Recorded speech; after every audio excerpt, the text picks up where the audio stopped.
Do that, Jim?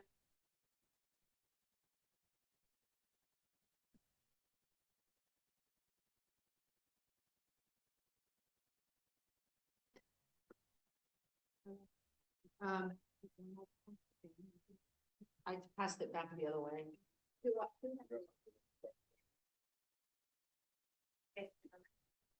I can send it a text as well.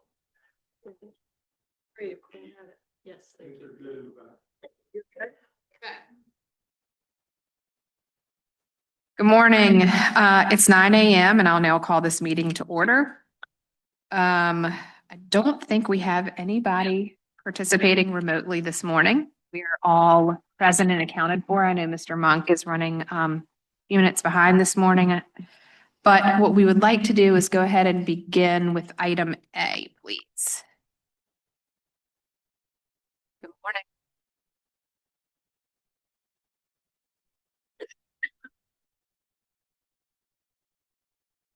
Good morning, President Creasy, Superintendent Gullickson, and board members. My name is Amanda Nevetral. I'm the Director for the Office of Advanced Learning, and I'm pleased to be here this morning to discuss universal screening and its potential impact on students in the Commonwealth.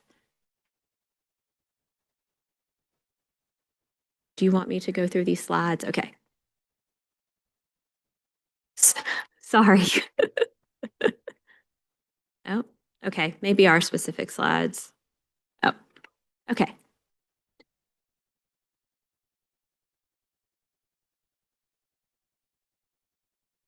So while we're waiting, if you all remember, we requested some deeper information here about screener tools used across the state as identification tools for our gifted learners. And so we have this wonderful presentation this morning ready for everyone. Thank you. Please note on the second slide the recommendation from the Superintendent of Public Instruction and how the research from the Fordham Institute and NAEP with regard to advanced learners reference in the October meeting continues to be relevant to this potential prescription. First, I would like to review the regulatory requirement related to screening as part of the gifted identification process in Virginia. I believe this will help level set our conversation and create a clear distinction between screening and universal screening. In Virginia, per the gifted regulations, all school divisions are required to screen students annually for giftedness. This should include a review of all relevant assessment data for grades K through 12.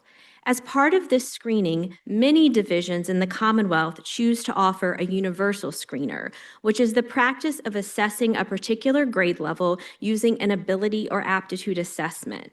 Because a norm-referenced ability or aptitude test is a requirement for the gifted identification process in Virginia, divisions often use the universal screener assessment to fulfill this requirement.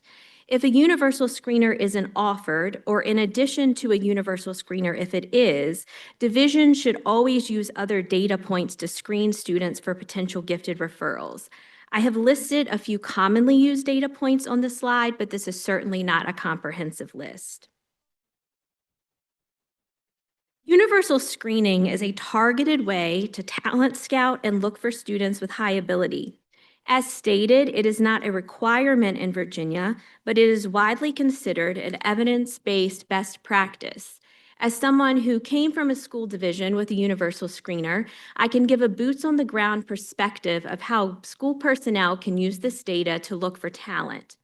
After the assessment is given, school staff, including teachers, school counselors, administrators, gifted resource teachers, etc., receive scores, often reported in percentiles of students. Schools should use that data to look for high-ability students in the building and start to move students into the talent pipeline, exposing them to additional rigor, accelerated content, and perhaps referring them for the gifted identification process. Without this measure, schools rely on teacher referrals, parent referrals, or other traditional assessments to grow the advanced learning pipeline in elementary school. These tools are important and should be part of the discussion, but there can be gaps. What if a teacher has a bias in thinking that gifted means a student that always follows the rules, but the screener shows that a second grade student who is sarcastic and doesn't pay attention is full of potential? Or the multilingual student who scores low on vowels due to the language barrier, but has a 98th percentile score in the nonverbal section of the screener? These are real-life examples, and these are the students that without a universal screener, divisions may miss. Currently, we know that about 86 school divisions in Virginia as of 2024 practice universal screening, most often using the Cognitive Abilities Test, or COGAT, or the Naglieri Nonverbal Ability Test, often referred to as the NNAT. As stated on the slide, the remaining 45 school divisions are required to screen students, but they are not required to test students using this type of assessment until an official referral has been made. This creates disparity in how we nurture talent in the Commonwealth. Depending on zip code, some students receive this objective measure of potential and others do not. The next slide shows where the divisions that do not have universal screeners are located, and as you can see, most are in rural areas. Please note that this data was self-reported in early 2024, which may create a slight variation in the data for the current school year. To give a bit of the national perspective, I will share that most states do not require universal screening, and if it is required, most are unfunded mandates. In my research and working with colleagues in other states, I do want to note that South Carolina is one of the few states that both mandates and funds, two universal screeners. To level set once more, universal screening is best practice, but it is ideal when coupled with using local norming practices, which is looking for talent using top scores at the building or division level. Having a statewide screener would really allow my office to dig in and support divisions in using this data effectively and start building conversations about local norms.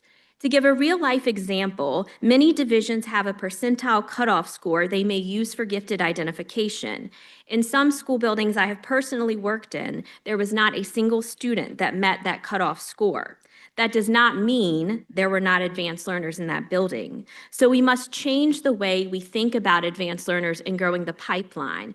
How can we shift thinking among our educators to look at top talent for their school building? How can we nurture the talent that does exist in every school building in Virginia? It may mean a gifted identification because Virginia uses multiple criteria and one test score cannot prevent a student from being in or out, but it may not mean a gifted identification. However, it does create an awareness of advanced students within a school building that need advanced opportunities. This slide indicates the cost estimate for one grade level. For purposes of the calculation, second grade enrollment has been used.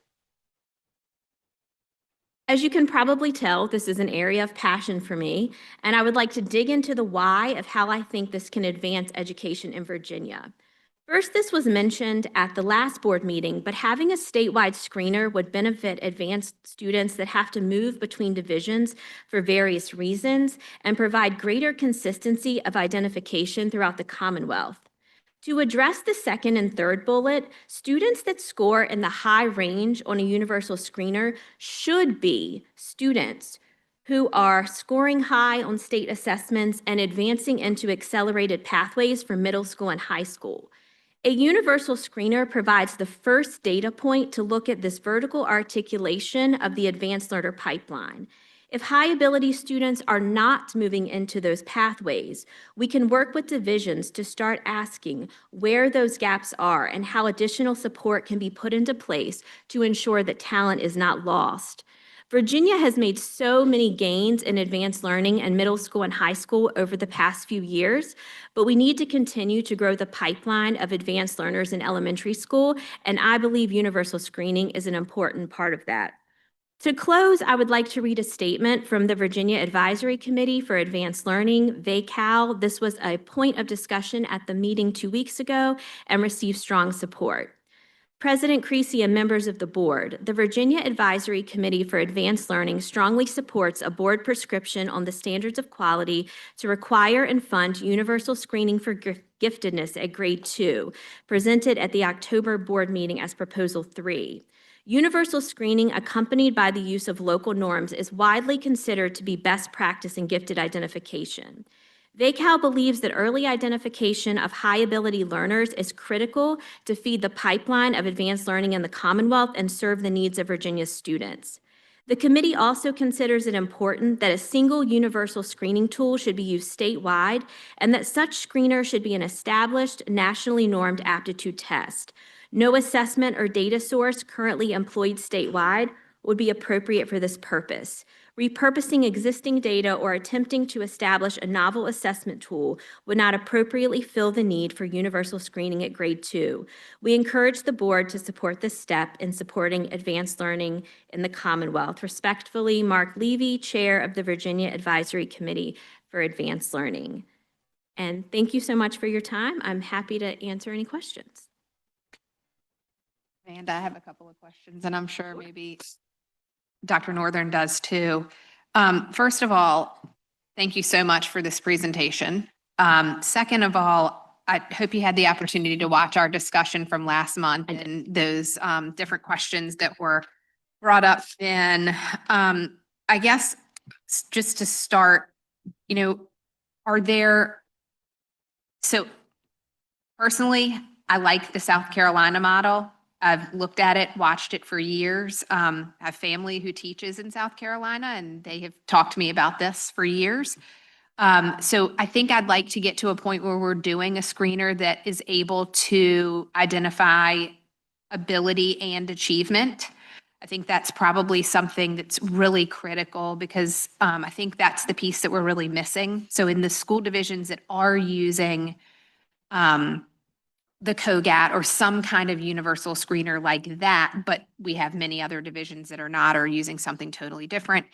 I think it's sort of the Wild West, if you will, as far as how we're identifying kids in this particular area. We have, I guess, what the long and short of our conversation last month was around, we want to be able to compare apples to apples, where right now we're comparing apples to oranges, to grapes, to bananas, to whatever. And so I think at the end of the day, this board, and from what we discussed last month, really wants to see some real unification as far as how all school divisions are doing both the subjective and objective measures. I think there are perhaps some more guardrails that we can put up around how teachers are given the tools that they need to understand what gifted identification really looks like. As you spoke to earlier, they might just say, oh, well, so-and-so seems to be really on it. And so maybe that means they're gifted. And while in fact it doesn't. The other piece that I think is really crucial is, do we have a screener that we can address multi-language scenarios? Is there an opportunity for that? Is that out there? Yes. So a few things about that. I agree with all of your points. My personal recommendation, if this moves forward, would be to advocate for a full battery universal screener, which would include a nonverbal component. Also, for some students, when I was in my old school division, it also allows them to test in their native language. Perfect. So there's really two pieces that facilitate that. Okay. I guess ultimately, whatever guardrails what we put up, I just really want to see how far we can go in eliminating that bias and identification, because I think that's really a problem. And what else? Oh, how are we able to connect all of this information, gather the information, and then connect it and use it for your purposes? So would VA Connects be a means by which we could determine how many kids are being screened in a school division, whether they have been identified, by what means, all of that? Is that available data to be received? I know we're not collecting it necessarily now, but. So I think so. Currently, we do collect a gifted annual report. We do receive how many students are identified per school division. I think if with implementation of a universal screener, we could really reimagine what the vertical articulation of data looks like. Divisions, of course, do record what students are identified. So we could, of course, request some data seeing, what that trajectory looks like, as well as, and I kind of referenced this, I think it's also really important to connect that data with, if we have high ability students per that universal screener, are they scoring advanced on the standards of learning assessments? And if not, are they going into, accelerated math and other courses in middle school? And if not, sort of where are the gaps? How can we address them? Because I think there could potentially be a lot of underlying issues that exist that we don't know about now because we don't have that first data point.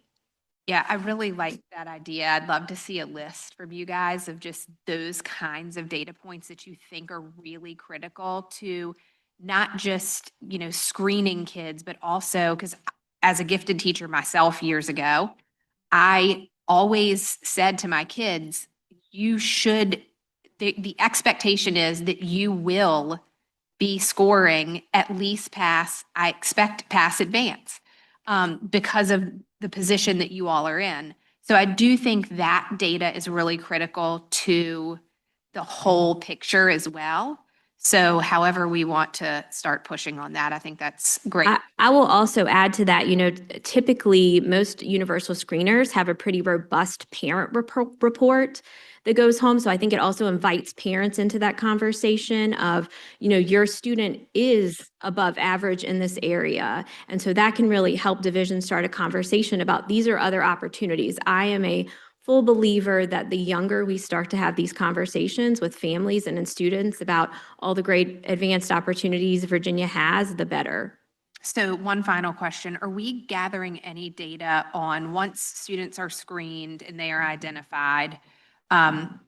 We had a number of school divisions several years ago that were doing holistic gifted programs when some students may be gifted in math, others may be gifted in language arts, but they're all in the same cohort taking the same level of course.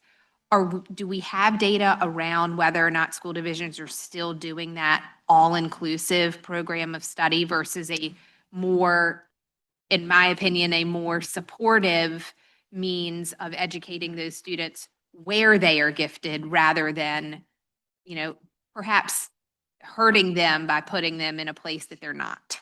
I think we'd really have to collect that data. I mean, currently, the areas of identification and the service options that divisions offer are really local decisions. And so they're, of course, in a gifted local plan, but we could certainly work with the gifted coordinators to talk about what specific services look like and how they are doing that. And, additionally, there's quite a few divisions in the Commonwealth that don't have gifted resource teachers. So, the entire gifted services are within the classroom. And that also creates some disparity too. Dr. Northern? Thank you so much. I'm super excited about this, obviously.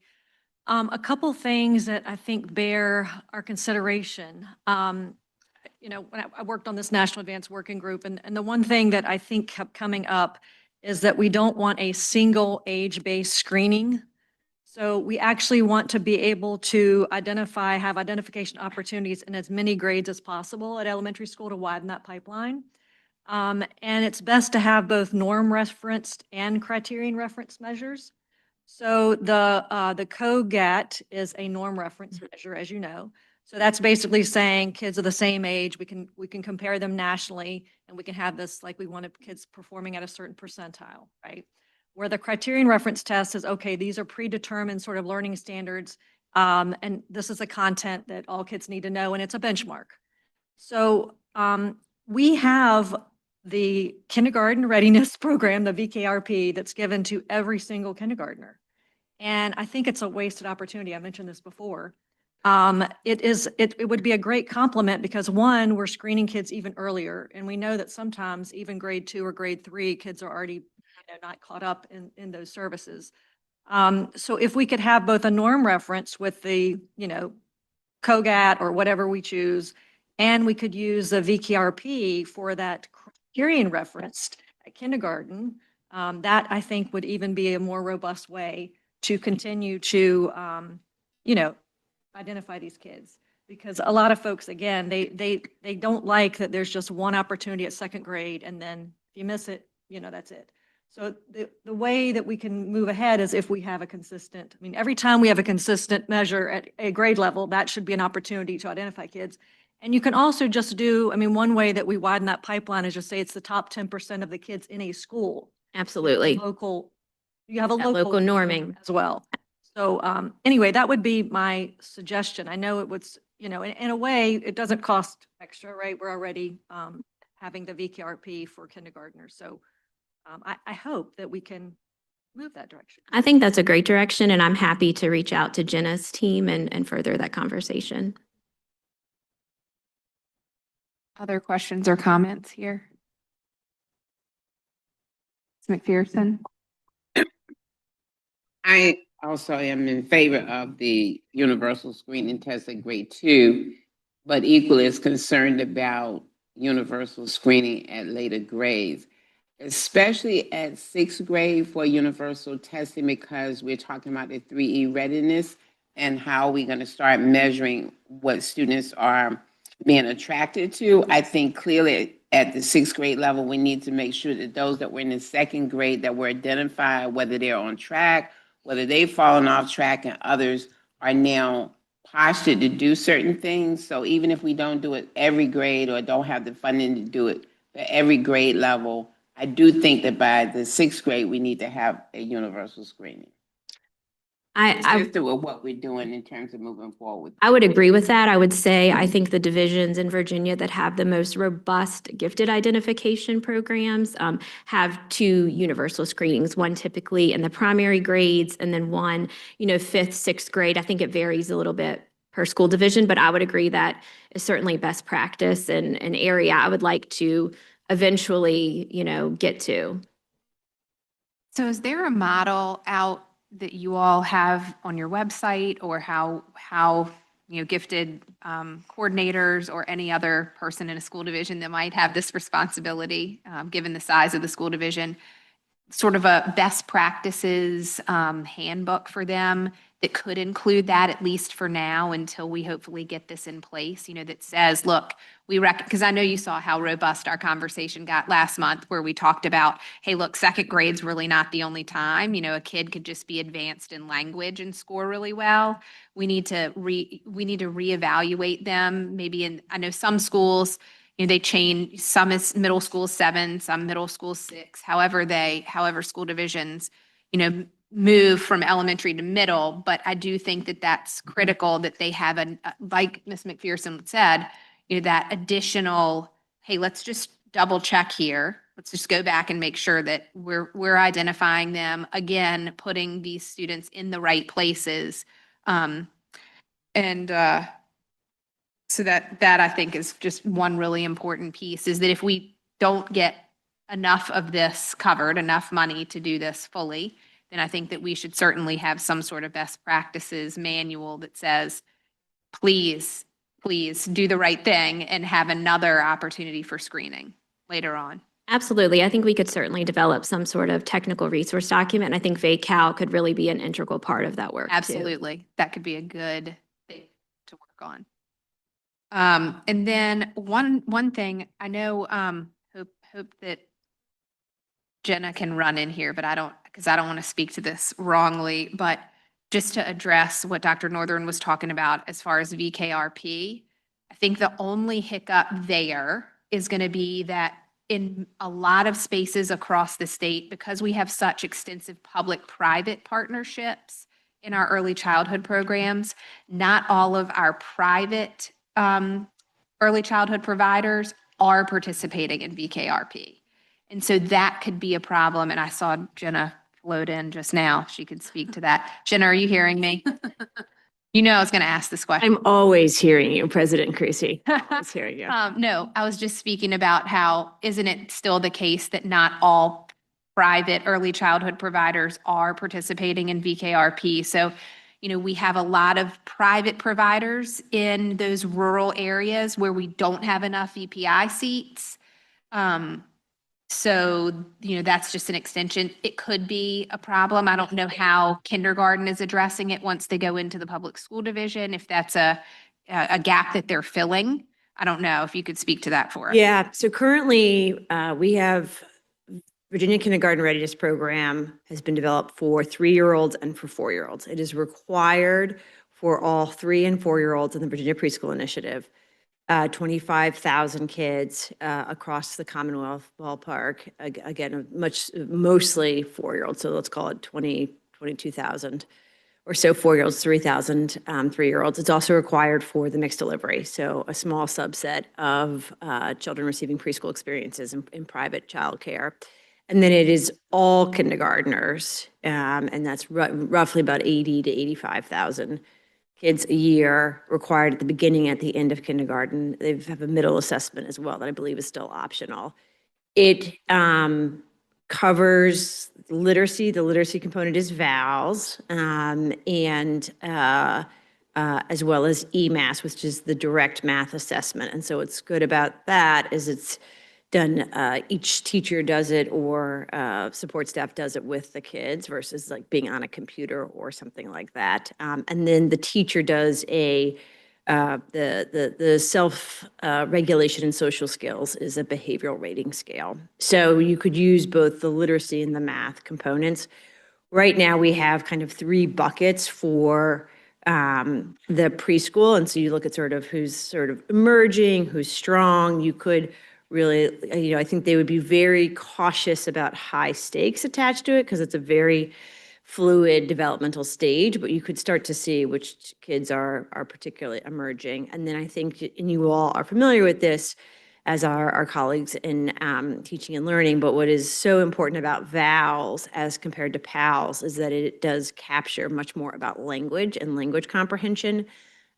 So, right, there's a more likely that it could be part of a comprehensive package of understanding, which kids are, potentially have sort of greater content knowledge and more sophisticated thinking skills, right, versus PALS, which is much more just focused on decoding and things like, you could be advanced at first letter sounds, but that's not necessarily as meaningful as a language type assessment. If I come out of a family day home, if my child comes out of a family day home and then we are in public kindergarten, my child will eventually get to that point, just not early on. Yeah, and we track, and as each year there's a assessment. report that goes forward in terms of who does not, but the numbers of kids who are in public school who do not participate are very, very, very small. And we're trying to expand. We do pay for preschool VKRP for anybody who is in VKB5 who wants it. And so we've been really so for example, we've been working really closely with Head Start because the Head Start program standards already require an assessment. It's a choice from the federal government, but encouraging more and more folks to use preschool VKRP so we can understand that growth over time. Dr. North. I wonder too, we could just, they're doing it at the beginning, the end of kindergarten, right? So we might even just wait and look at the one at the end of kindergarten, maybe the first one shows promise and we're like, oh, maybe we want to wait to see what the second one is before we make a firmer decision. And I agree with you. I think we ought to concentrate on the literacy and the math because if I understand it, the other component is, mental well-being, social skills, that sort of type of thing. Obviously important indicators, but not what we would traditionally think as advanced capability. Yeah, it's things like persisting at a task, being curious. My guess is that they would be somewhat predictive of a child's success or a student's success, but I think it is harder. It's also more subjective because it's a teacher evaluating that based on sort of a totality of behavior versus the EMAS and vowels are a little bit more norm referenced. I think we've sort of talked a little bit about this with the goal of VA Connects is supporting folks to take in the multiple points across the spectrum. And because we do connect the state testing identifier over time, you are also able to understand what the results are from the, from the preschool VKRP through to VKRP, through to VGA, through to SOLs, right? All the letters. And that's really important. I know that you've seen the slide before connecting even the literacy screener, right, to third grade reading and being incredibly predictive.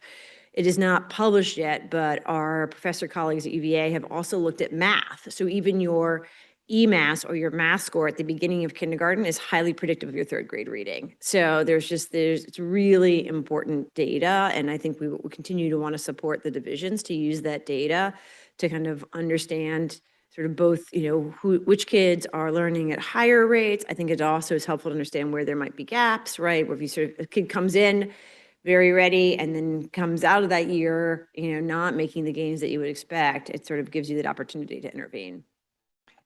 I think it'd be really cool to see that data.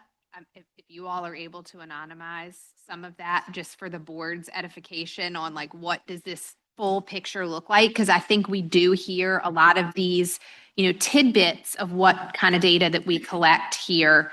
But to be able to see student A and here is just the entire picture of their data from the start to, and I don't know what year we've achieved at this point in VA Connects.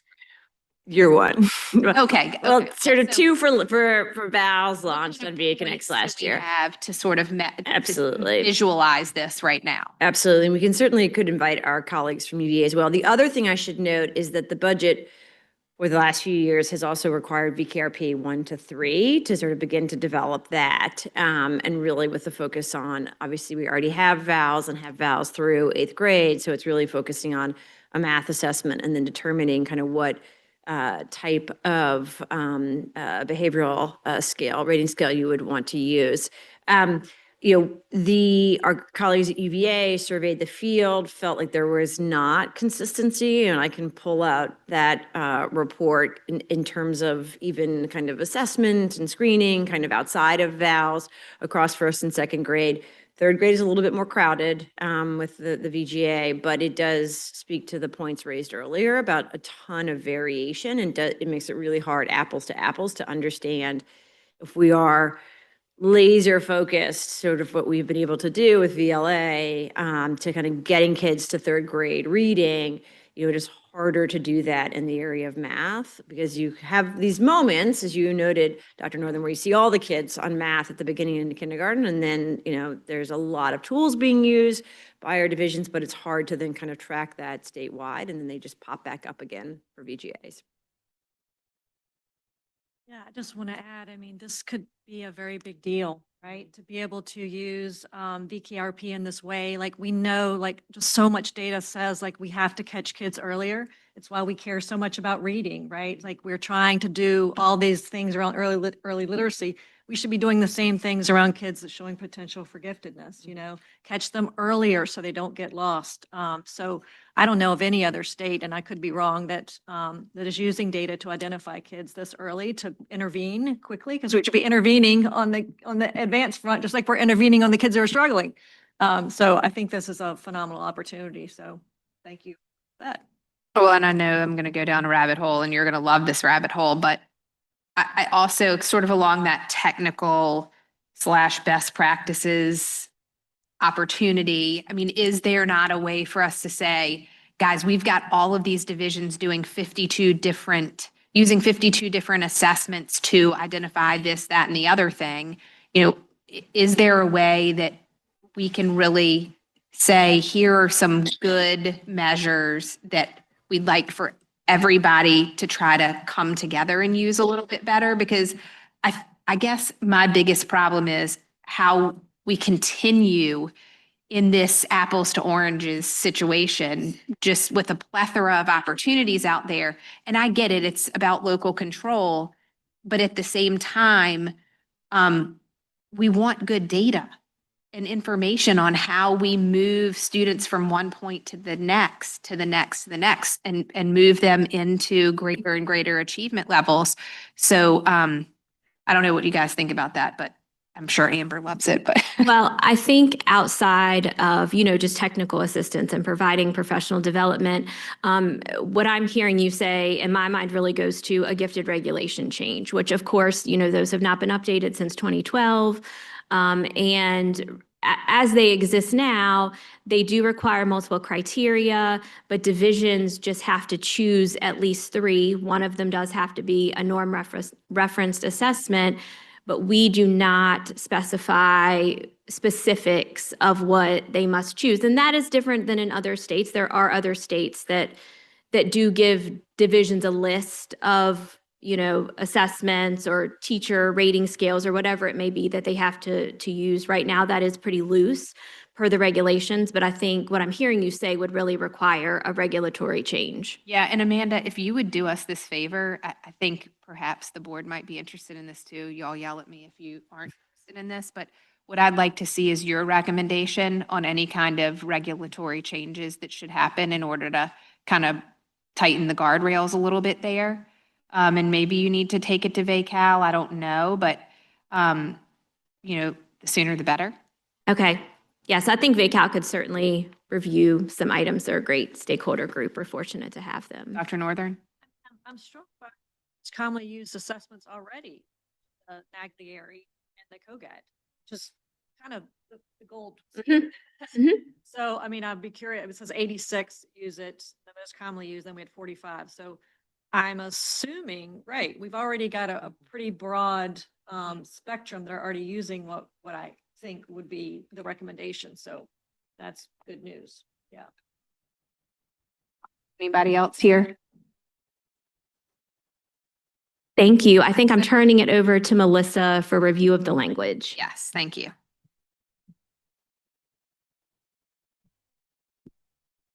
If you would refresh your agenda, you should see, I think, another. Melissa, am I right? Okay. Yeah, the standards of quality prescription documents there. I don't think it's a presentation though, right? It's just the report itself. Good, And good. you may have to refresh your screen because Yep. it is an attachment to today's item, and it's also item F attachment for tomorrow's item. Thank you. But you may have. Everybody there?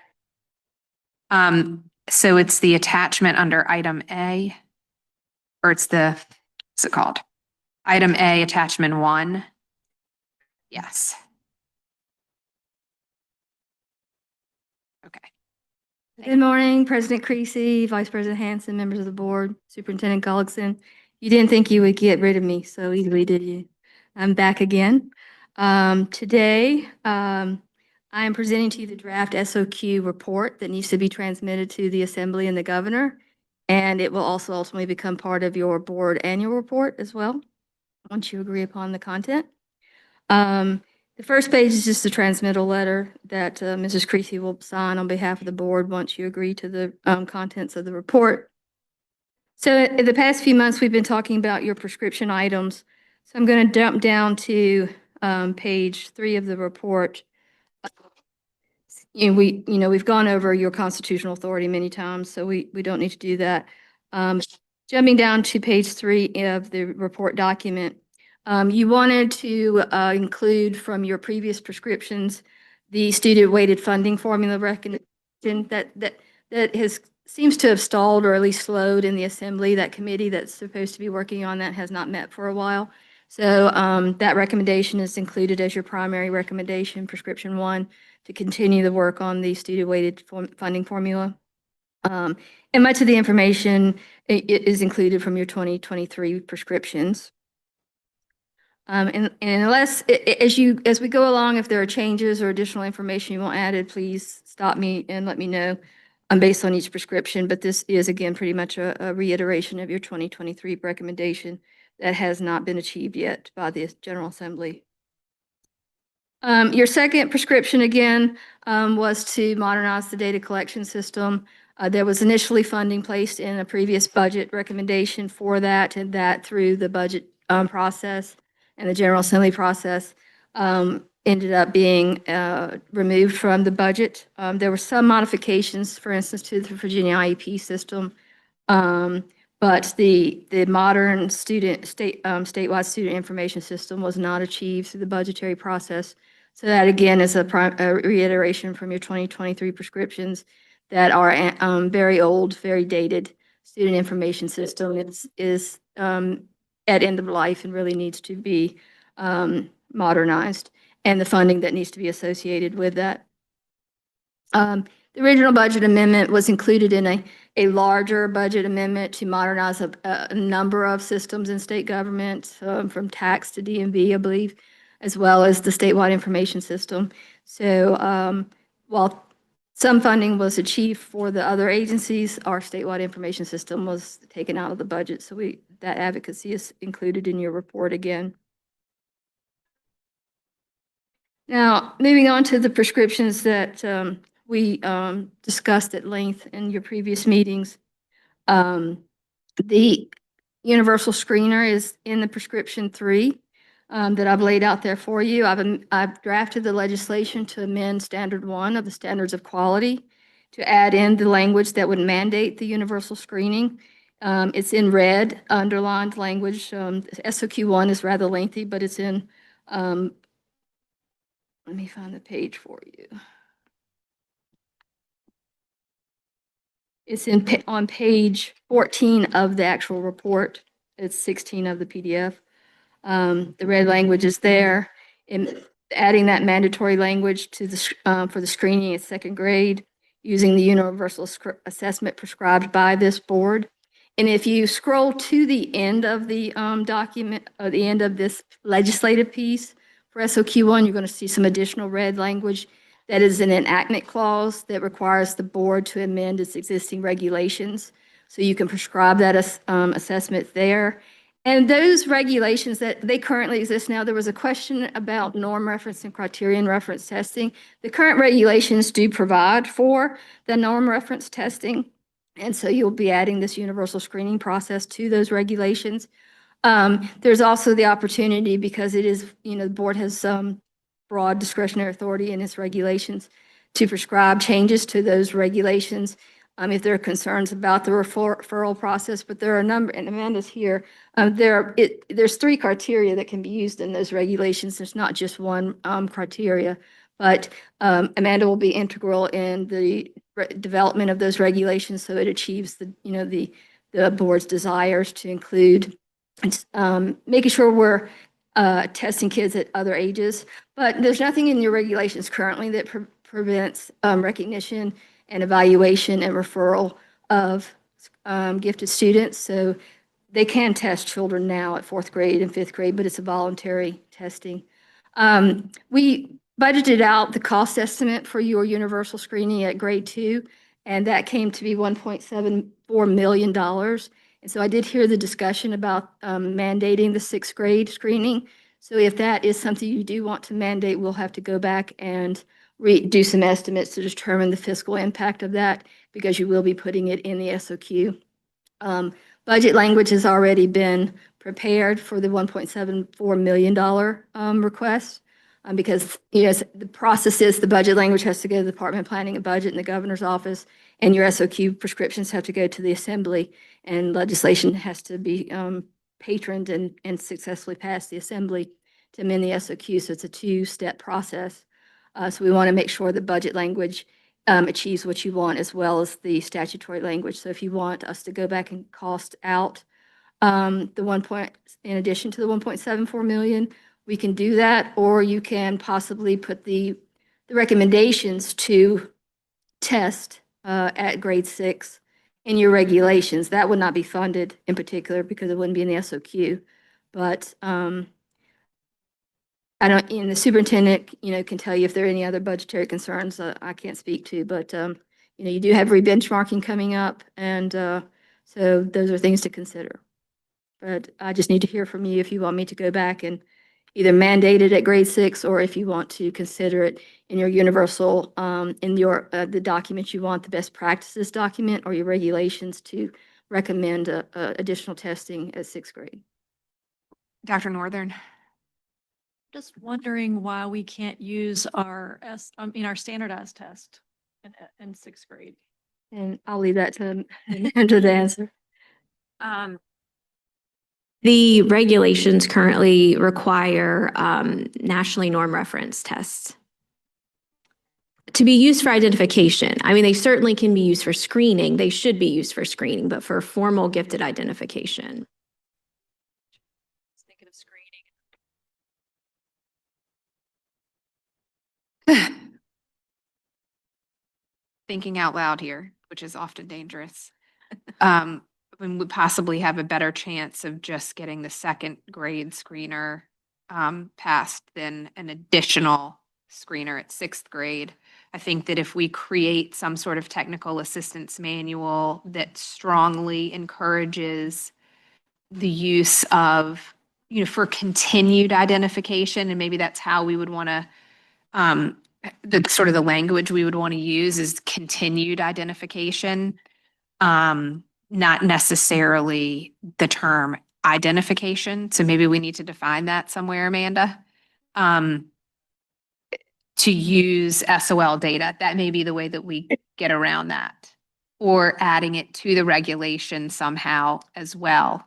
I do think you can add the SOL data use that's already being done, given the tests are already being given, they're already paid for through the assessment contract, and then they can be utilized for another purpose. At least put in the toolbox of the school divisions in those regulations, so they're not limited to thought. And the regulations do kind of have a catch-all to use other valid and procedures. And so that language essentially is a catch-all, but they could rely on that now to use SOL testing. They wouldn't have to wait for any regulatory changes. However, it's always best to make things specific in a regulation on its face. So we could add that language as we go through the regulatory process. And perhaps whatever you just spoke of, the other, is there a way for us to sort of require the division, if they're going to use an other mechanism, for them to let the department know what they're using or not? I mean, if you put it in your regulations, you can put a reporting requirement in there. And I certainly will defer to our OAG if I'm misspeaking, but I do think that because you have the regulatory authority, because right now the language in the regulation is additional valid and reliable measures or procedures. Okay. So it depends. I don't know if you have a data collection mechanism currently. But you do have an audit provision in the statute. I don't know if you're auditing all school divisions every year, but you certainly can Don't speak you to that. think we would either want way. to know? I think we probably need to have not necessarily approval, but a mechanism for gathering those additional procedures that school divisions are using to do that. If we can add that piece to the regulation, your recommendation for us. Sure. I mean, I'm happy. So currently, we do have a gifted annual report, divisions report on services they offer, qualifications of their gifted coordinator, and then just raw data about the number of, students identified, students referred, et cetera. And we do have a review process with their gifted local plans. It's a technical review process, but it's more of a peer review process. At this point, it's not one where we are pulling out specific pieces of data. I think we'd have to kind of reimagine what that would look like. But I think that's really helpful and valuable data to know. I can also go back in the enactment clause and put that in your a prescription that in the enactment clause that the board shall include a data collection measure in there so that we can put that in the regulations, and it'll be the enactment clause is part of the acts of assembly, so that would be in there. That'd be great. Anything else on this one? You good, Dr. Northern? No, we're just on this particular item. Does that express a desire of the board? And I can move on to the next item. Okay, so again, as you scroll down to the end of that legislative piece, that is where the enactment clause is on page. Let me get you there just in case. And then again, it simply says that, the board shall amend its regulations to comply with the conditions of this act. And it's on page 24 of the report itself and 26 of the PDF. So I will add into that enactment clause that the board shall include in its regulations data collection. And I'll work with Amanda to get the correct language that will get the kind of data collected that you will need to assess the screening process, whether the universal screener continues to, the one that you prescribe is what works for you, because you may have to go in later and change regulations if you find that you're not collecting the data that you need, or that the assessment is not what you need. So, but yeah, for the purposes of this, I will add that to that red language. So moving on to the next item, the student safety item that you talked about with the need to renew the background checks of existing employees that currently is in early childhood, but it's not in the K-12 environment. So as we talked about, that piece is not in the SOQ, but you were going to submit as part of your report a recommendation for a legislative package for an amendment to that section of the code about background checks. So on page 25 of the report, I began amending that section of code 22.1, 296.2. And if you scroll down again, you will find red language adding a subsection D to page 27 that in order for the folks to remain employed, they have to submit to that renewal of the background check that school divisions are required to conduct it, and it will be from the date of employment. So the school divisions aren't having to do, background check and so many background checks at one time. They'll be a rolling basis where they'll do it from the date of employment. It will apply to all temporary, part-time and full-time personnel, just as the initial background check does. The school divisions will be able to pay for that, or they'll be able to apply it to the cost of to the personnel. It will happen at, and I added it to subsection D and a subsection E so that it applies as well to searching the database for found in complaint cases of child abuse and neglect.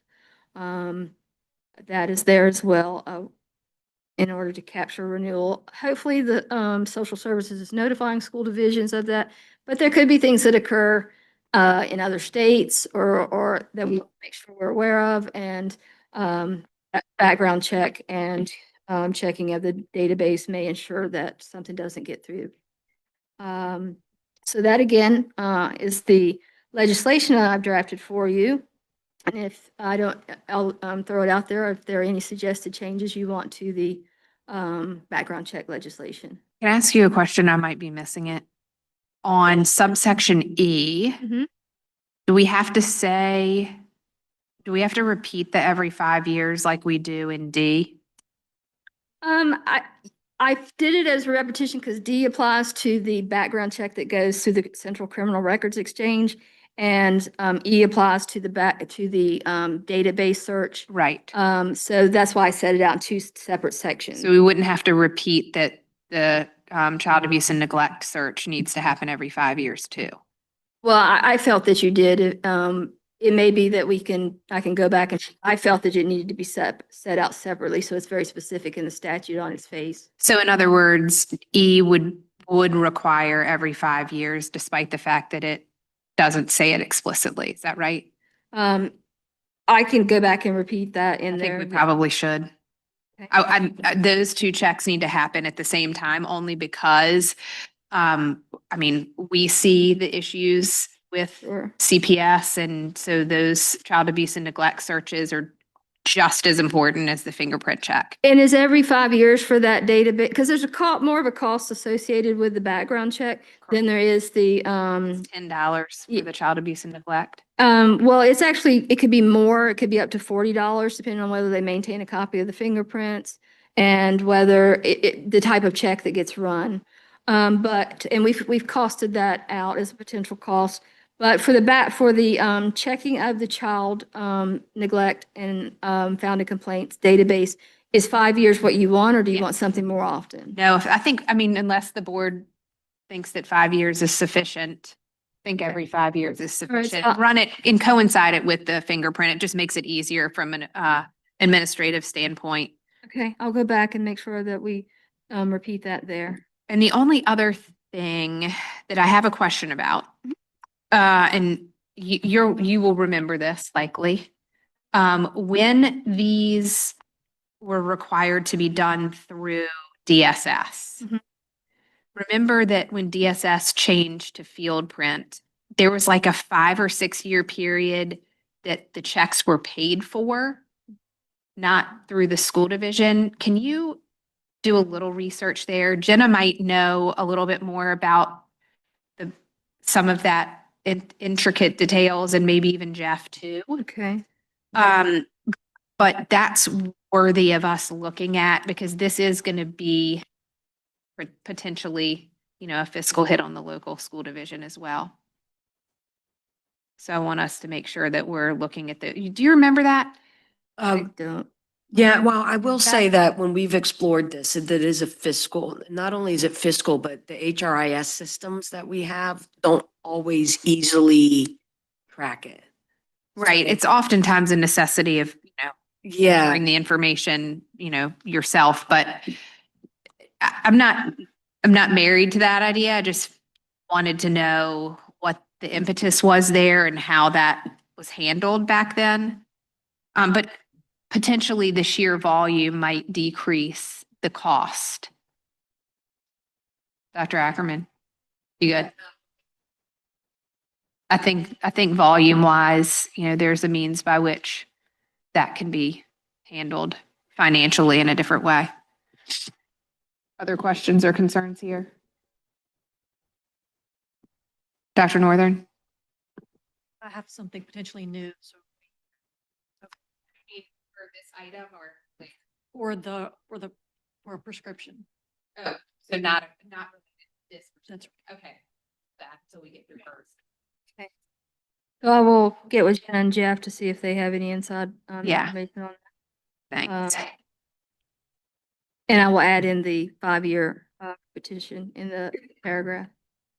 And then finally, the student safety concerns that you talked about previously was about the appointment or election of a school board member who may have some misdemeanor charges that didn't preclude them from running for the local school boards, and a heightened scrutiny of individuals who would serve on school boards in terms of their contact with children, and some background checks related to that. And the last discussion we had was that, of course, the board could not make those changes to the SOQ to create those heightened protections. So the idea was to communicate the board's concerns to the listed members, potentially from the governor to the secretary of administration to the chairs of the Privileges and Elections Committee. And so to authorize the board president to do that, I've included it in your report as a report to the assembly that that's your plan. So unless anything's changed from that, or you have additional items that you would like added to that letter, and I will, once you approve the report, I will work on the draft letter for the president to sign. Is there anything additional, Dr. Northern? Just, and I should have said this when you were on this item, just a couple clarifying things. On the student-based formula section, I'd love to signal to them, one thing they could be looking at is to embed teacher compensation reform in the school finance formula. What we're actually seeing is a couple states that are, because it can be very dicey to talk about teacher compensation reform, they're embedding in the school finance formula that the poorer a campus is, a school, the more those teachers will get paid. So now how Texas is one that's done this already, and there's got all this, documentation about how to do it. But I do think that's one thing that they should be planning for and looking into, and I'd just like to kind of flag that for them, because I think it's a really promising compensation reform, and we talk a lot about how teachers who go into high-need schools and are teaching struggling kids, that they should be paid more. And this is a way actually that's pretty exciting that states have figured out, a potential way to do that. So I would just flag that for them. The other thing is just on page 14, do we need to mention the VKRP, since that's not a monetary addition? So I thought maybe it didn't need to be added on page 14 where we have the red line for the second grade. Do we need to mention potentially the VKRP in kindergarten? I mean, in my opinion, that would be somewhere where you would put in the regulations Okay. rather than in Yep. here. But if you desire it here, I will No, put no, it. it's fine. And my other one, my potentially new addition, just wanted to talk through this. I'd love to signal our belief, this board's belief in high expectations. So I wonder whether it couldn't be something like, mandate transparent review process going forward periodically with subject matter experts to ensure continued alignment to nationally benchmark standards, something like that. Is that a place where this should be done, could be done in terms of a process that we make transparent relative to? I feel like I'm personally concerned, right, that there's could be some slippage, right? And I think if there's going to be a process by which we revisit this, that we should make sure it's transparently done and that it's periodically, done and reviewed. No, just to clarify, do you mean in terms of the SOQ itself or the gifted program or? I think just similar to the plan that we've talked about in the finance. So it's like a plan that this board, right, would continue to evaluate the alignment to nationally benchmark standards. So I'm just asking the board whether that's appropriate to signal that attention or not in a document like this. I think maybe that's suited for the strategic plan, perhaps. I think that signals well enough there. And I think our work to enhance that document that will take place in December, I think, a little bit more strongly, that might be a good place for us to do a little bit more narrative around that. And certainly would give the strength to that statement. Okay. And just to support that, this board has that authority to do that all the time, anytime. And if the General Assembly doesn't know that already, that would be, you would be hard pressed to communicate it any better than you already do in the work you do. But that's lies within your constitutional authority already. And so, I mean, we certainly can make a statement in your comprehensive plan that that's going forward for that's going to be what you continue to do. But statutorily, you don't need that anywhere in the SOQ. You already have it. Thank you. Yeah, I've always struggled with Chico in this particular document Yeah. and how it works. Thank you. Anything else that anyone has to add here? Thank you, Ms. Velasquez. All right, I will make some tweaks and have the new document ready for you tomorrow. What we're going to do at this point is take a 5-minute break and then we will go into closed session to handle our licensure matters. Okay?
Hey, we are back and Mr. Hanson, will you please read us into closed session?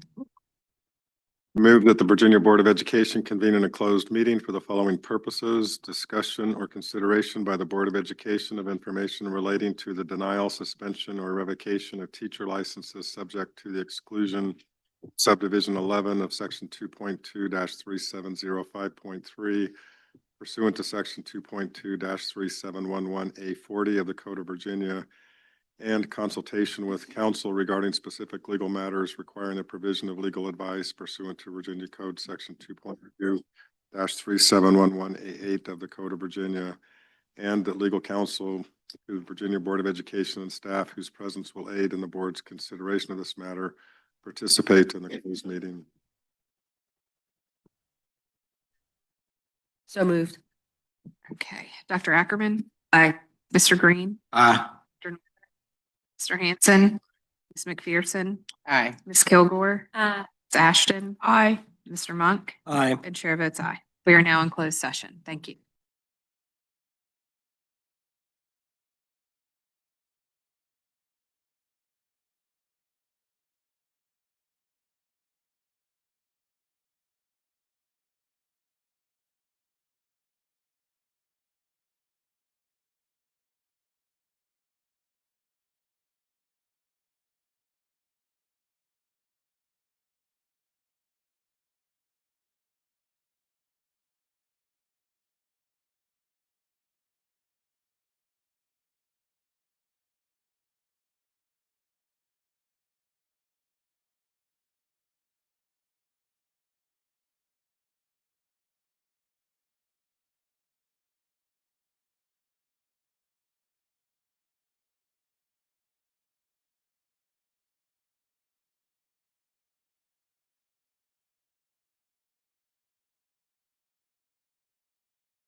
You're back. Mr. Hanson, will you read our certification to return to open session, please? We convened today in a closed meeting pursuant to a recorded vote on the motion above and in accordance with the Freedom of Information Act. Section 2.2-3712 of the Code of Virginia requires that the board certify that to the best of each member's knowledge, only public business matters lawfully exempt from open meeting requirements under this chapter, and only such public business matters as were identified in the motion by which the closed meeting was convened were heard, discussed, or considered. Any member who believes there was a departure from these requirements shall so state prior to the vote, indicating the substance of the departure that in his or her judgment has taken place. The statement of the departure will be recorded in the minutes. Dr. Ackerman, Aye. Mr. Green, Aye. Dr. Northern, Aye. Mr. Hanson, Aye. Ms. McPherson, Aye. Ms. Kilgore, Aye. Ms. Ashton, Aye. Mr. Monk. Aye. Chair votes aye. Okay. In case 2025-42, the chair will entertain a motion to issue a license. So moved. Any discussion? Dr. Ackerman, Aye. Ms. Ashton, Aye. Mr. Green, Aye. Ms. Kilgore, Aye. Ms. McPherson, Aye. Mr. Monk, Aye. Dr. Northern, Aye. Mr. Hanson. Aye. And chair votes aye. Thank you very much. That concludes our executive session wrap up there. And we will move to item B, which is the K-12 student enrollment overview, and Ms. Berta. Thank you.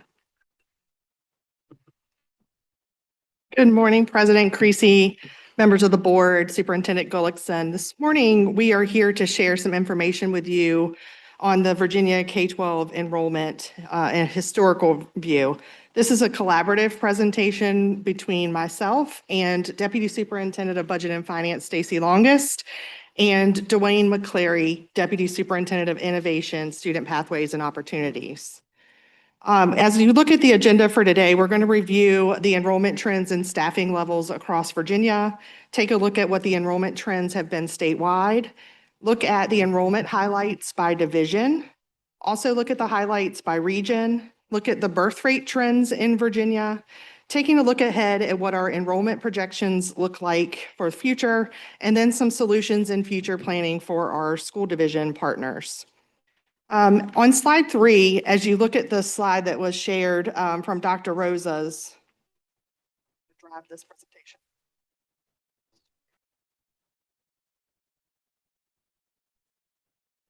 Computer screen is not moving up here. Are you good? You've got it? Awesome. There we go. Slide 3. One more slide. Awesome. On this slide, as Dr. Rosa shared with the board in July, the enrollment trend in Virginia is on a decline, while staffing levels in Virginia have increased over the same time period. There have been record investments in public education, and we are working with divisions to ensure best practice and use of the funds. As this slide shows, declines are in the early ages, which indicates falling birth rates. A deeper drop in K2 students suggests a downward enrollment trend that won't change anytime soon. And there is a brief bubble in the birth rates during 2019 and 2020, which will attribute to kindergarten students in 25 and 26, but then show a sign of declining again. As Dr. Rosa shared, in the transition years, being kindergarten, 6th grade, and 9th grade, it could indicate that families are opting for other choices, whether that be private schools, charter schools, or homeschooling their students. Also, in a recent article that Dr. Rosa published, she noted that nationally we should expect a decline in enrollment each year of 0.5%.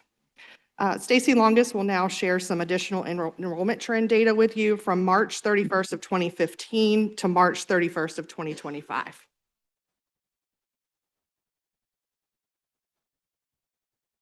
You can go to slide 4.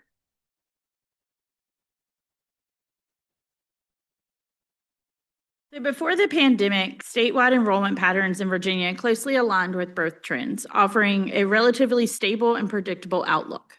However, the onset of COVID-19 disrupted that trajectory, leading to a sharper decline of nearly 40,000 students in public K-12 schools and introduced a new era of uncertainty and complex enrollment dynamics. Today, two opposing forces shape the landscape: a decade-long decline in birth rates and a modest rebound in school enrollment following the 2020 drop. These competing trends have made forecasting and future enrollment increasingly challenging. As we approach fall 2025, we will be closely monitoring average daily membership, also called ADM, data for emerging shifts and signals in enrollment trends. Slide 5, please.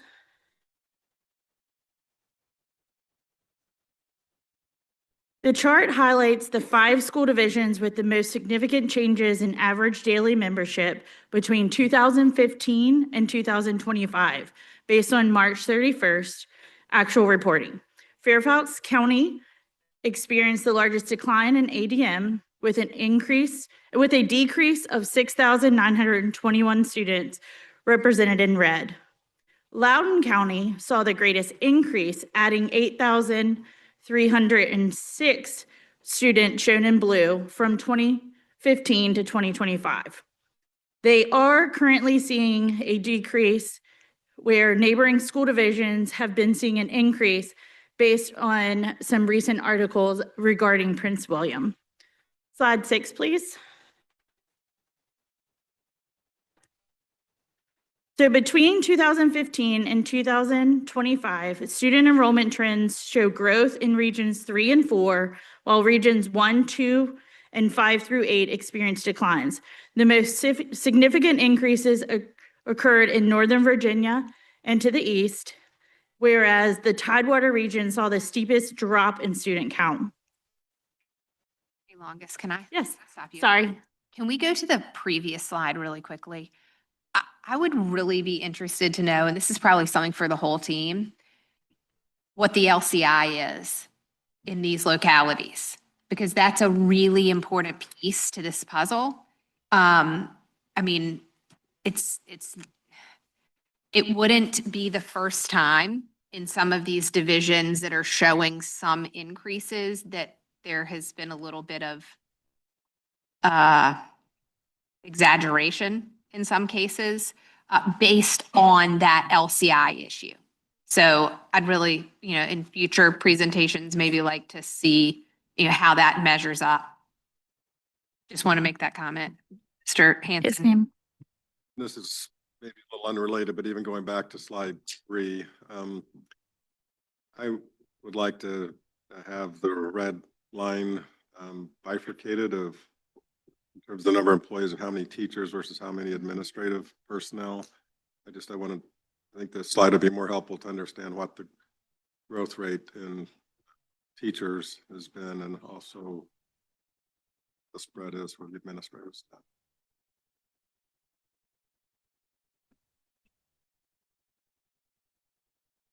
Sorry, we might jump in from time to time. No worries. This It's my first time, so. This is definitely learning. longest first time doing a presentation, so don't give too much fire, but here we are. All right. Are we good to move on? I'm sorry. Ms. Pearson. Right, Region 2 obviously is showing the most significant decline. And obviously, as you indicated, that's the Hampton Roads region. Is it possible for you at some point to give us the data as to by city, the Hampton Roads region, so we can see exactly? And at some point, down the road, I'd like to compare what our expenditures have been in that area to the decline and to begin to see, what resources we poured into the area compared to the decline that we're seeing here in terms of just enrollment. Yes, ma'am. I'd also like to add to that, and maybe this is a little bit deeper for you, Ms. McPherson, but if we're seeing such a decline in enrollment, I'd like to see what the decline in employment is then. So in other words, are we matching? So if we've lost almost 17,000 students here, are we also seeing a decline in, the number of staff that's also there? I do think, and I hear you loud and clear, we're happy to get that data. I do think for sharing, one of the things that is attributing to Region 2 specifically during the 2015 to 2025 time period is changes on our military bases. Because a lot of those school divisions are linked to the transition that happens from our military bases. And since that time, we've had some closures or downsizing at the federal level by way of military bases, shipyards, et cetera. So I don't want to say that's a firm, but by being a practitioner in the Tidewater region, I saw that myself by working in some of those school divisions over this time period. So I do think there's an additional attributing factor that doesn't exist in the other regions across the state so extensively like it does in Hampton Roads. Is that something that we could, are those numbers just from a sheer population standpoint available? You know, so for example, does,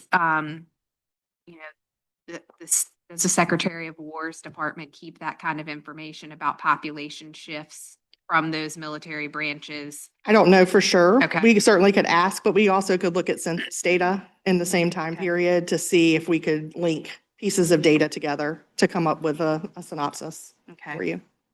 Mr. Mott? Appreciate it. Also too, looking at the 5 divisions, I think maybe another way to look at that too, by percentage of ADM, what that growth looks like. I think there's some smaller divisions that are probably experiencing some great percentage growth as well. And don't want to do another plug here, but I know this is a lot of requests for data. And knowing that we pull data only a few times a year and we've kind of got some different systems, I see Edunomics in here and census data that I hear you. I think this is just another reminder that we might be able to act a little quicker on some of these, not just a couple times a year. If we've got actionable data that's good and we've got a system that collects that, because right now we're getting a lot of requests that we've sent your way just in the past 5 minutes that I think if we had a unique system and a statewide system, we'd be able to pull that information, that data set real quick. So I appreciate the work to gather the data and the systems that we do have now, but just want to remind the board that I think this is a great opportunity for us to really provide future boards and the agency with some real-time data that will allow the board to act quickly.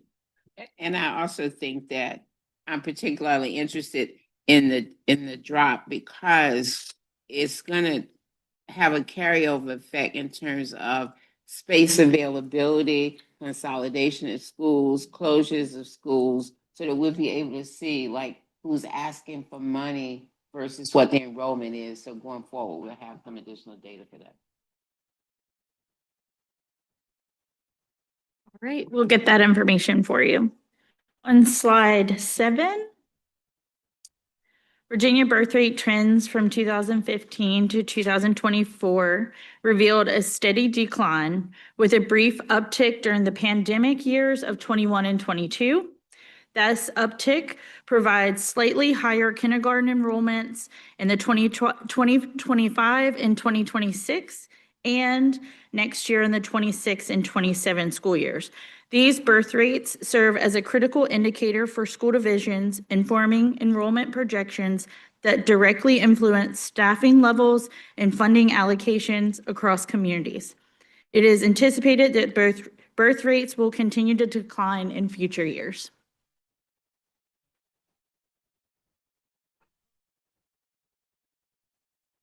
So if you could go to the next slide, taking a look at the future projections, I was able to find a study that was done by our partners at Weldon Cooper through UVA on what the demographic projection looks like for K-12 students over the next several years. And as you can see from that chart on your slide, there is a significant decline expected and anticipated by over 30,000 students by 2029. So this is definitely an area where we will continue to monitor and closely support because this is the key driver of our state budgets by way of funding, because this is one of the common metrics that we use to allocate funding to schools. So that is linked in the slide projection too. If you'd like to nerd out on their demographic table, you can do that. You can see it by region, but did want to provide you what the landscape looks like moving forward. So moving to the next slide, as we've talked about significantly today, but you've also heard the superintendent and many of our presentations recently talking about trends and headlines and Just seeing how some of our school divisions across the Commonwealth are needing some support and to help them to noodle through some things that they have not had to experience in recent history. And so we are working, this will take a little bit of time, but it is our commitment to work on a toolkit for school divisions to help provide better technical support. Policy considerations that they should think about. Our span of control is limited, but we want to be good partners to help provide that landscape and support for school divisions. We are also, as many of you have indicated, trying to look for that root cause and figuring out why families don't want to be in our public schools. Is it an academic concern? Is it transportation routes? Is it school climate? Are there some other things that we should be building into our toolkits to help mitigate that student loss for our public school systems? And also, there are a few school divisions that have gotten creative with the Virtual Virginia system and are trying to persuade homeschool students to be part of their Virtual Virginia platforms, because then they get the state revenue for the ADM. So we have seen that shift happening as well as a creative solution and how to plan for the future.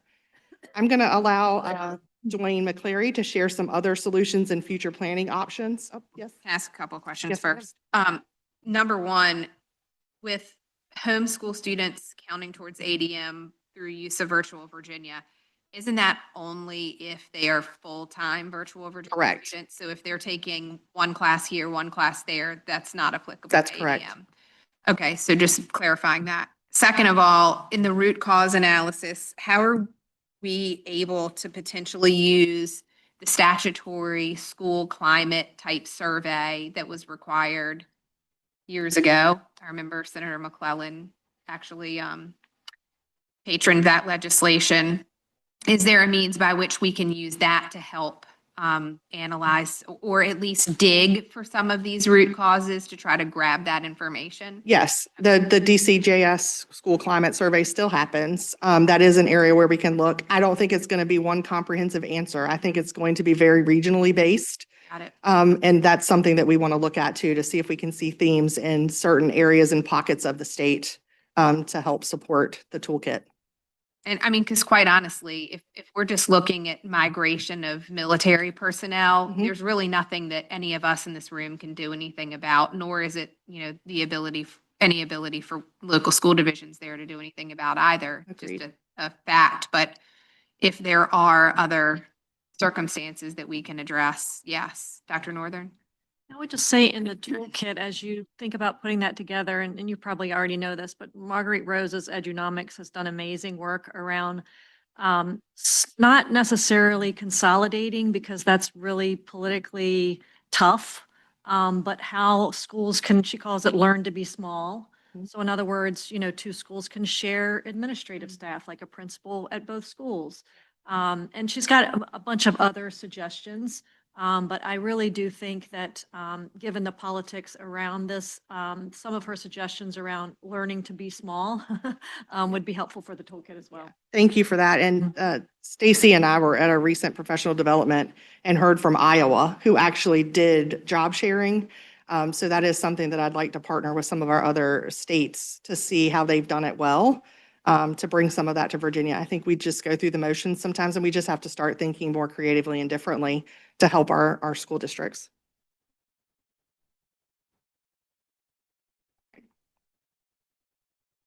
Next slide, please. Next slide. So here are a few solutions that we're actually looking at promoting to these districts. After we look at the kind of the root cause analysis, we're also looking at some best practices and also looking at supporting districts with those who are actually asking for how do we become more marketable for our students and our parents. So a few of these solutions are seat time flexibility. So really reimagining and looking at the statutes we have in place for the waivers that can waive the 140 hours, like being able to reimagine what that could look like in a work-based atmosphere and a competency-based progression. We're also looking at the small learning communities. So this allows a more personalized cohort where larger schools could actually utilize and pull more class grades and bands together to actually consolidate resources to be able to be sustainable moving forward. And also looking at the connected pathways And this could be around the future-ready skills, project-based learning, apprenticeship, and military participation. Kind of dubs very well for our 3E models. Dual enrollment is definitely something that we're looking to help districts look more at. So helping them understand how are they helping their high school students earn college credit and make themselves more attractive to families and more cost efficient post-secondary opportunities.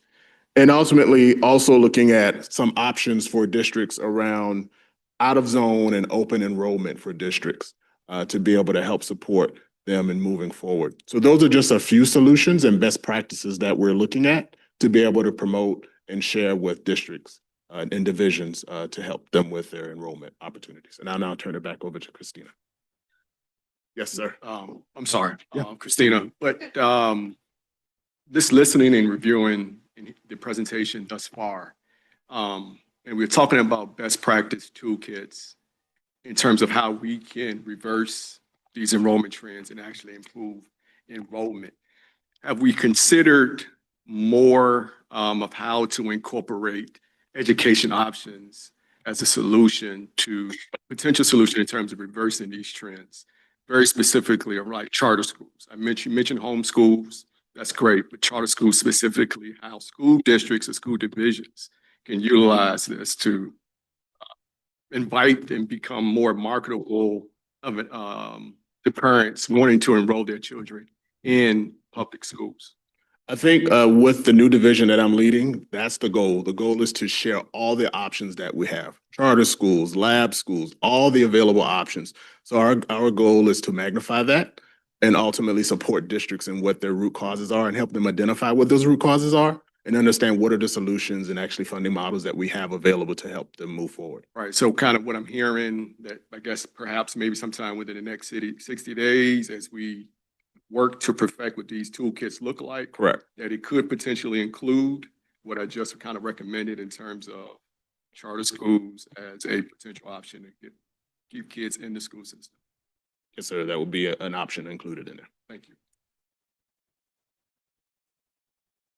All right, moving to slide 11, just a couple of other operational solutions and future planning opportunities is one being transportation modernization and working with school divisions to reimagine and modernize what student transportation looks like to allow for greater flexibility and to eliminate barriers to student access. I think you've heard Superintendent Gullickson's passion about transportation, and so I know we will be working on that over the next several weeks. Additionally, school construction and facilities planning. This ties right into your school construction assistance program and trying to revamp those guidelines to allow for that innovative, creative thought partnership to leverage dollars that are available to them from the state. So those are two additional solutions that we are going to work through in a toolkit to help provide next steps. And by way of next steps, moving to slide 12, we are working to prepare for December's rebenchmarking presentation to the board. That will be delivered to you on December the 11th. And a reflection of what the next biennial budget looks like. We are in the process, as we were developing this slide deck, still had not had complete closure from school divisions on their fall record collection for their student enrollment. And so in order for us as a team to be able to process what fall enrollment impacts are for the budget, that is an important piece. And so we've been shaking down the phones, emails, all of that with several school divisions who needed to get their data locked down in order for us to be able to provide final data for policy decision-making process. So we are unable to continue that until that is done, and we will continue to shake the trees on that. So you will know all of this is reflective as of March 31st, 2025. You will know no later than your January 8th meeting. We're hoping at the December meeting, if we can get clearance to share all of that information, what the actual fall enrollment looked like this year to see if it is in line with what Weldon Cooper's projection showed with that still steep decline happening. So more to come on that front. We just aren't in a position to share that with you today. But we hope this was helpful. And if there are any follow-up questions, we're happy to answer those. Question for you. On slides 10 and 11, I know you guys are talking about solutions here. Is there a means, this is going to be the theme of the day, I feel it coming through. Is there a means by which we can hold another technical assistance type document that talks about the best practices in these particular areas, because I do think that divisions need a resource to shepherd them here. And so, the more, we're not telling them what to do, but the more that we can provide them the resources to be better, do better, and more, then I think that there's that opportunity, again, technical assistance, document type thing. Yeah, how I envision that is the toolkit would have one pagers that folks could really pull very quickly to they could do to help make them better. Perfect. As a resource. So that's how I kind of envision that toolkit, so that it can be broken up and not overwhelming. That's what we want to avoid. Thank you. Other questions or comments here? Thank you, Ms. Berta. Thank you, team. Okay, so before we move to item C, do we need to take a quick break so that presentations can get set up? Is that right? Hold for a tech moment. I think, no? Do you need is it locked in up there for your item? They should have it? Okay. Are we okay?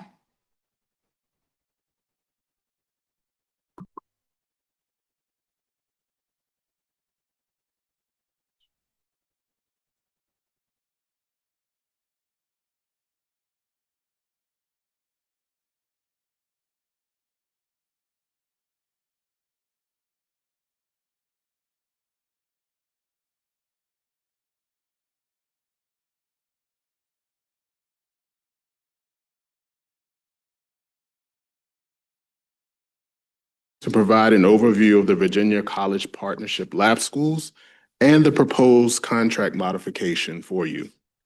Before we delve into the proposed contract modification, we'll do a high-level overview from myself and Dr. Karen Sanzo will be also joining us, and I'll introduce her shortly. Virginia Lab Schools are transforming education through innovation and strategic partnership by expanding access to high-quality, career-aligned learning opportunities across the Commonwealth. Designed and operated by Virginia institutions of higher education, these schools are built in collaboration with business and industry to align academic programming with regional workforce needs. With a strong focus on career pathways and real-world readiness, the Lab School Network currently represents more than 60 school districts statewide and is projected to serve over 5,000 students in the next 2 years, positioning Virginia as a national leader in educational innovation and workforce development. Go to slide 2, please. Next slide.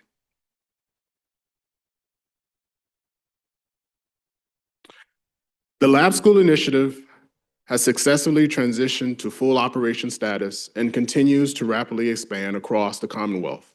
All 15 approved lab schools are now open and operating, establishing a comprehensive statewide network in partnership with over 60 Virginia schools and 20 colleges and universities.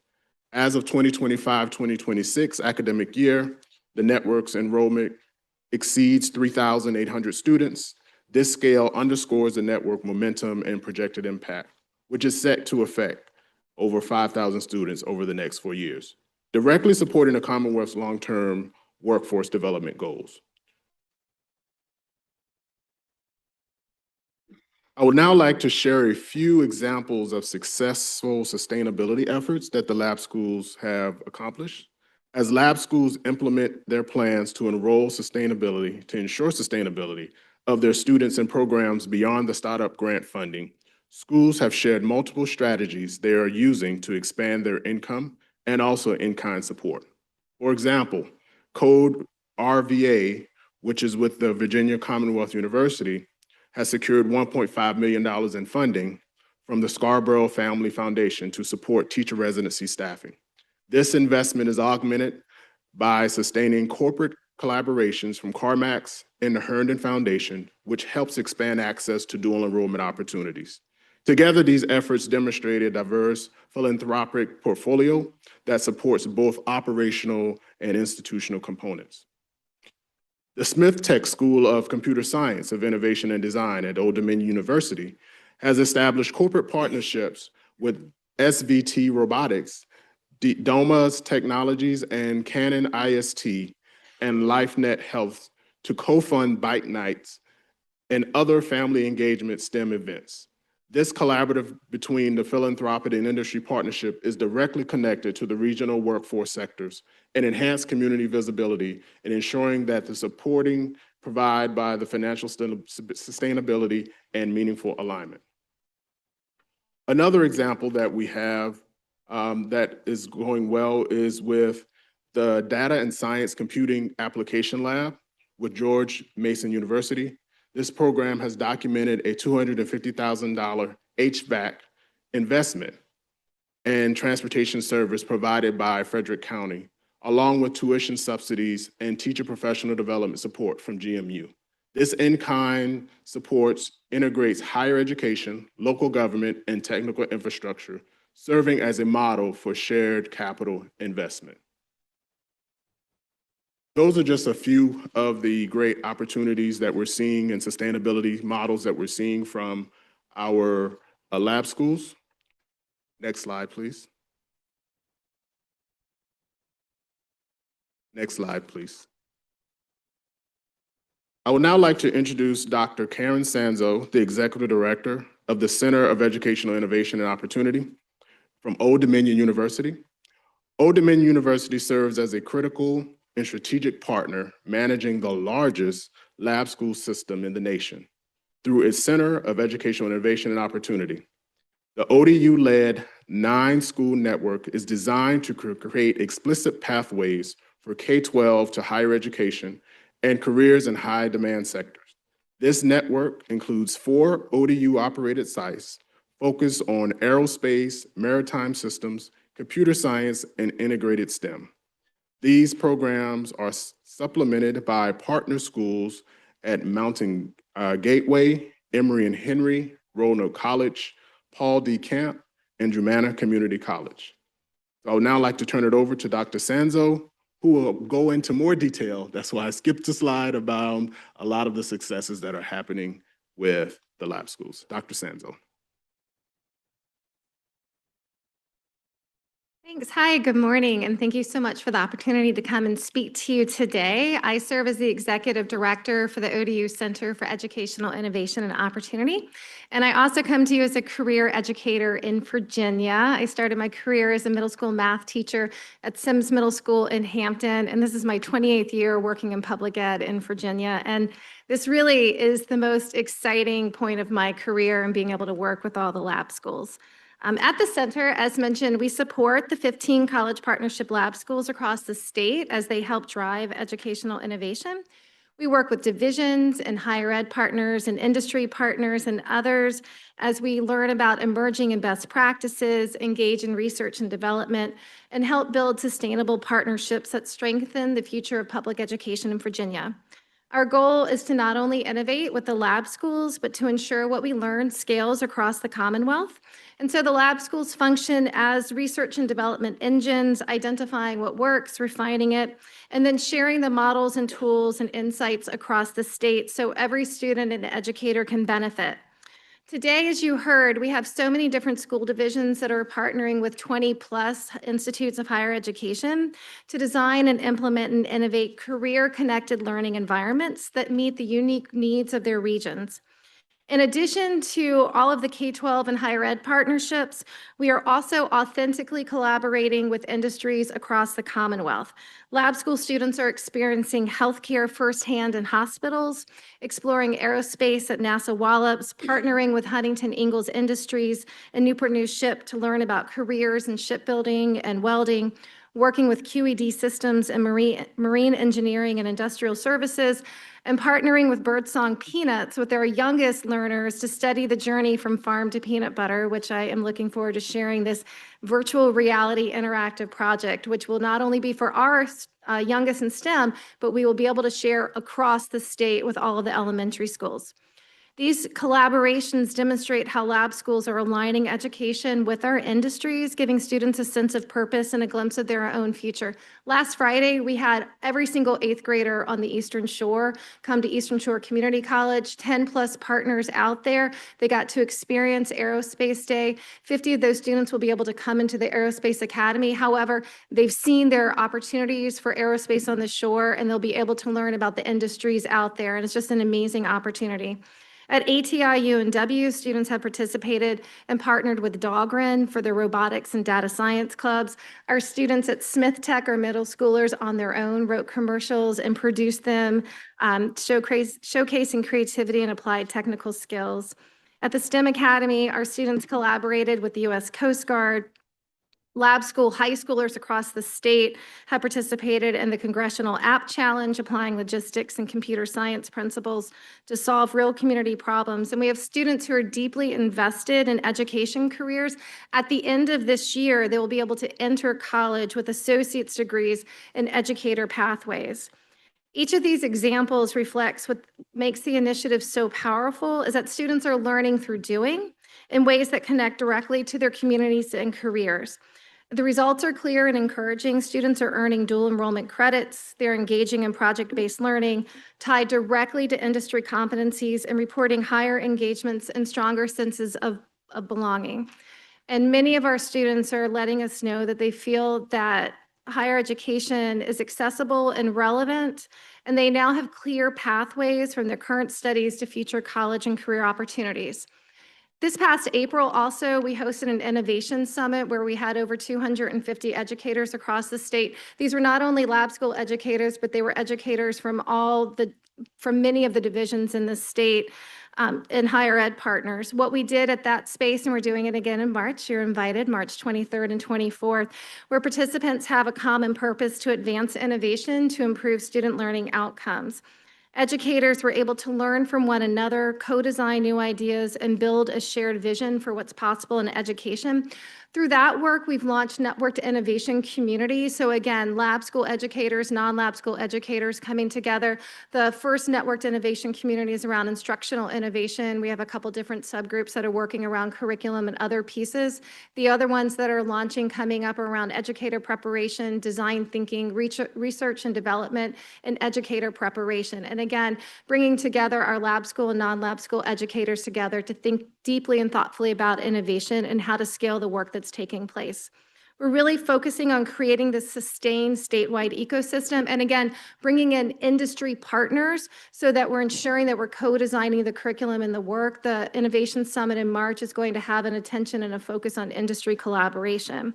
And we're also making sure that when we ideate again, that it doesn't stay local, that we're able to scale.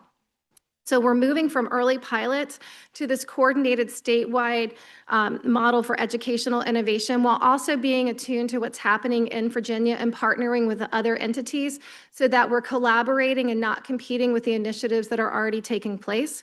So together, we're able to keep talent local in Virginia, strengthen communities, and prepare for the next generation of Virginia's workforce. I was also asked to come here and speak to the material change policy and procedures for our college partnership lab schools, which is important. The planning grants that we had gave us an excellent runway for collaboration. We're able Dr. Sanzo, can we pause right here? Yeah. Are there any questions before we move into the contract mods? Mr. Monk, you good? Okay, sorry. Sorry, I'm a professor by trade. I can just keep talking. Do you want me to keep going or?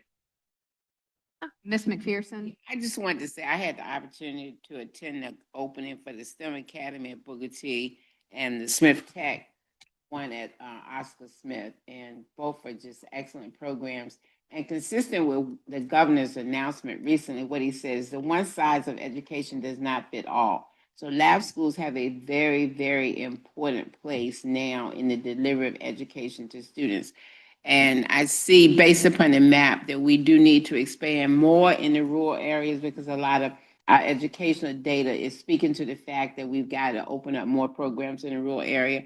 And obviously, everybody knows I'm a big component of HBCUs and the place that they will play in educating students because a lot of students see students that attend HBCUs as role models for them.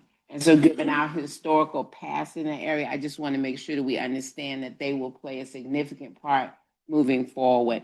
But in the rural area, we do need to expand.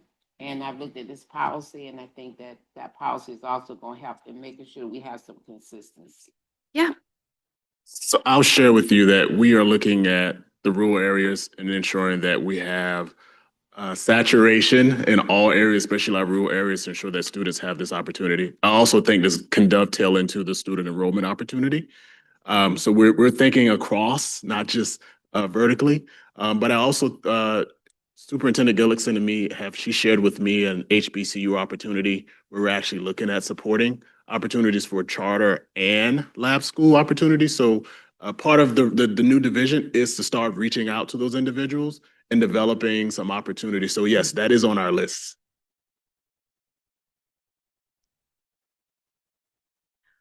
And part of what we're doing with the network is we're collecting and curating the practices that we're finding are working, or at least to share and then to scale those up. So as new models come on board, they also don't have to learn, right? And kind of, we're able to help people learn collectively and have the experiences from what we've already done. And I do appreciate you coming to those launches. And I think that highlights too the partnership piece of it, how deeply these partnerships help propel innovation. Okay, great. So I'm sorry, Dr. Emily. Northern has a No. question. Yes. It's, I'm just so pleased with these lab schools who have been able to secure this additional funding. And I'm just wondering, I mean, obviously that's tough work. Is part of your assistance at the center, is it actually helping them to do some fundraising and giving them tools and help, because this is a big part, right? Given that we were not able to secure that additional funding we wanted for lab schools, that they learn how to fundraise on their own. And are you providing technical assistance for that type of activity? So that is part of what we've been doing. Early on, we were working on supporting with grants, but as with a lot of things, it's come to a pause right now. So we've been looking at NSF and other ones. And so we have been working with some of our partners, especially the ones that we're serving as fiscal agents, to help think about how we engage with those partnerships. And then we're going to be hosting other opportunities to help with fundraising because it is a really significant piece of it. And in addition, how do we also work with our partners directly to leverage some of the existing funding that is already taking place? We've been very fortunate at ODU, for example, to be able to deeply partner with the school divisions to really think thoughtfully about how to leverage existing funds already. Yeah. Mr. Green? Deputy Superintendent had mentioned that currently, I think around 3,800 students are in lab schools, projections in the future, somewhere around 5,000. Is there any reason, or what is like the biggest barrier? Because I'm really big on scale, why there can't be 10,000, 15,000, 20,000 kids, other than obviously money or resources? What are some of the other limitations or restrictions that's keeping us from going really big and being able to impact more students? Yeah, I mean, I think that's a great question. I mean, funding is always the biggest piece of it, and making sure that we have certified teachers who are able to be in those seats. I think for us, looking at it from a university standpoint, thinking about how do we help enable faculty to get that teacher credentialing in order to meet the needs of the students. And I think that's one of those barriers that could help address some of the issues, is helping our 2- and 4-year faculty get that certification. The demand is there, is, I mean, among the parent community who wanted a different option or another, their kids. So it's just a matter of us being able to meet that demand by increasing the supply and available seats at the lab schools for these kids. Yeah. I will also add, it's a lot going into it. So it's looking at space, making sure that universities that have the space to do it, having the resources, making sure that they're fulfilling the same qualities that our K-12 schools are held to, and hiring of teachers. So it's a lot that goes into it. I will say there's a lot of momentum and people asking questions. I've gotten a lot of emails around from other universities about, can we collaborate with other universities? We're like, yes. So there's momentum there. We're just trying to help them go through the technical assistance. And I'm so grateful for Dr. Sanzo for stepping up to the plate in ODU, for helping not just their 9, they're helping all 15.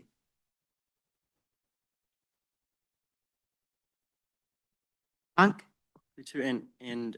talking about that scale, I had the opportunity to attend the DSCA opening, and it was really striking to me the parents that participated, and these are PTA parents and traditional K-12 public education that were coming and saying, we love this, we want more of it. And so think about you and even saying, how can we advocate and tell other parents about this engagement? So really want to think about how we can engage parents in being the voice box for this opportunity for students in their localities as well. Yeah, I think for the division, we have a team meeting coming up next week, and we're looking at how do we develop a kind of a one-stop shop for parents so that they can see, kind of bring Dr. Superintendent Gillison's vision to life. How can parents see their options within their division, within their region, by just clicking on one button to be able to see public, private, everything in one place. So we're looking at how do we develop that for parents.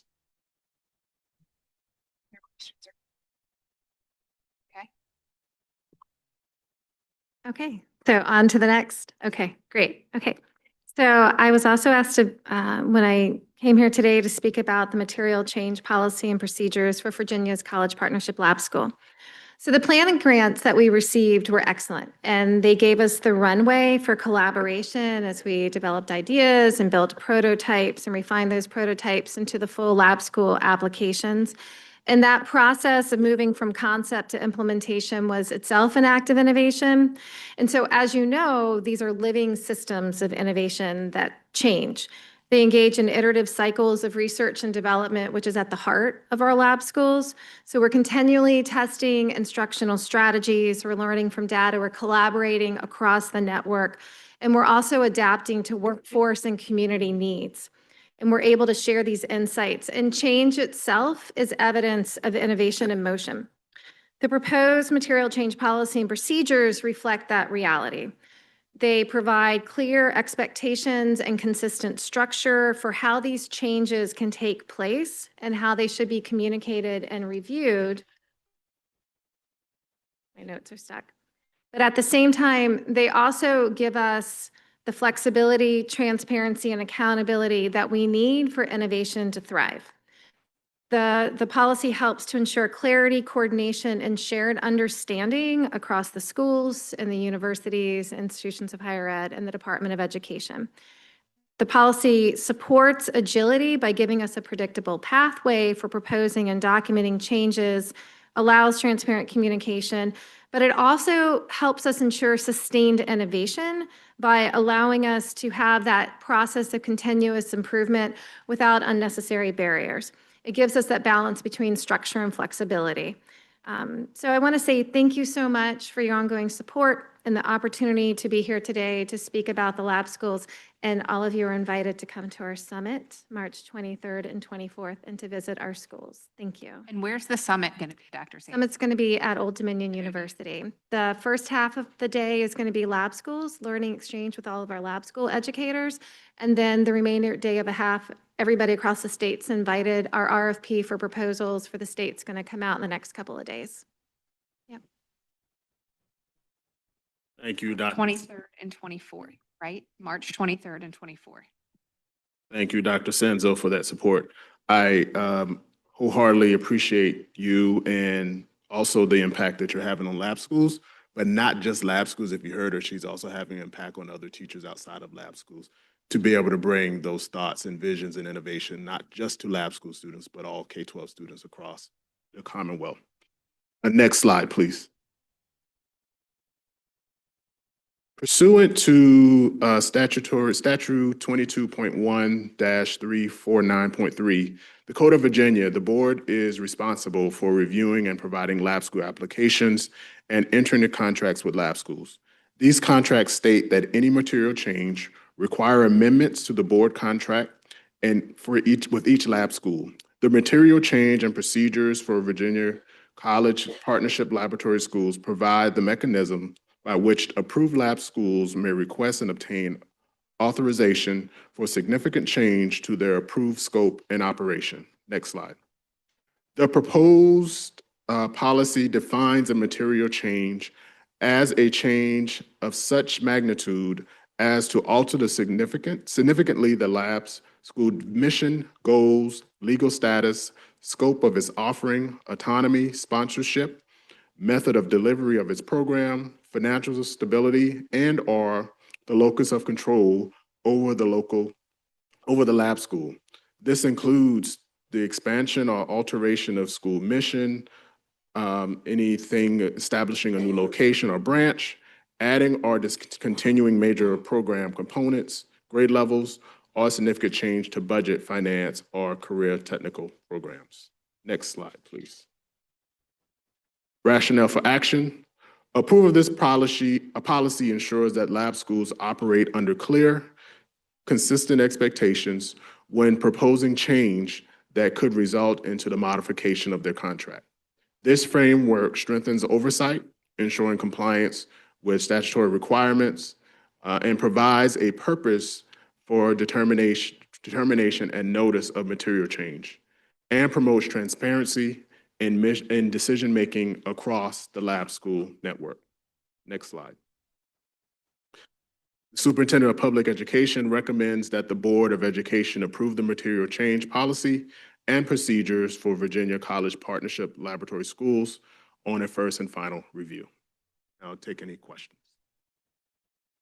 That will be on our agenda tomorrow, so we will take action on that tomorrow. However, are there any questions here? McPherson? Well, obviously, significant is a word that is subject to interpretation. Yeah. But I understand that this is just a first change that's gonna help us along in building consistency. Yes. And obviously, at least as we gain more experience in this area, we'll probably have to modify the policy more. But I kind of congratulate you on the first step for trying to bring consistency. And we don't have people like applying for money, getting money, deciding to do something else, and the board never hears about it until somewhere down the road. So I do appreciate the fact that this is a beginning policy. Appreciate that comment. Our biggest goal is to ensure the quality of education for our students. So I think that's a huge mechanism for us. And so we definitely, whenever we approve this, there are definitely opportunities to come back and revisit because, as you know, things change and rules are only made because they're broken.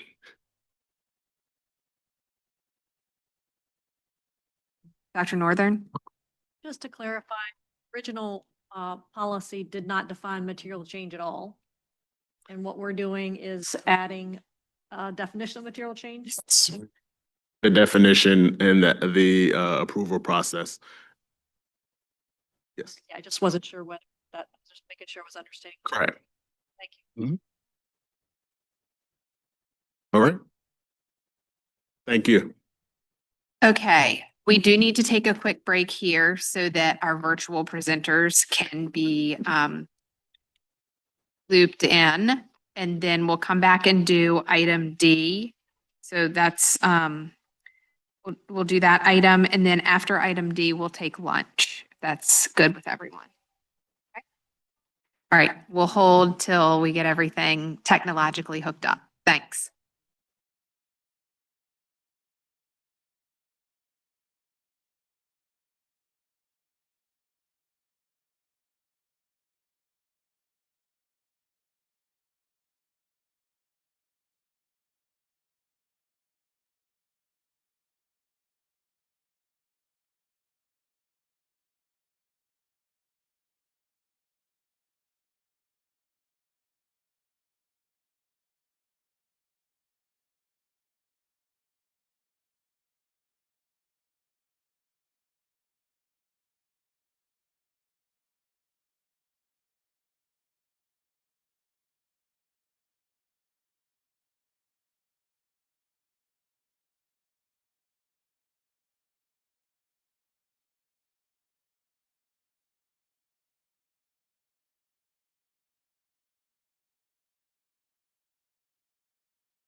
everyone, and we're starting with item D.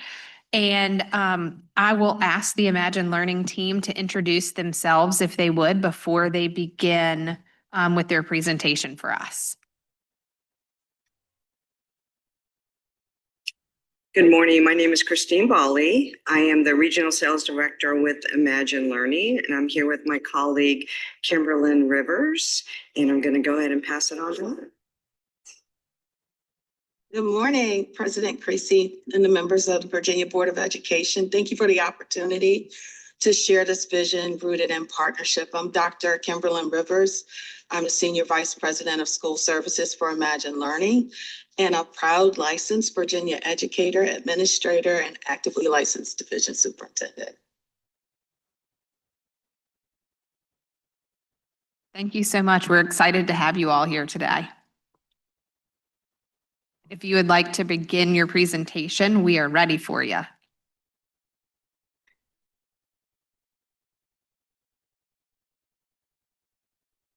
And we do have the slides in front of us, just so that you're aware of that.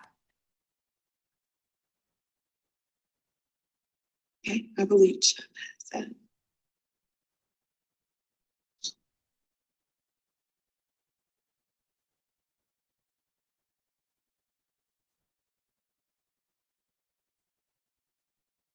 I apologize, Tim, did I need to cue that up or? No, we have it in front of us. You can just proceed. We have it in front of each of our computers, on our computers. So if you want to just go through your presentation, we're right there. I'm like, it's great.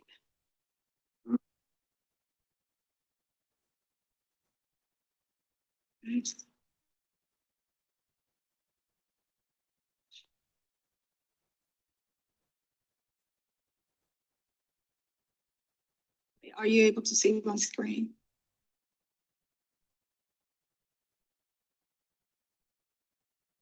Are you able to see my screen? Okay. You hear us?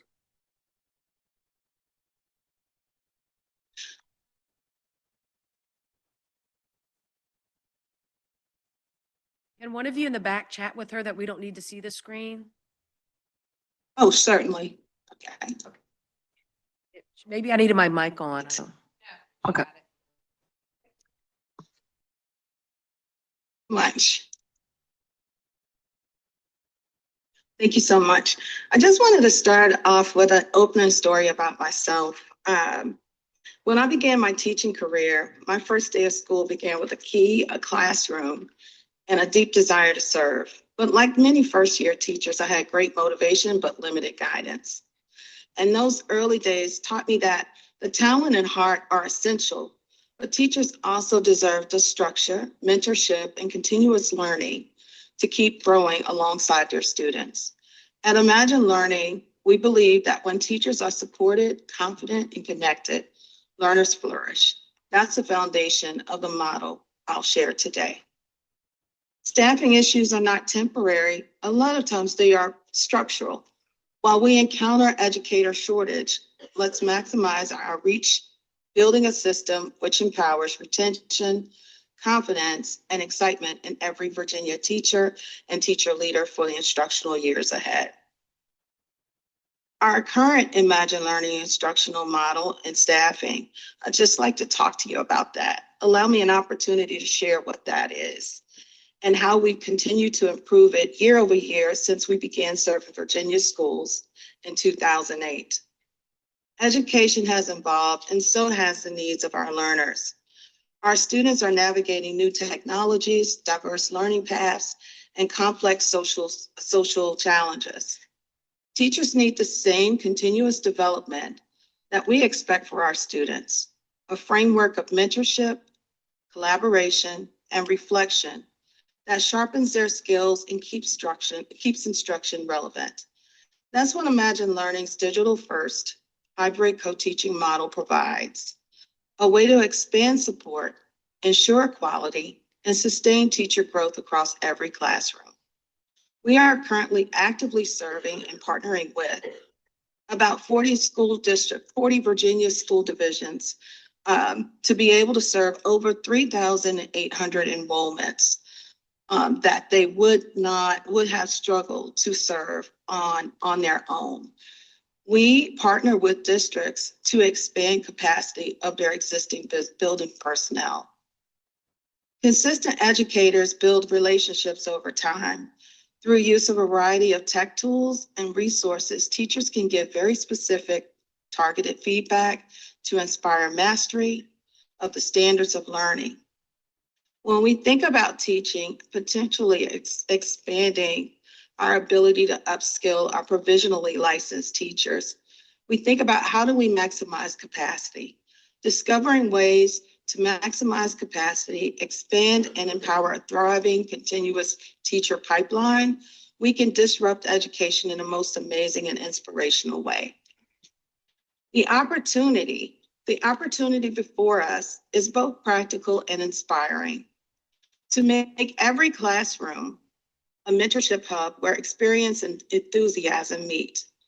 By pairing provisionally licensed or novice teachers with experienced certified Imagine Learning educators, we create a dual teaching partnership that blends digital excellence with human connection.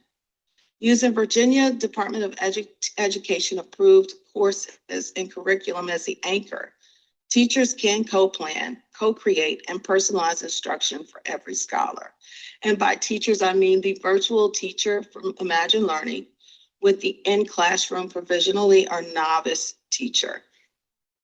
The outcomes we hope to see, or we aim to see, are holistic and lasting. Student growth, personalized, consistent instruction, increased teacher confidence and retention, greater cost efficiency and scalability, and stronger family and community trust in education. This model creates classrooms where teachers feel supported.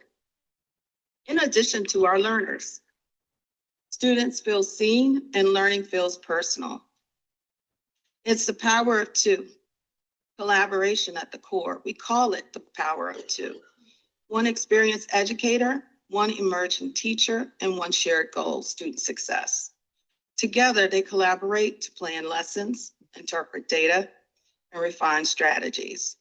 The experienced Imagine Learning educator models instructional mastery, while the novice teacher connects directly with students, bringing energy, empathy, and growing confidence in the actual physical classroom. This partnership not only benefits learners, it grows the next generation of skilled Virginia educators. The next slide is the hybrid co-teaching model in action. Inside these classrooms, instructions will feel dynamic and connected. The certified Imagine Learning teacher provides virtual modeling and coaching through our Imagine Learning virtual portal. And while the novice teacher facilitates in-person engagement, manages student relationships, and builds trust directly with their student community. Both educators are actively reflecting, teaching, and growing, ensuring that students experience continuity, care, and rigor in every way. This model highlights personalization, engagement, and competency-based learning. The model on collaborative planning and engagement, using both in-person and online instruction with the Imagine Learning Virginia Department of Education approved courses as the instructional anchor. Customization. No two classrooms look alike, and no two learners learn the same way. That's why this model is built on flexibility and personalization. Teachers review data, identify learning trends, and adjust instruction each week. It allows for intervention where needed, acceleration where possible, and support for every scholar, from those catching up to those ready to leap ahead. Instruction in this model isn't copied, it's co-created. Imagine a Virginia where every teacher begins their journey with confidence. Every classroom has both expertise and enthusiasm guided in learning, and where every scholar receives personalized, high-quality instruction. This is more than a partnership. It's a movement to elevate the teaching profession and strengthen our educational future. As I reflect on my own journey, the first classroom, that first day, I realized how much potential was waiting to be nurtured. This model represents a promise that no teacher stands alone and no student goes unseen. Together, we can ensure Virginia classrooms are not defined by shortages, but by strength, by mentorships, by excellence, and by endless possibility.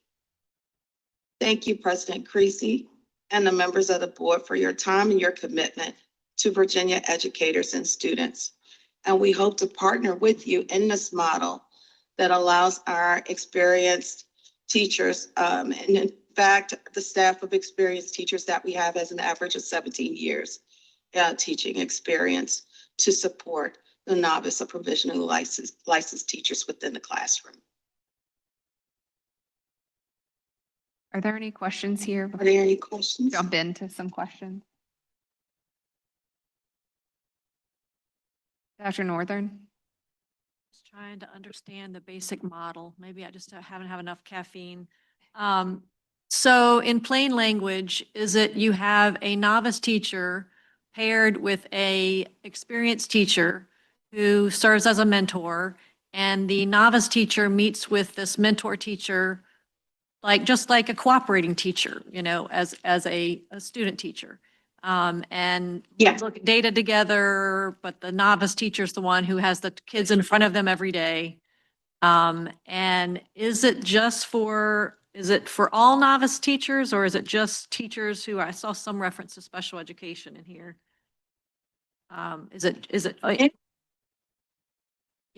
In our current model, we have special education support also built in. Every student that is served by our teachers in this collaborative model would receive exceptional ed support in relation to accommodations and modifications. We would teach the teacher how to make those accommodations and modifications for learners in the classroom. In addition, as we need to participate in IEP meetings with the novice teacher, we're happy to do that as well, to model participation and additional data that may be needed to support those meetings. In relation to the digital curriculum, both teachers would plan together what portion of that Virginia approved course would be delivered asynchronously and what portion of that course would be delivered synchronously through live planning and teaching within that particular class. In addition, it'll allow for, clarifying that, but finish that sentence. In addition, they will use data to structure dynamic groups where they can specifically work on personalization and skills development, and also helping learners who want to accelerate, and also working with learners who need additional skills support to support those through a personalized approach. Teacher is also teaching the kids. Veteran teacher isn't just providing support to novice teacher. Is that correct? The veteran teacher would be modeling instruction for the novice teacher. With the kids? Yes. Okay, I just didn't know virtually. That teacher was sort of behind the screen, behind the curtain, or whether they were actually teaching with that teacher, with the kids. Okay, that's helpful. Thank you. I just wanted to wrap my head around what the model was. Other questions? So maybe one of the two of you can answer this question for me, but what does the data look like from the 40 divisions that you're already working in? What does the data for provisional licensees look like? What are some success data that you have to show? If that's something that you could share with us, I know that's not, part of your presentation today, but that would be interesting to see at a later date. We can provide information on the data of how our students are achieving in the state of Virginia. I do not have that present in the presentation today, but I would like for you to take a moment to go back to the model. I believe it's on slide 4 with the instructional layers of support. And I'd like to explain that a little bit more. In this model, this is a model that is currently currently being supported and delivered in Virginia. What the teacher of record at the top of the model, in this case, it could be our Imagine Learning certified teacher of record who is licensed, or it could be someone, it could be our Imagine Learning teacher, a teacher of record who has that certification. Teacher is in charge of, and well, I would say in charge of instruction, but in this model, they'll be collaborating with what we would call the on-site mentor.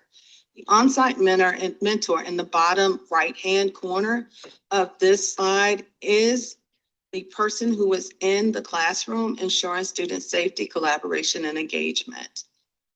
Through collaborative support, our teacher of record or our Imagine Learning certified teacher would be able to help the on-site mentor co-collaborate and co-plan and co-design lessons and decide which portions are to be delivered live and which portions are to be student-led, where students are actually in the online curriculum, continuing to do that on their own. In addition, in this model, we also have on-demand tutors who are real-time tutors, and it's akin to, let's say the students have access, 24/7 access to the curriculum. The on-demand tutors is akin to what you would refer to as before school tutoring, during school tutoring, and after school tutoring. Those on-demand tutors, while the student is actually working in their course, this additional layer of support provides specific support on concepts that students may be struggling with while they're in school or either while they're outside of school when they're working to get, they're working in their courses. That live tutor also provides support through whiteboard and chat and also through phone. Again, that's an additional layer of support in addition to the Imagine Learning teacher and also the on-site mentor, specifically designed when a student needs support and when they're outside of that school setting.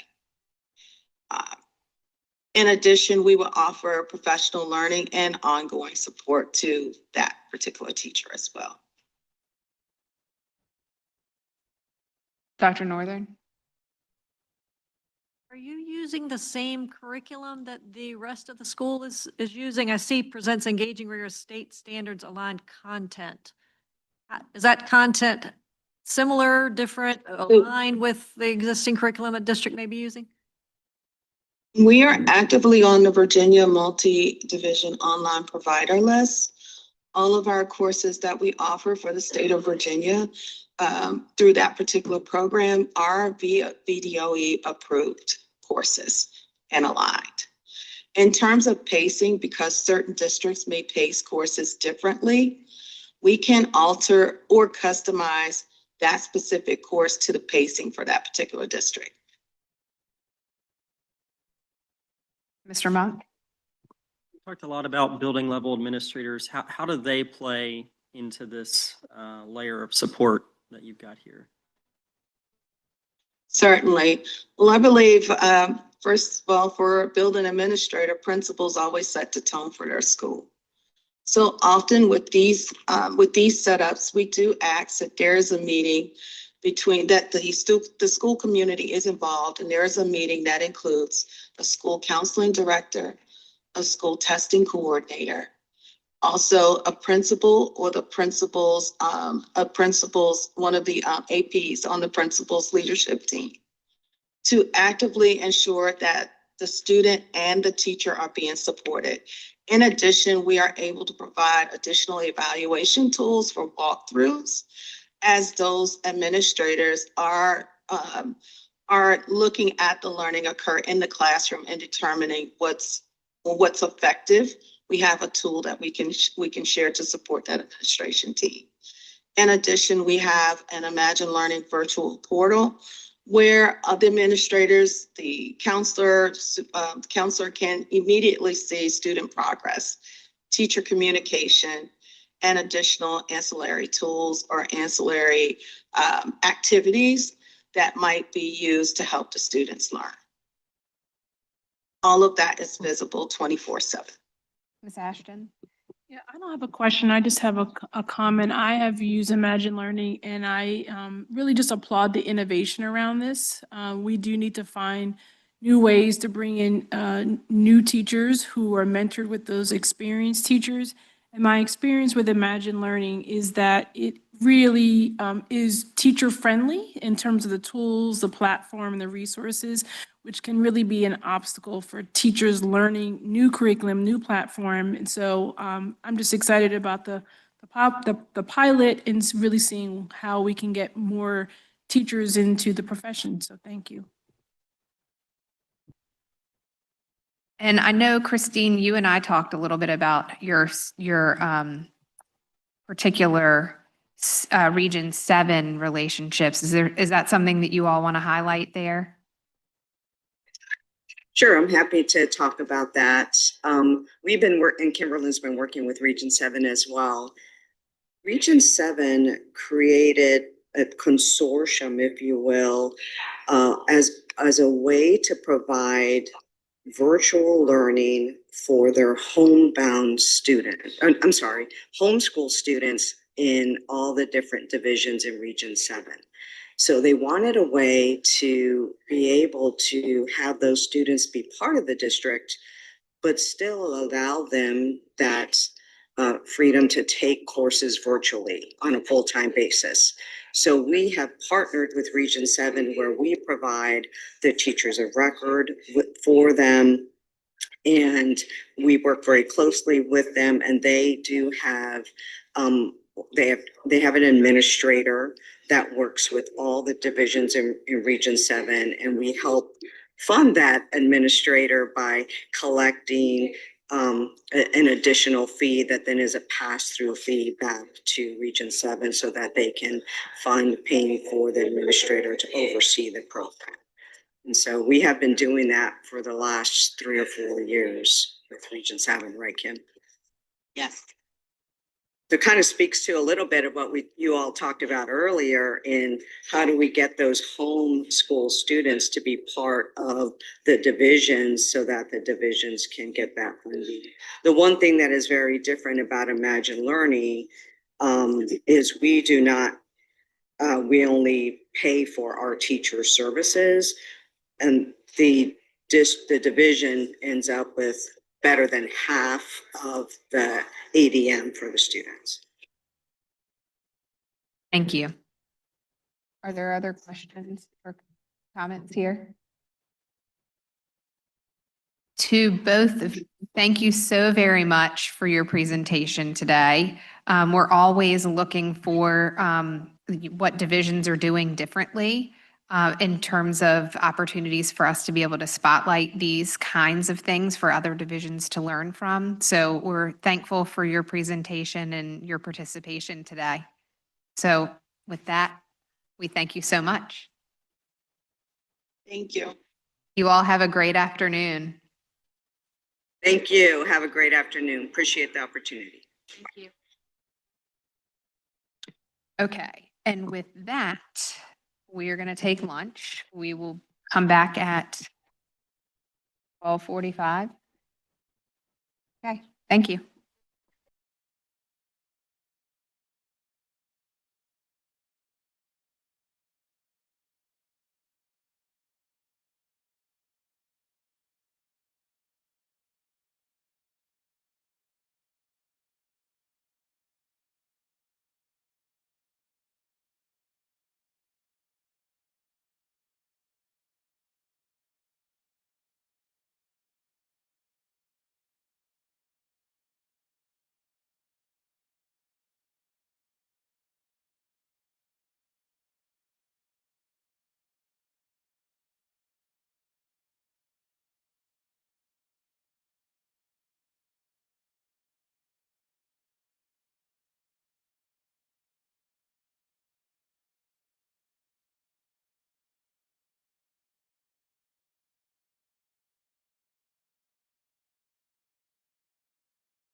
We are back with item E for beginning of our afternoon session.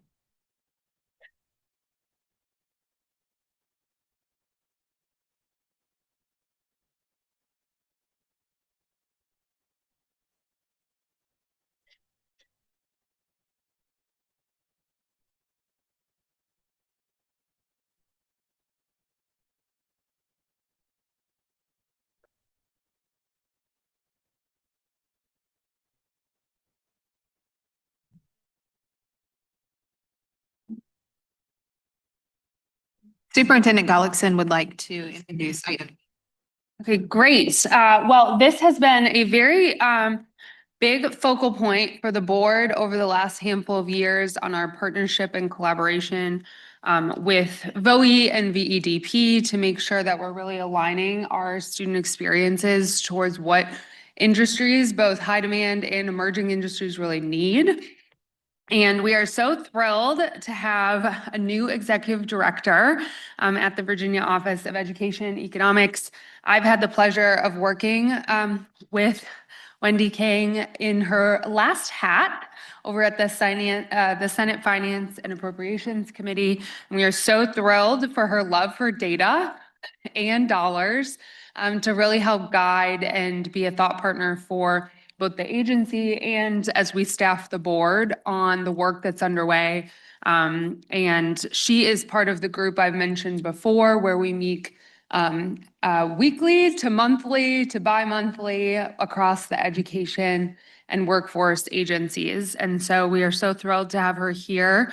And Dwayne, if there's anything else you want to add, but I stole the thunder to introduce Wendy and how we're so excited about this agenda item.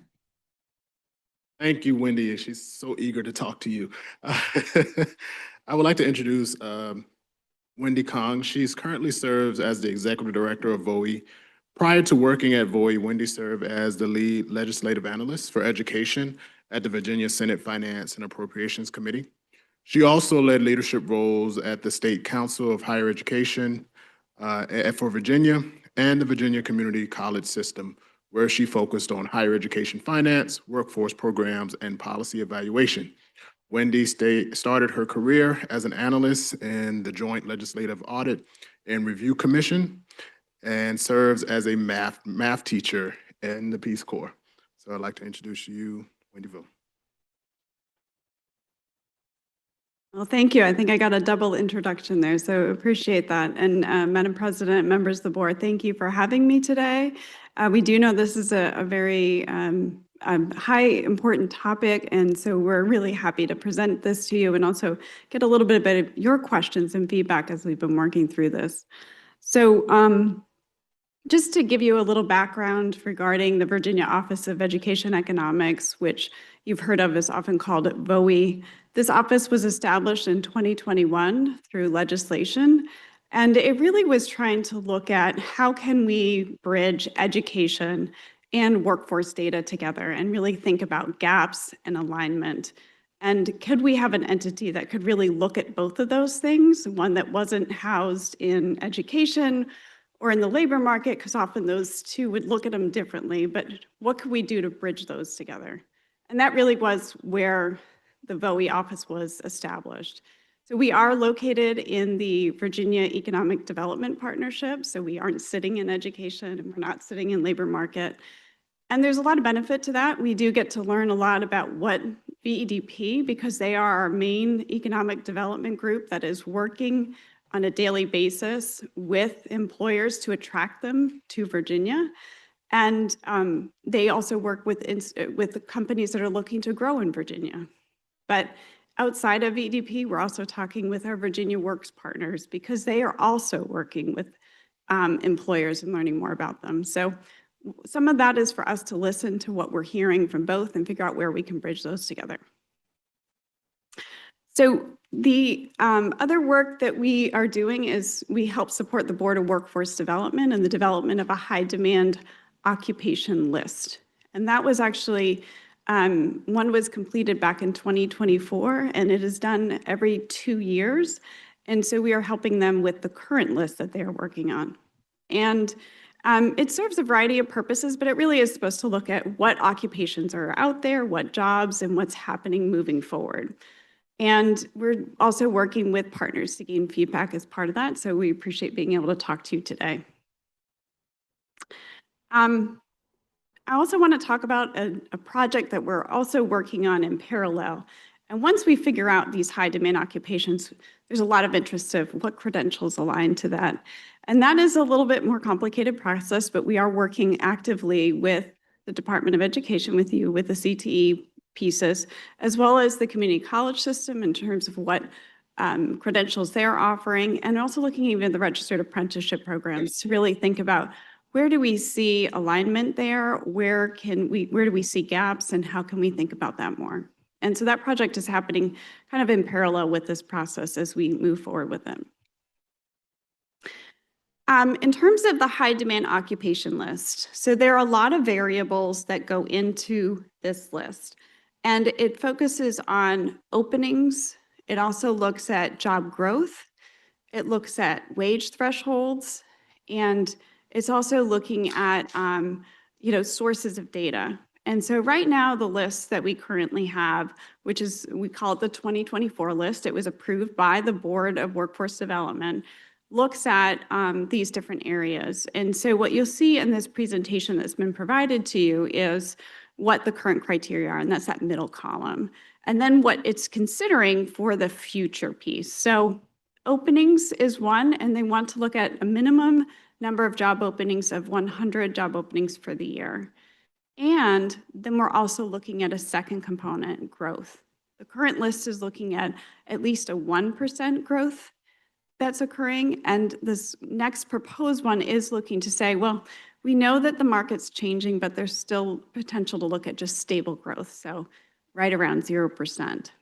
But you need both. You have to have at least 100 openings, and you need to have some growth with that. In addition, there is a median earnings threshold, which is 200% of the federal poverty level. At the 2024 level, that was about 29,000, knowing that there's some inflation, that's moving to 31,000 with the list.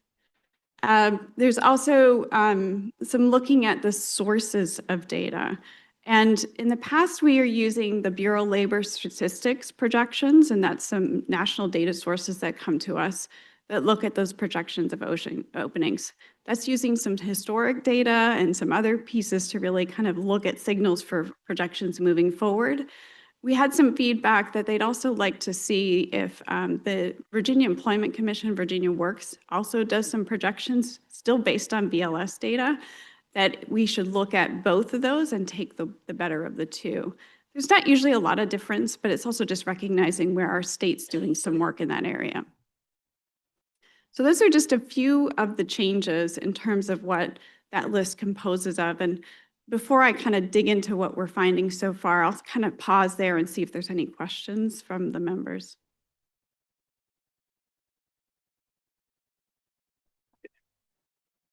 Mr. Monk, or I'm sorry, Ms. McPherson. Thank you. When looking at the list,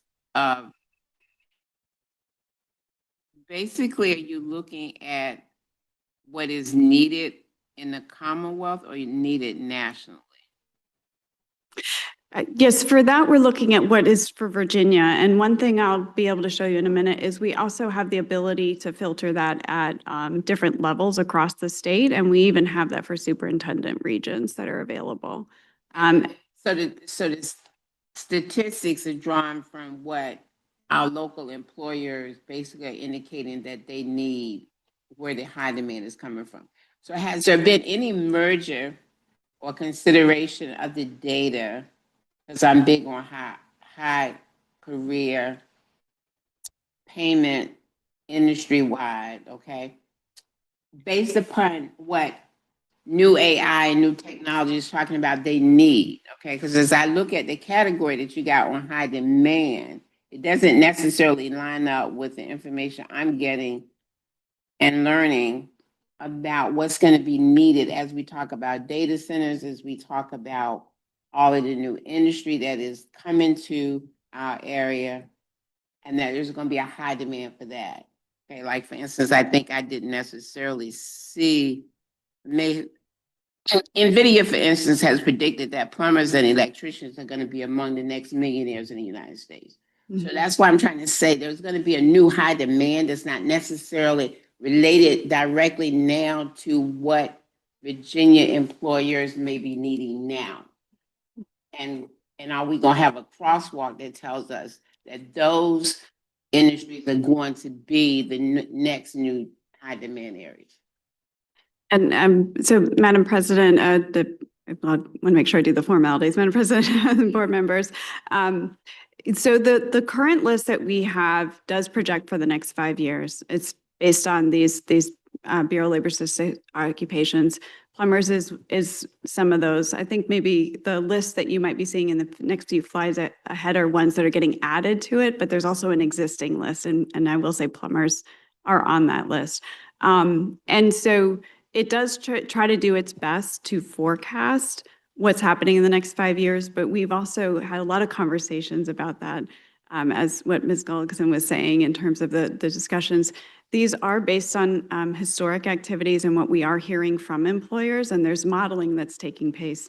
And these models do their best to try to predict the future. And BLS has even noted, we know that AI is changing and there's only so much that they can predict. There are some things that happen, either in a region or that these models may not pick up. And the examples I've been giving lately, you've seen in the news, the announcements of AstraZeneca and Eli Lilly coming. That's not something that a model knew. We just found these out in the last few months. So you can often have something that happens regionally that is not always picked up perfectly in the models because they are doing their best based on historic data to project that. The other example we gave just last week was we met with the Newport News shipbuilding, and they had some layoffs that had occurred, and the model was picking up the layoffs, and they were projecting less welders. And they said, we know we need more welders, and this model's not picking it up because, again, it's doing historic data. One thing I'd like to say is we often think that this data serves as a conversation starter and not an ender, because there's things that are always happening out in the economy that a model doesn't predict. But it's a way to start the conversation. Like to see us build to Ms. McPherson. we talked that we built in the opportunity to add to this list, because a lot of the students may not want a credential in some of these areas that you have on the list. And so I don't want us to limit them. I want to make sure. I think we need to remember that this is not a list that's specific to education. So we're not specifically driving this. And that may drive CTE programs to some degree, but that this list is not something that is driven specifically by education. Oh, yeah, absolutely. I get that. Yeah, and I guess Ms. Ashton. the under question I have for this is this totally makes sense in terms of high demand in the next 5 years. But what's underneath it is what are the skills even for these jobs that I do think go into AI and innovation and technology, that some of these jobs are not your kind of standard, career tech jobs. They're actually technology jobs. And so that's the part I think that's connected to the education piece, is how do we get under what are the skills required for these jobs so that K-12 can actually be preparing our students for these opportunities. Is that work that is like a next step? This is a great start. And then the conversation starter is, well, what are the skills you need for these? Right? Yeah, Madam President and member, the pieces, yes, we actually have even a whole dashboard that is looking at trends in job postings and job analytics, and what we have seen is the major skills, and we are able to divide that up by both credentials that are showing up in job postings, as well as kind of that soft skill, durable skill, however you want to call that, as well as some the middle area is kind of the technical pieces that they're looking for. And we're able to do that even by career cluster. And again, that's that conversation starter. So we've had some discussions. I was just meeting with Virginia Works and even talking with your CTE director about how can we create those conversations and say, this is what we're seeing with that. And then also blend that with being housed at the Virginia Economic Development Partnership and with our partners with Virginia Works. What are we hearing from employers to help build those? Because we know those conversations are really important. But we're starting that conversation using some data. Mr. Monk? And I don't want to opine on this too much, but I appreciate you saying that this is really a conversation starter, because one of the challenges I think that maybe we can discuss and go through is in the education field. I think historically we've used some of this information as the end-all be-all. And when we look at credits that folks are receiving, and then the direction that our CTE pathways are going in, this data really drives that. And so students are being placed in a position of, okay, if we want to get to this section, then maybe I need to go towards these high demand careers as labeled by this data. But there are, as you alluded to, there are many factors that are swirling around in the Commonwealth that can better inform, this data is a great piece, but there's also some practicality. So appreciate that component. I'll save some other questions to the end. Thank you. Okay.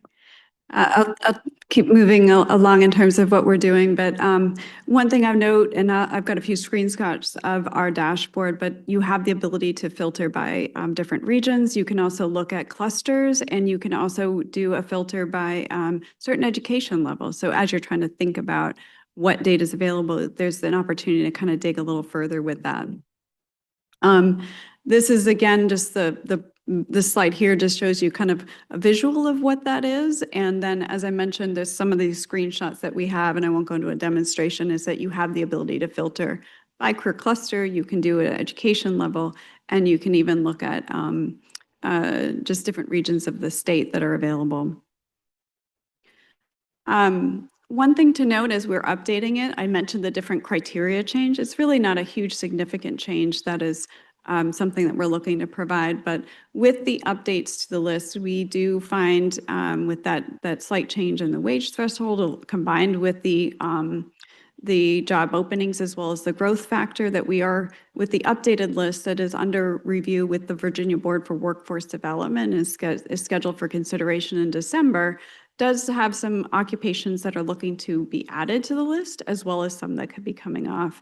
And I think a few things that were just mentioned are actually a good point when I get to ones that'll be removed, because we just had met with the board, one of our members, and he said, we really should rethink that one because of some of the criteria and that conversation that got started.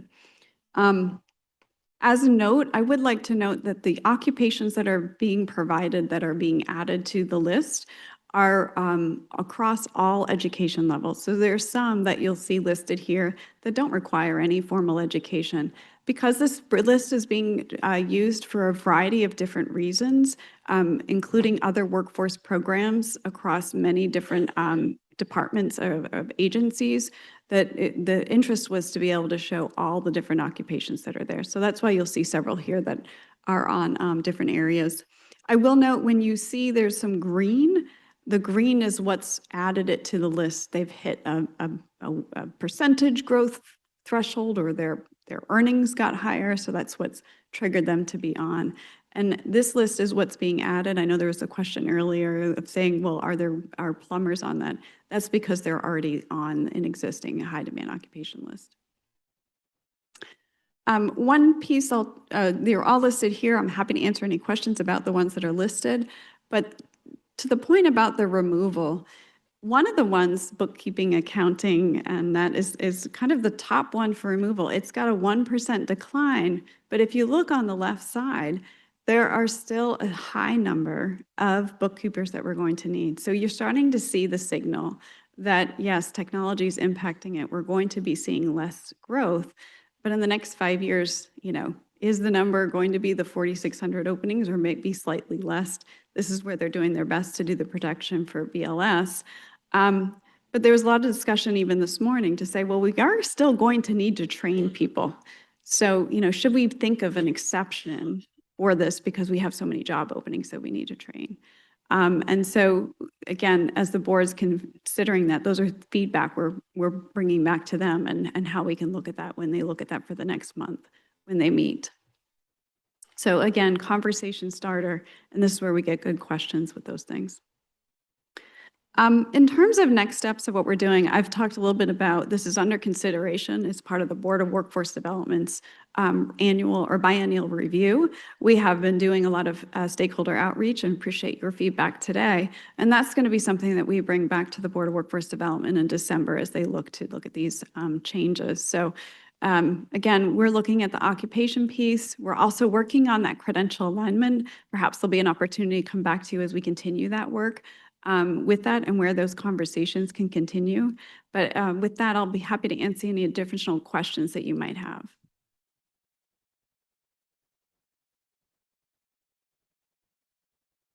Comments? Thank you. Mentioned it earlier around kind of, can you help me understand how this data is collected? I see you've got job postings. But one of the things that I think our agency has utilized is the median salary as well as that posting data. And we've already talked a little bit about some of the things that maybe aren't taken into account there. What is taken into account outside of the job posting component? I'm mainly thinking about, many of these industries that are hands-on are really small businesses. So they may not be posting a job publicly. It might be via word of mouth, or they've got the apprenticeship program that's moving folks through. What goes into that factor to create a high demand role? Madam President and member of the board, this is a very good question. We use the job openings data, which is slightly different. It's based on employer surveys in terms of what types of occupations are hiring in, which is a little bit different. And so those estimates are based on kind of actual employer activities that are occurring, and it can include the small businesses as well. They're part of this data collection thing, and actually there's been some delays on some of those data collections with the shutdown. But the job postings is a little bit different, and you're 100% right. We don't often see job posting data in certain areas. Skilled trades is the one we hear the most frequently about, where they're getting people through word of mouth. We're often trying to look at both. What is the projection for openings? And then are we also seeing a posting intensity for those different areas too? Because that's almost a real-time signal. And so, and that's where those conversations sometimes, if we're not seeing the projections showing, like we talked about with the shipbuilding, are we seeing them posting it more? And that's where those two data points can come together. But to answer your question is, are we factoring in those job postings? We're often going off the openings because of the conversation starter, because that's a historic model that we have. The postings can often fluctuate pretty quickly depending on what's happening and have a lot more nuance to them. And that's where those conversations come in terms of how can we interpret that and think about more what we need to do regionally. Mr. Monk? Follow up then. Appreciate that. That is very helpful. If you were kind of an educator thinking about, hey, if I need to teach 5 years from now, 10 years from now, what does that curriculum or those courses look like then? It sounds like this data definitely would be helpful in that. What other pieces of information would help inform that maybe this data doesn't provide of the types of classes? I think we talk about AI, that's an easy one to talk about, but that may not have shown up right in this data. So what other things should we be thinking about collectively to inform decisions as we go down the road? And I think that's a great question. I think I'd like to categorize it into a couple different areas, right? Because if there's people who are looking for the long-term jobs that are getting the bachelor's degree, we see those degrees that don't always line up, but actually they're very much needed. And I won't survey who on here may have majored in psychology, but we usually have one or two poking up. But yet they're doing valuable jobs across the area. And that is actually in most states, the 1, 2, or 3 top degree awards in any area. And they're very applicable to all of them. And so when we talk about bachelor's degrees, sometimes it's a little broader because we know people can go across different majors and still be very valuable in the workplace. And what we're seeing in those areas is what is AI proof? And institutions have been talking about this a while. we're always going to still need those communication skills. We're always going to need to know how to do the human interaction. These are those things that technology can't replace. People like me coming to talk to you, how do we communicate well? How do we problem solve? And then how do we manage AI? We had a lot of conversation about computer science 4 or 5 years ago. We thought that was the biggest area we needed. We had a shortage in that area, so maybe the AI is going to help a little bit, but we're still going to need them is what we hear. We may need less, but they're going to need to not know how to program, but this whole notion of code vibing where you're managing the AI code. So how do we teach to a way that people continue to adapt to technology that even when they went into college might have already changed by the time they graduate? So I think a lot of it, what we hear in that area is how do you adapt quickly, how do you problem solve, and how do you teach those skills? That's kind of probably a core foundation. In the CTE area, it might be more technical because that's a short-term training turnaround. And so you might be thinking differently about where this data is relevant in terms of do we need the HVAC and the plumbing, and maybe there's not as much technology changes that are happening there. And so I don't mean to say it's different for each thing, but you might be good to think about what is it, the different parts. Is it your base education or is it career and technical skills based on those CTE people? And how you probably need a bit of both, right? And maybe there's also some short-term certifications as we start to think about economy shifts that can help people get a quick job as they continue to think about other things they want to do in their careers. Because in K-12, you are trying to train them for lifelong careers. And yes, but you also want to prep them for that first job out of school or college as they get there. Ms. Ashton, did you have a question? Okay. Superintendent Gullickson. Great, thank you so much. One of the elements that you have on the 24 list versus your proposed list that was on slide 4 was this notion of regionality. When we first produced this list, I know the field was really nervous of like, we're limited only with our students to the high demand industry sectors for, say, Superintendent Region 5. And so curious, it just says under consideration, if you can help the board better understand that. And then I have one other question that'll inform our next conversation. Yes. Yeah, I apologize for not covering that. The region component pieces, and we were just talking with our board workforce board member this morning about that. There is an interest to have more of that. One thing is when the 2024 list was developed, this dashboard had not been developed yet. And they said, oh, wow, we can actually see by region. And so they may be okay with that option of being able to see a region and you can sort by that. You can look at it by different education level and the cluster and understand that more. So there may be an option for us to be looking at that. There was another consideration is could we do an additive piece if something didn't come on, I'll take the bookkeeper one or it's about to come off, but there actually is growth in a certain region. Could we add that to the list? And that's something they want to consider. I think the piece that has come up of is really the conversations, like if we've already got that available, would it be best for regions to sit down and kind of us help them walk through that list and say, even one is high demand, we're not seeing it as high demand in yours, so you might want to think about that as well. So we're looking at the different regional options. So one is either doing an additive one based on an extra set of criteria, even if it has no growth overall, but had growth in a region. The other option is just being able to display it like we currently have. So I have more to be able to report back after the December meeting, but those are two options we're looking at. Well, we appreciate the superintendent's regions being added on there. Dr. Williams, I know you helped with that. Second question informs, as you know, the next agenda item is on our Perkins plan. And so we've been really drawing more attention to apprenticeships, which is also on your list. Can you just speak to that and how that's informing your high demand list as well? Yes, so the apprenticeship data is actually coming from the Virginia Works, and those are apprenticeships that they are connecting with based on their federal registered apprenticeship program. I don't want to speak to what you're doing in your Perkins plans. I don't know if those are apprenticeships as well, or maybe the pre-apprenticeship. But if the board had said if there were 10 or more apprenticeships, then they are thinking that's a demand because an employer is actually working with that apprenticeship. If there is something that you're doing that's getting that employer piece at a K-12 level and we're not picking it up, that's certainly something we could talk about. Dr. Northern, did you have a question? And this may be a question for Dr. Williams, but so when I'm looking at the list, I mean, for instance, environmental engineers came off the list. Right? They're making $102,000 and but nuclear engineers made it on the list. So I guess I just want to make sure that we're not so tightly aligning our pathways to the ebbs and flows of this list, right? Because obviously we still want kids to be environmental engineers, even though they're coming off the list. And I assume that we are not going to be creating career credentials and pathways for jobs that have no upward trajectory.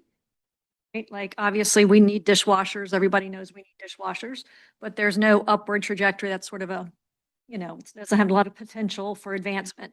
So I just want to make sure that when we're talking about, because sometimes I look at these and I'm like, oh gosh, don't want to reward some of these that don't have an upward trajectory.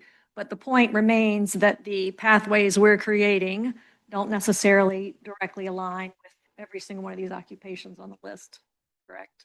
Mhm.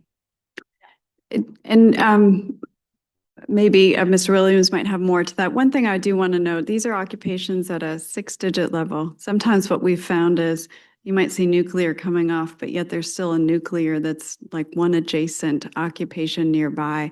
And so this is the challenge in that larger project of credential mapping, where you may have something where it's like, we don't need this nuclear, but these occupations and the degree programs, I'm thinking in higher ed, translate to another area. And so this broader notion of sometimes that cluster is a way to look at it, and the filtering by cluster can be more helpful in those pieces because we call it a 6-digit SOC. So it's a standard occupation code, but yet there are people who have the same major that can fulfill multiple SOC codes across that. So I think that's a really good point, and where you want to think broadly. And that's where we did add those clusters as well. I believe there's an update to the clusters too, so we might be able to do that. So again, great question, and we want to look broadly on those areas. I wanted to reiterate this AI point as well, because I think that we're in this great sort of area of unknown right now. And what I look at when I see these ones that have added, most of them are not desk jobs, right? You got retail salesperson, a maid, a food prep worker, a dishwasher, a food server. I mean, these are not desk jobs. So whether we're seeing the tip of the iceberg with AI or not yet, but I do think that we probably need to really be asking those types of questions. So there's certainly people that have already done projections relative to what classes of occupations they think are quickly going away. I mean, in my industry, it's a copy editor. We used to pay for copy editing for every single one of our reports, and now AI does that, and it's basically position that's no more. So anyway, to the extent that we can continue to push on that, that would be great. Thank you, Madam President. Just one final note here too, and some feedback as well. I know the salary component that you have here is important. I think about years ago when parents said, oh, our kids got to go to a 4-year post-secondary component. And now we've realized that maybe there's some other options that our learners can go to that are just as great. Unfortunately, I think when we see this median salary, sometimes parents might say, okay, this isn't where I want to push my child. So I don't know if there's an option to look at kind of highs and lows of that. I look at some of these roles and know that obviously depending upon where they reside in the state, maybe this number is more accurate than other areas. And so I know this is data that we collect and utilize for different reasons across different agencies. But I think in this particular instance in the education field, if there's a way to see a little bit more info into that salary piece, it may make folks feel more comfortable of, hey, I look at truck driving here, and that's one that maybe in my area of the state is probably double that in terms of salary, but I think in Southwest might not be. So just trying to get a little bit more of a picture of what that might look like. And I know the dashboard only has limited capabilities, but that might be an idea as well. But appreciate the work and had a lot of questions just because I'm interested in it. So thank you. My contact information is at the end of the slide. Please feel free to reach out to us. We're happy to kind of continue any additional conversations offline. Thank you. Thank you so much. We appreciate you being here with us this afternoon. Okay, moving to item F. Righty. Item F, the Perkins State Plan is a document developed by each state under the Carl D. Perkins Career and Technology Education Act, Perkins, also known as Perkins 5, to guide its career and technical education, also known as CTE programs.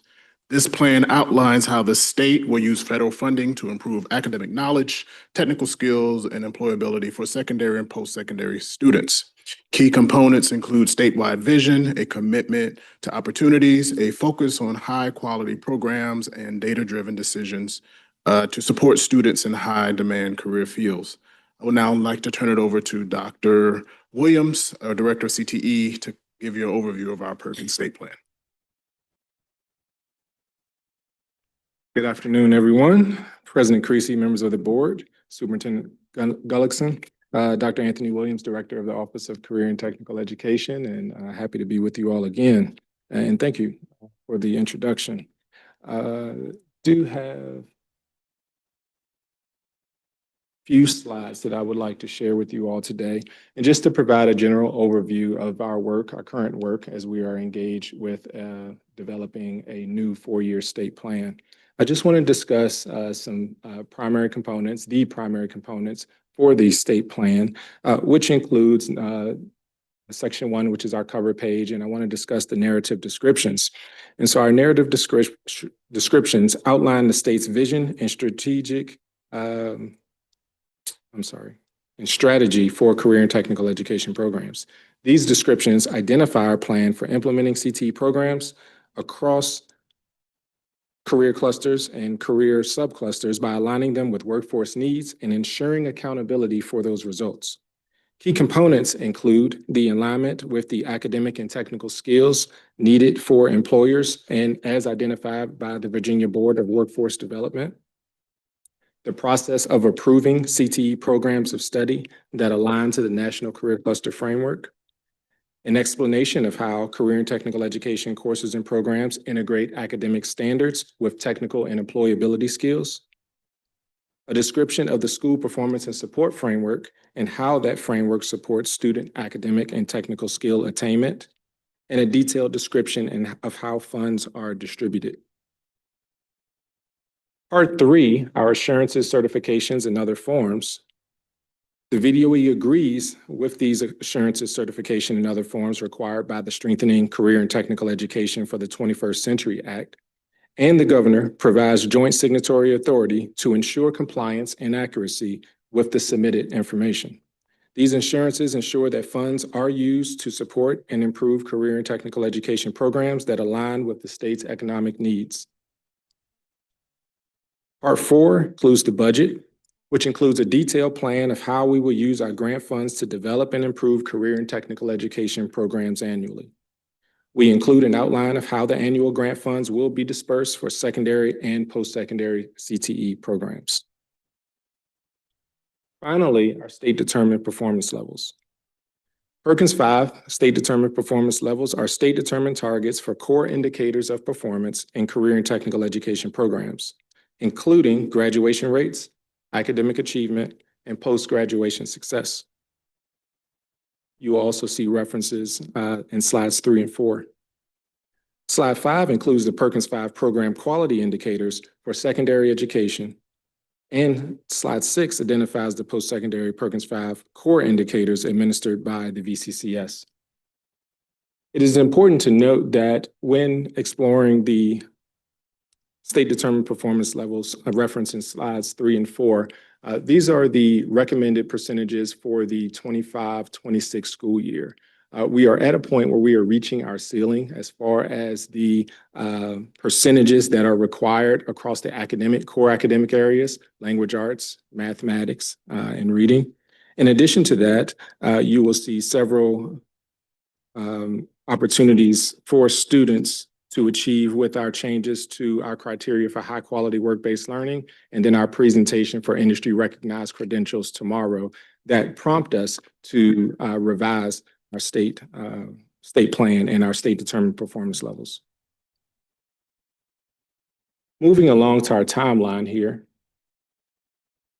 This is a very aggressive timeline, but I have a great team of individuals. We have been collaborating with the VCCS, Virginia Works, Virginia VEDP, as well as VOE to collaborate on consolidated definitions. Okay, so consolidated definitions in programming around industry recognized credentials, workforce needs. What are the primary needs of the Commonwealth, not only now, but within the next 4 years? And so our next step, and what you see in step 2, on November 21st, we've identified approximately 50 stakeholders from around the state that's going to be assisting with providing feedback regarding our narrative descriptions for our Perkins State Plan. That group, we don't anticipate all 50 being able to join us, but Section 122 of the Act actually requires specific representatives from the state that must be at the table and must provide us with feedback. Our goal following that November meeting is to consolidate that feedback, make the technical revisions necessary for that plan, and then we will discuss during two virtual public hearing meetings that will be held in December. Following those public hearing meetings, we will release the state plan for public comment, which according by federal requirement has to be released for a period of 60 days. Our plan then is to present to you in January a strong plan. This will be a plan that may require some general technical revisions, but ultimately we would like your feedback as to the changes and the direction that the Commonwealth is going, specifically for career and technical education. It's also important to note that our plan for secondary education and CTE administration, that falls under the Department of Education. There's also a post-secondary component to the plan that's administered by the Virginia Community College system. So we are all engaged in this process concurrently as we are working with our respective boards to obtain approval for our state plan. We would like to get the governor's signature. We have that pending technical revisions in January. And by federal requirement, this has to be submitted to the U.S. Department of Education by March. So we are well ahead of our deadline. Of course, as we are trying to, many pending initiatives that we're trying to finalize, such as industry credentialing, we have some work around our advisory committee that I will also be presenting to you tomorrow. But all of that work is critical for those narrative descriptions as identified by our state determined performance levels. At this time, I would ask if any of you have any questions. Mr. Monk. Yes, appreciate it, Dr. Williams. Thank you. Excited about the new Perkins plan and the opportunities, and appreciate the timeline there. As we think about kind of the last discussion, I know a lot of the focus has been on high demand, and want to maybe better understand how, I think that's a good hanging point, right? We want to make sure we're putting people in the right places at the right times. But as we go through this conversation around the Perkins plan, how is that also driving with some of the other feedback that our previous presenter shared, that, hey, maybe this is just one piece of the puzzle as well? Is that being factored into the Perkins plan proposal there? Yes, I think that's very helpful to understand, and I appreciate the feedback from the previous presenter. It's important to note that this is a data element that's used as a critical first step in the decision-making process, but it's also important to utilize this data in order to project future opportunities for students. And so, to the point that was made, every opportunity is not going to be directly aligned to a high-demand occupation. And that's identified also in our 3E readiness framework. Yes, there are additional incentives for those that are fulfilling the need of those high-demand occupations, but we've also provided pathways for students to fulfill the requirements of a CTE sequence and other related industry-recognized credentials through career cluster programs and pathways. And so we do have a variety of options that are available, but this serves as a mechanism for decision-making. And so that is a critical first step. In addition to that, it brings us all together. It consolidates our workforce agencies. It brings us to the table to determine what are the true needs of the Commonwealth and how can we develop programming and pathways into post-secondary education. Mr. Monk. Thank you, Madam President. And I know that much of this will probably be determined based upon the meetings you talked about and the timeline and that feedback, but thinking about the budget for Perkins, we obviously know there's some dollars that come in here that can be disseminated to localities, et cetera. I know the department has really worked to provide hands-on experiences and staffing and support to districts. Do we see that being pervasive throughout the Perkins plan as well, of having the kind of the boots on the ground or the resources provided to localities to implement some of these programs? Oh, yes, we see a continued focus on that. And I think that with the new alignment of our career clusters, I think once again, with the engagement of this data through the Virginia Office of Education and Economics, it provides a more streamlined, a narrow focus that we didn't have before. I also think that this allows us to align with our community college partners. When I look back at the previous 4-year plan, we were very siloed, though it was one plan. We did things very, very differently. Now I see a clear alignment with dual enrollment opportunities, a clear alignment with programs. What I will present tomorrow is that the alignment of those post-secondary recognized credentialing opportunities and stackable opportunities.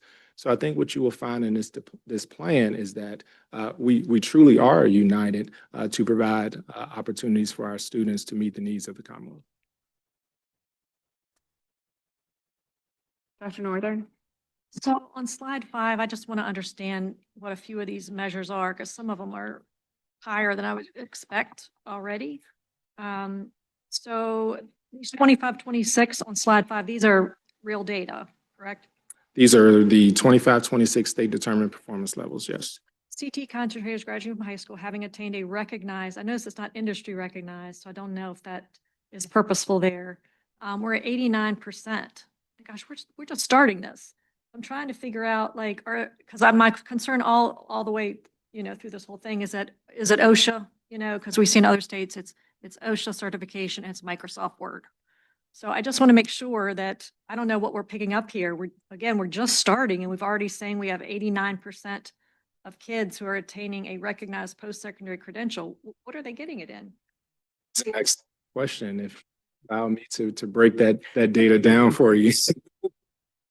All right, so this is historical data and 89% is significant. And so when I look at that, let's define, and what you see on the left for the indicator description, that's a description from the federal government, okay? And so I'm going to define that for you. We say percentage of CTE concentrators here in the description. That's what we call in the state CTE completer. Okay, and so these are CTE completers, or students who have met the requirements of 2 sequential CTE courses and the requirements of graduation and earn an industry recognized credential. And so what that is saying is that 89% of students have done that.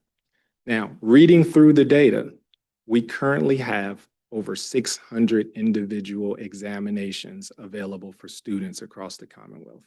Okay, many of those examinations may not be considered true industry recognized credentials, okay? And so when we look at the number of students that are achieving and meeting this indicator based on examinations that are available that may not be meeting or satisfying that requirement, that's how we are arriving at that 89%, okay? I strongly foresee that number will be reduced based on our work around industry recognized credentials, okay, that will be presented tomorrow. I do foresee that will be reduced, but in order for us to satisfy our federal requirement to modify that requirement, we have to justify why we are making that change.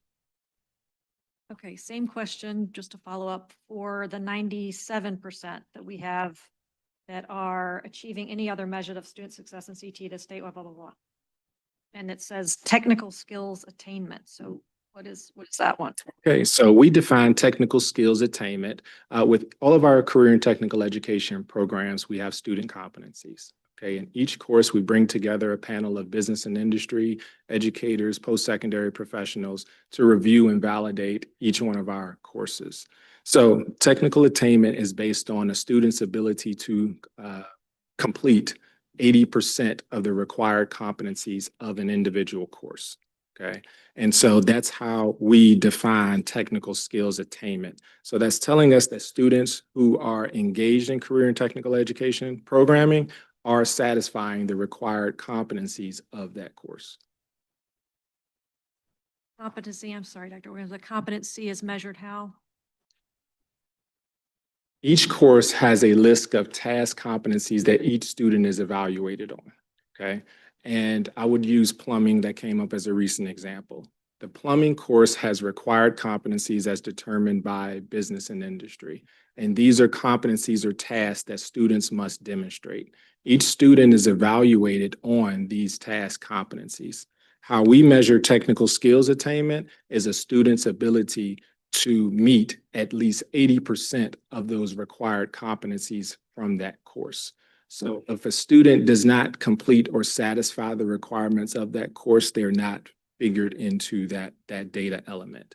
And so that data element is reported by school divisions for students who have satisfied 80% of those required task competencies. Just say the same comment, you know, to have 7% is.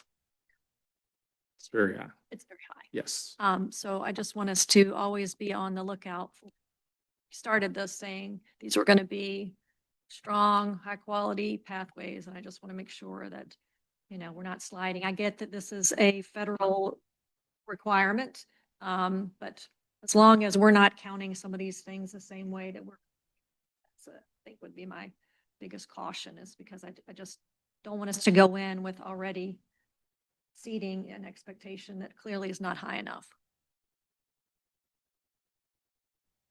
Further questions or comments here? Mr. Hanson? Jason, are there any gaps in the current plan, or are there any additional areas of the new plan as well? When you say gaps, could you explain for me? Just gaps in the areas that you're looking at or evaluating? So key areas that are recommendations that we'll be bringing forth at the broad stakeholder consultation meeting. Number one, across many of these areas, our percentages are very, very high. Virginia is leading the way as far as our achievements at the federal level. But to that point, the work that we are currently engaged in, we're going to have to sit back and reevaluate where we are and where we're going.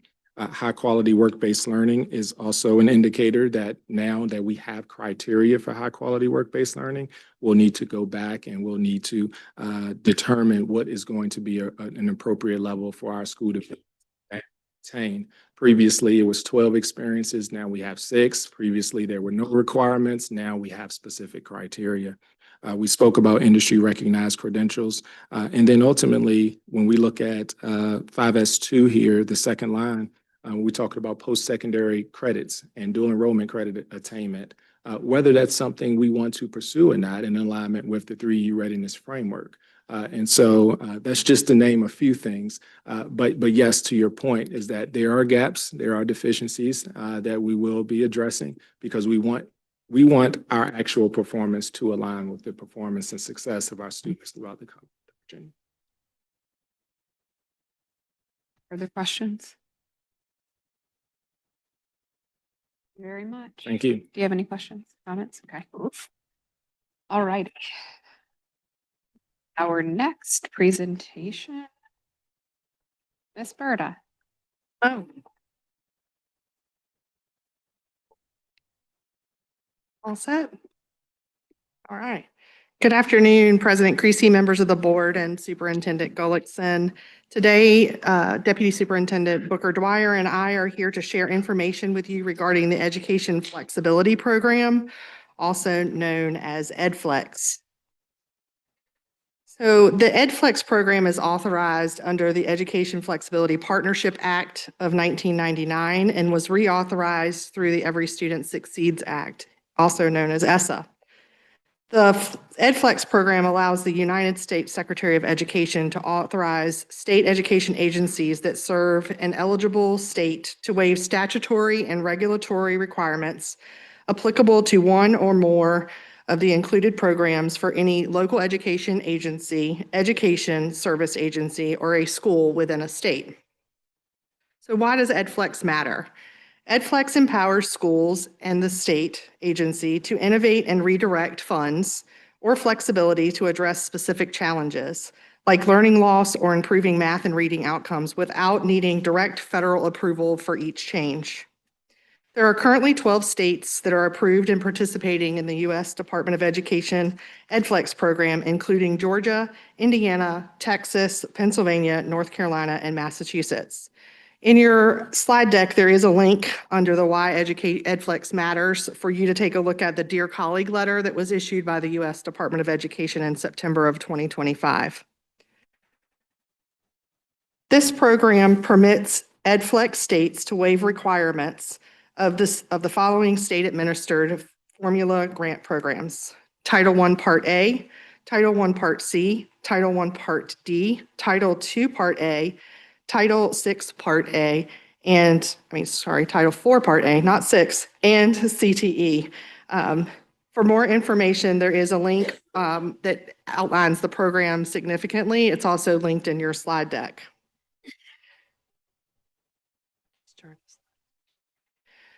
So an application is submitted to the U.S. Department of Education for review by the U.S. Secretary of Education. Approval of the applications can be for a period of no more than 5 years, and an extension may be granted by the Secretary that she determines the authority of the LEA, of the SEA, and the waivers have been effective to states applying for the LEAs or schools to carry out their state or local reform plans to continue to meet accountability requirements as has proven student performance improvement. Ms. Booker Dwyer will now discuss some associated reporting requirements with the program. Thank you and good afternoon, board members. Waiver does not exempt us from the accountability requirements associated with all the title and CTE programs. And so we are still required to report how this waiver has impacted student performance. And that would go down to the local education agency. They would report to us. We would have to report to the U.S. Department of Education. We have to report the number of waivers that were granted, which waivers the local education agency used, and the impact of the waiver. And then we also have to look at how this waiver impacted student performance, because the whole point of us looking at these flexibilities is to give school divisions more flexibility to truly impact student performance. And so we want to ensure that, that they are actually doing that. And then there's a series of assurances that we have to sign off on. So in our drafted application, we have included the following waiver requests for consideration. The first being Title I waiver of carryover. Right now, you are restricted to, you must spend down 85% of your Title I funds and you can only carry over 15%. We are requesting the waiver of that requirement so that when there are specific needs in a school or in a school division, that they could justify why they needed to carry over 20%, for example, they could do so without us having to abide by this requirement in code.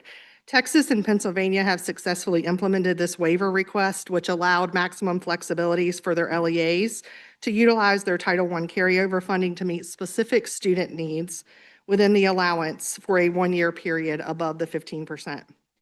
The second is related to Title IV. If an LEA receives an allocation of $30,000 or greater in any given year, they must meet the requirements that are defined as minimum for each content area in the code. We will continue to maintain the 15% equipment and device limitation. However, the waiver that we would request would allow the SEA to waive the mandatory minimums for each content area if an LEA has a comprehensive needs assessment demonstration that they need to use funds in a particular area.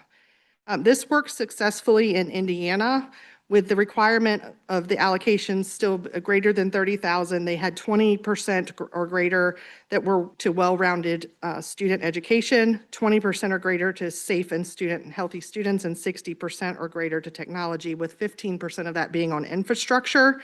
And they have indicated that the impact has allowed them to award LEAs flexibility without that strict adherence to the splits. It also encourages the innovative programming and cross-category initiatives, which is part of what we're doing in our innovative work.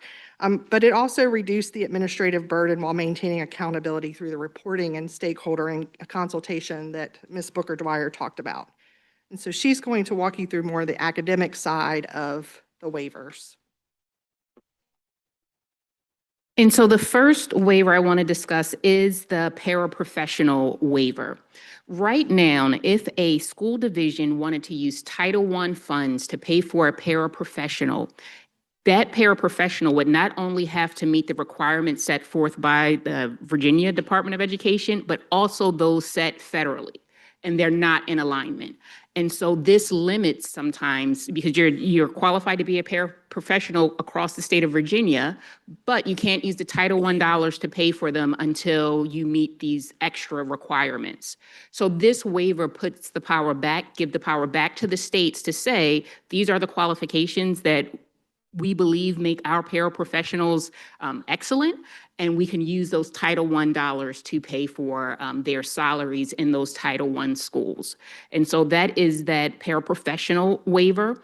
And then that second waiver, this ranking order waiver. Now the name is a bit misleading because school divisions still would have to rank order their schools. However, what this waiver will allow is that after you have ranked ordered your schools, and this waiver gives flexibility with how those schools are ordered, if you have additional funds after you have awarded those funds in that rank order, you can then go to the next level of school to give those Title I funds to. So there is a certain percentage range. You can't be beyond the 10 percentage points from the lowest school, from the last school that you awarded those Title I dollars to. So let's say you have a school that is 60% with students with low income, and you give them dollars and there's dollars left over. You can now go to that school that's at 59% instead of giving the money back to the state. But it's a small window, so you still can't give the money to those schools that have a significant portion of students in that comes from families from a higher socioeconomic status. It is still designated for those students from low economic families. And this has worked well in Massachusetts, where they have used this to modify how a school division is rank ordering their schools to better serve the students in those schools. The final waiver request on there is related to providing a tidings amendment.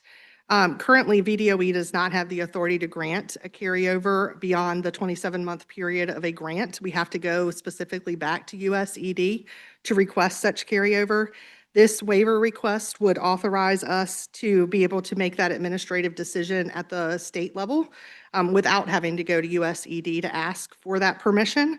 I think this would provide us with some additional flexibility to support school divisions that we may know are struggling to spend down money for whatever variety of reasons they may have. But that gives the authority back to the states rather than having to go to the feds. We would also certainly place safeguards in place when we approved waivers to make sure that we were holding their feet to the fire, for lack of a better way of saying it, for their extension, knowing that we could not grant any further extensions on those federal dollars.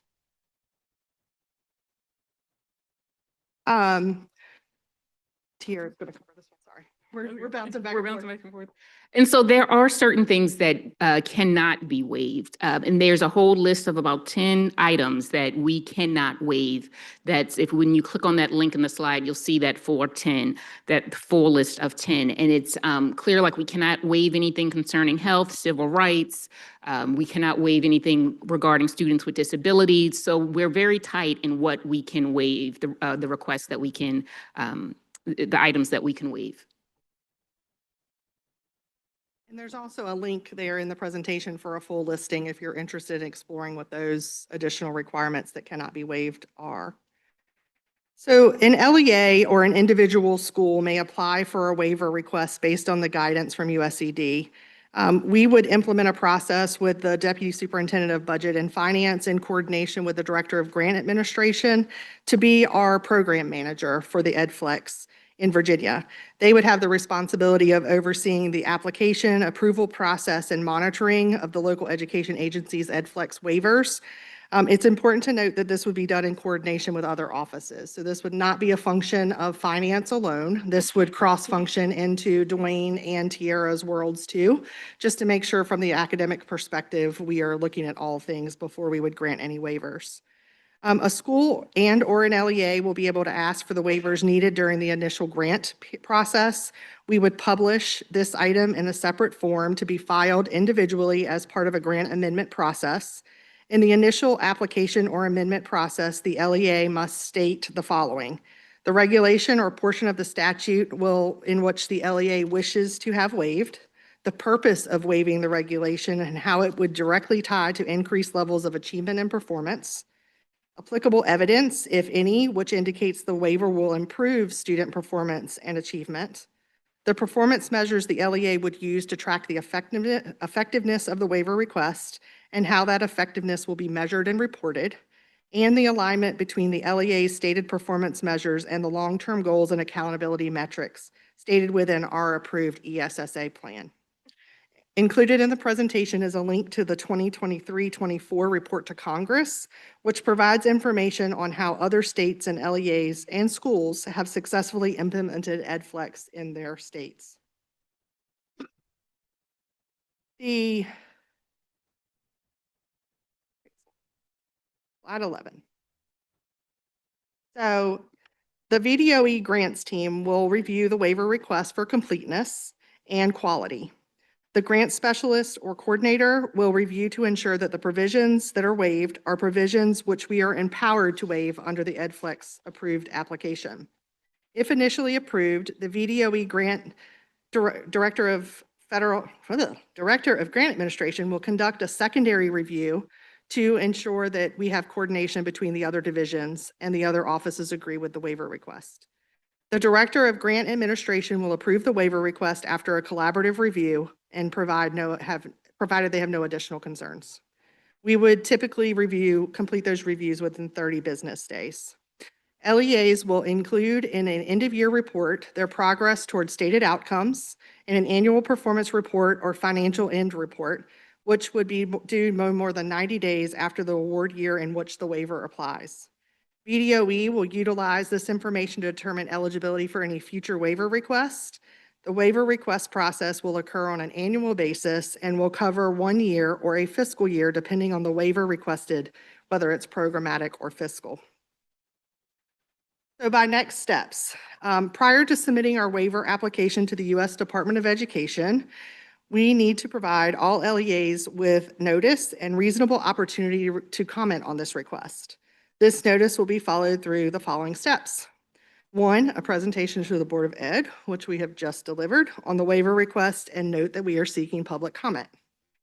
The superintendent will send an email to all of our LEAs via superintendent's email, as well as multiple notifications in a weekly superintendent's newsletter with all of the key information in a consolidated format. Public comment and review will be obtained through the town hall forum, and discussion of the waiver request will happen on a superintendent's call with regional superintendents. Tiara and I appreciate the opportunity to present our EdFlex proposed application with you and are happy to answer any questions that you may have. Are there any questions here? Superintendent Gullickson. Thank you, President Creasy. Team, thank you for that robust overview, especially highlighting the array of states that are already utilizing EdFlex. For the board's reminder, this is not new, but it's new to Virginia. And so since 1999, there has been at the federal level the Education Flexibility Partnership Act. and it was reauthorized in the Every Student Succeeds Act. And so for those at home who think this might be a big shift, we're just really seeing the great alignment to the board's priorities, the General Assembly's priorities, the governor's priorities, and the governor-elect's priorities around how do we continue to drive change for student outcomes and give autonomy where principals, superintendents want to seek it, and also making sure from the agency level that we can maximize every dollar to work for students and gives our team more flexibility to drive strategic decisions on those dollars and uses instead of consistently having to go back to the federal government to seek permission for what we know is best for our Virginia students. And so we're very excited about that. If you want to have more examples like the ones that you heard today and are tuning in, on the bottom of slide 10 is a great recap from other states down to individual local education agencies on the types of waivers they sought with their own departments of education. And we have great thought partnership across the political spectrum on how folks have embraced this in their own communities that Virginia is looking to for counsel and best practices so we can illustrate that and provide those as samples for divisions here locally. So I'm very excited about what this means, especially under all of our work ahead with the school performance and support framework to provide even more tools for divisions to leverage on more autonomy over dollars and making sure that they're working for kids. Okay. Anybody else have questions before I dive in?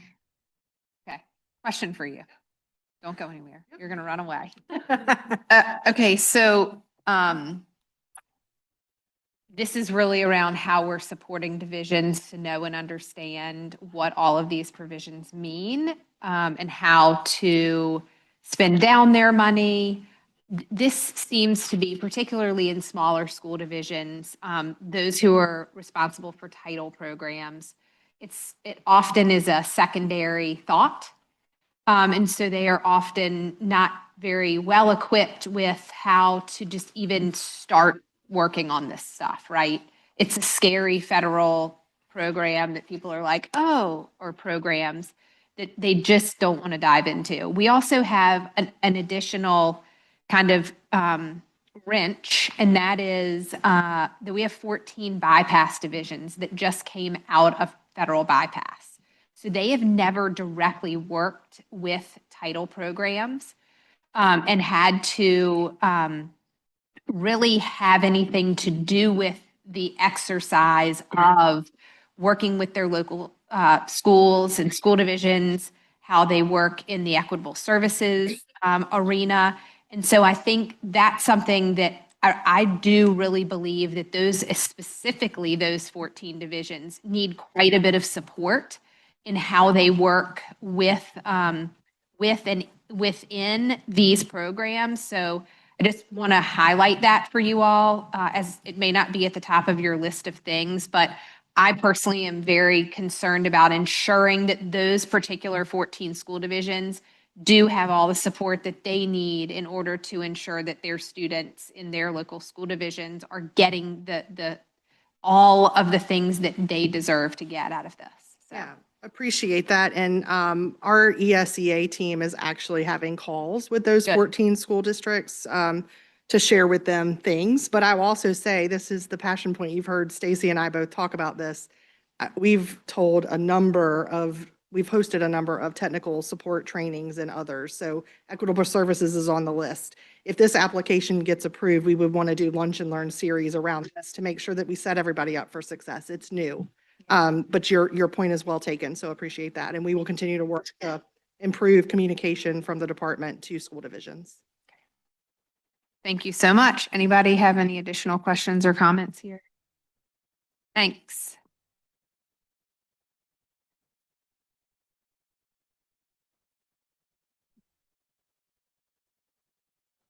Dr. Hollins, welcome. Afternoon, President Creasy, board members, and Superintendent Gullickson. It's a pleasure to be with you all today, particularly to inform your discussion of students within the accountability framework and the student support work that you all have been doing. It's my goal today to share with you what it takes to develop and sustain positive outcomes for students with disabilities in light of our state prioritization of higher expectations for all students. The role of the state education agency is to prioritize key levers to make impact at the student level, alongside collaborative partnership with local school division and our providers. So today we're really just going to dive into, sorry, I'm just trying to advance the slides here. Oh, look at that, it works, perfect. So what I'd like to start off with is just talking through levers that are probably very familiar to all of you here on the dais, but most importantly, these are the things that we know through research and practice work to benefit students with disabilities. You'll see here some information around identification and eligibility of students with disabilities. The most important thing is for us to accurately and inform and with information, identify the students that need support as a result of their disability. The Virginia numbers that you see here and some of the data breakouts represents around 15% of our student population, which is right in line with the national average. And so while you see that Virginia is growing, it is not meaningfully out of line with other states, including our closest neighbors that look very similar to us in demographics and population. We also know that once we appropriately identify students and the impact of their educational disability, it's incredibly important to develop a high-quality individualized education program, or IEP, that is designed to meet their needs and see them to fulfillment and achievement in the areas where they need additional support and assistance. And many of you will be familiar with the amazing work that this administration has done on implementing add-ons to the Virginia IEP, the statewide individualized education program system that has helped to support school divisions with increased progress monitoring for students, more engagement and communication with parents and families, and increased translation capability for some of our English language learners and their families. We also know that family engagement is incredibly important, particularly the functional application of students' rights. And so making sure that not only are parents and families informed and that information is flowing directly home, but also how can we continue to support parents. And you'll see in a later slide some of the specific supports and educational opportunities we have specifically crafted for family members in order to make sure that they can access those rights and implement them fully.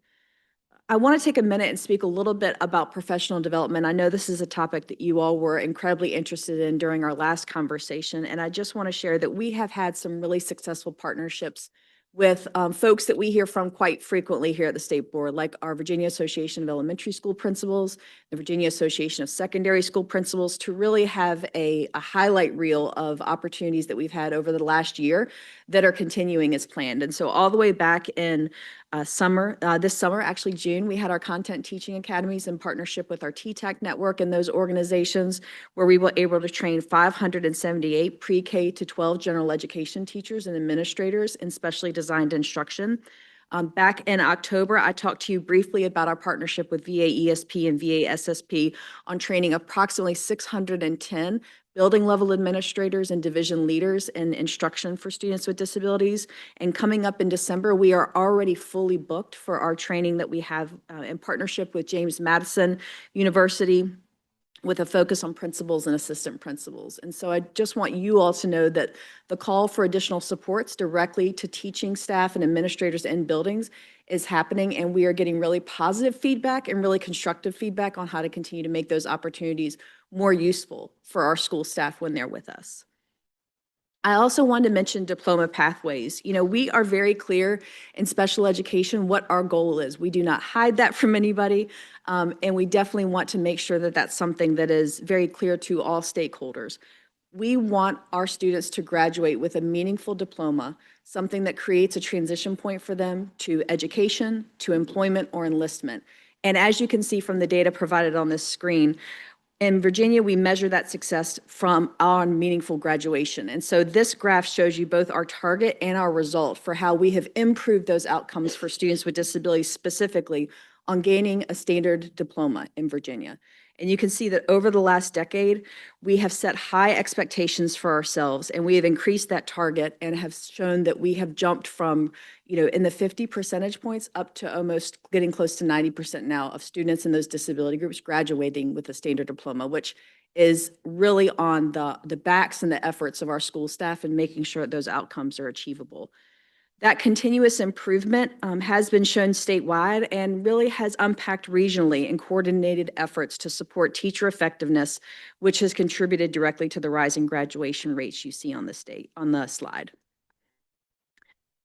One thing I want to talk about is noting a pattern from what we were just talking about. Virginia has been thoughtfully increasing the target, but also adapting supports to enable student success. A similar approach will be needed as we ensure that cut scores are aligned with what we know Virginia students should know and should be able to do. Here are just a few examples of how we will support the field to adapt. One, we know that students with disabilities likely require specially designed instruction in order to address the impact of their disability in the educational setting. We know they will also need assessment accommodations and modifications as part of their IEPs that will carry over from the instructional setting to the assessment setting. And we know that students may require multiple attempts on required assessments to be successful, aligned with appropriate interventions. In addition, the department understands that there needs to be flexibility in how students can demonstrate competency, especially for our students with disabilities. This is not about lowering expectations, but is a set of agency-level policies and procedures that provide flexibility and autonomy to school-based teams who know their students best. Let's talk a little bit about how the department will use data to support the field and using their own data to individualize supports for schools and students. First, we will prioritize schools with the greatest need and look specifically at what their needs are. As you might imagine, this will look different for elementary schools than it will for our middle and high schools. Let's use an example of an elementary school, however, for today. So let's suppose that we're talking about supporting elementary schools and data around literacy, particularly for students with disabilities. We know that with the changes and the innovations that the Virginia Literacy Act has brought, we have key levers in order to ascertain what those issues might be and how to developmentally address them. Most importantly, is the school using high-quality curriculum for instruction in literacy? And with that curriculum, are we then using appropriate and students with disability-specific intervention materials that fit that need or the gap that we're seeing in the data? Bottom line, there's a lot going on in our schools. We're not telling them to start over. We're telling them to use the tools that both the state and their division have provided in order to make that growth and adjustment and to focus based on data. We know the importance of those early grades and ensuring identification of appropriate students, but we also know that ongoing support is going to be needed to address those areas. We also know that the IEP is a specific pivot point for students and making sure that it's aligned to their needs and implemented with fidelity at the classroom level.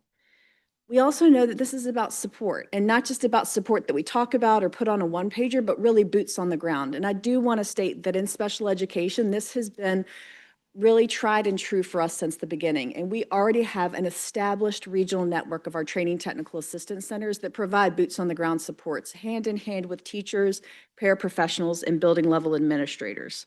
It's all about taking what we know now and improving the practice of what we've done.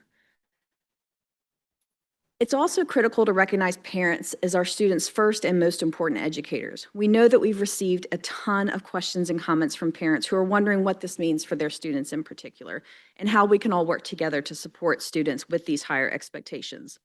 I'll walk through a few of the resources that the department has created or has funded in collaboration with objective providers and parent and family advocacy and resource centers, such as our state PTI.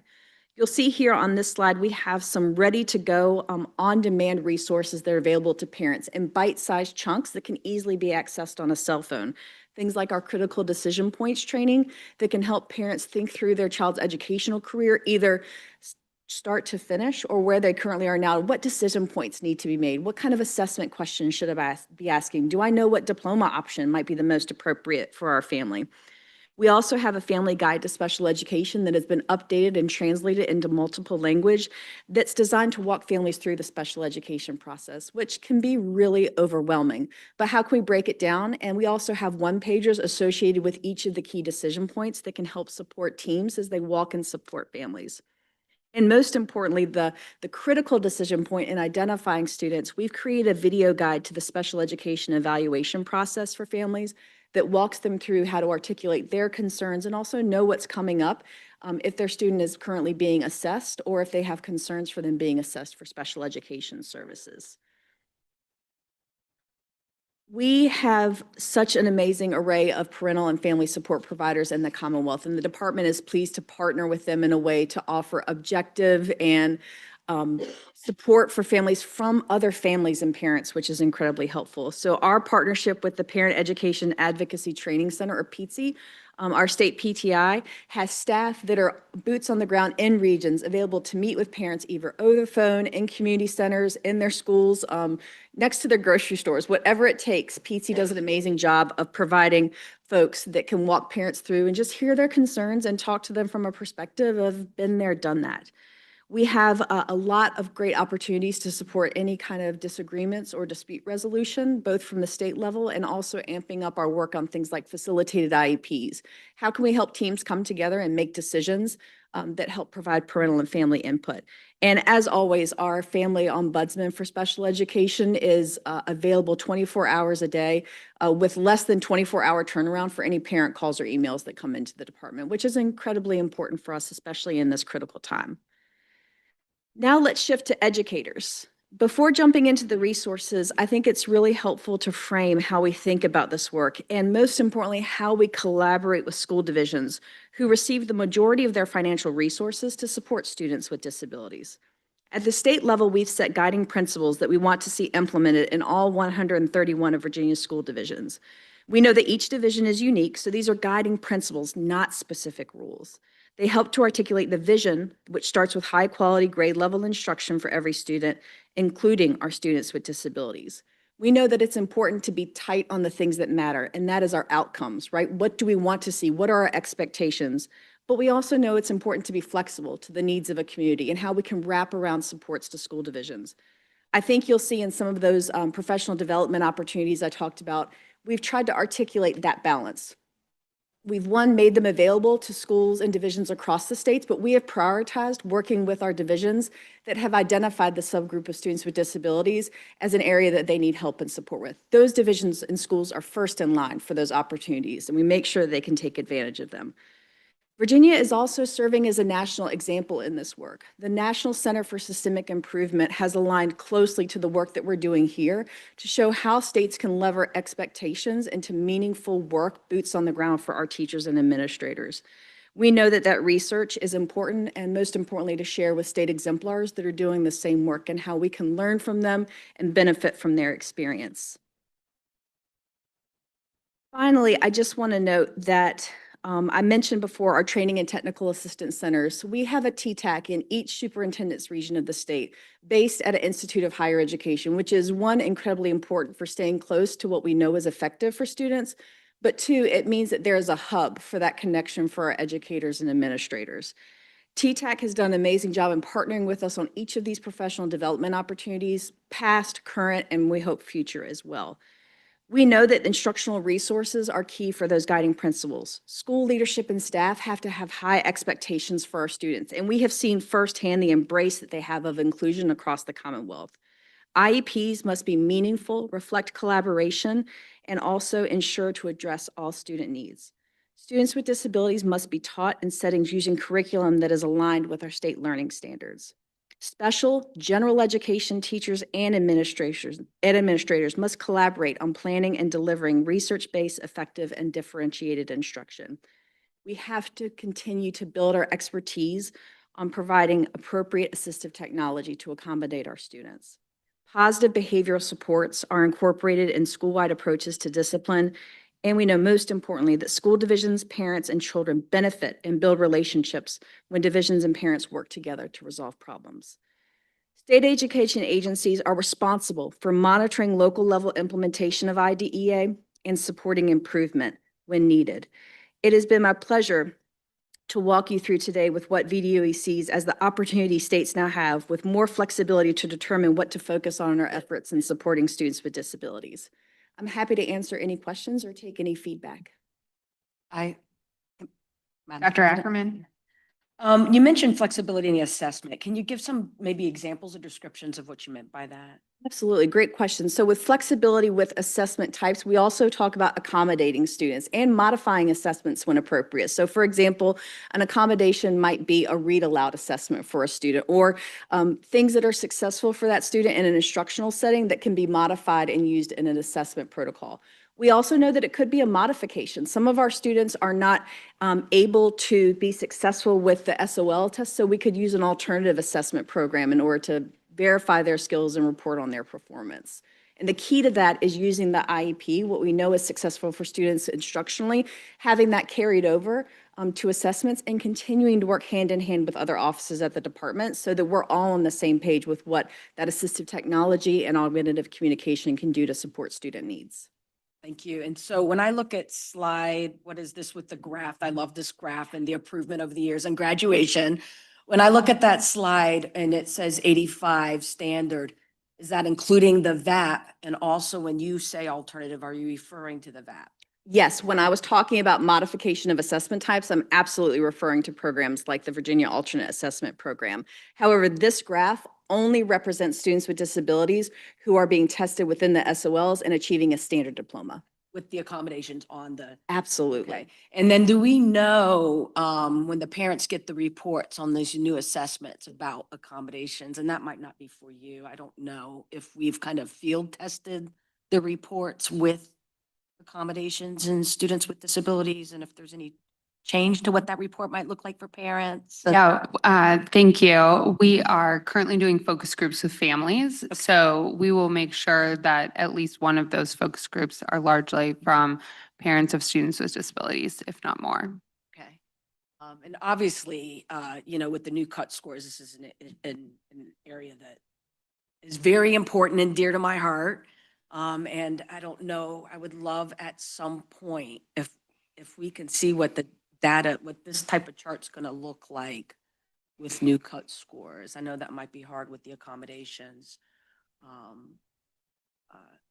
to be able to know exactly what that would look like, but I know we've kind of asked that before, what the different subgroups look like as it relates to this. And I know some of this is tomorrow too, so whether a year is enough lead time to be sure all these things that are already in place in the Department of Education with my heart specifically for students with disabilities. So, because again, we don't want to lower the standard. Everybody's heard me say that.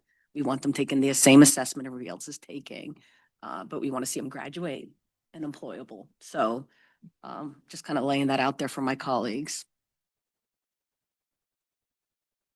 For questions here? Mr. Hanson?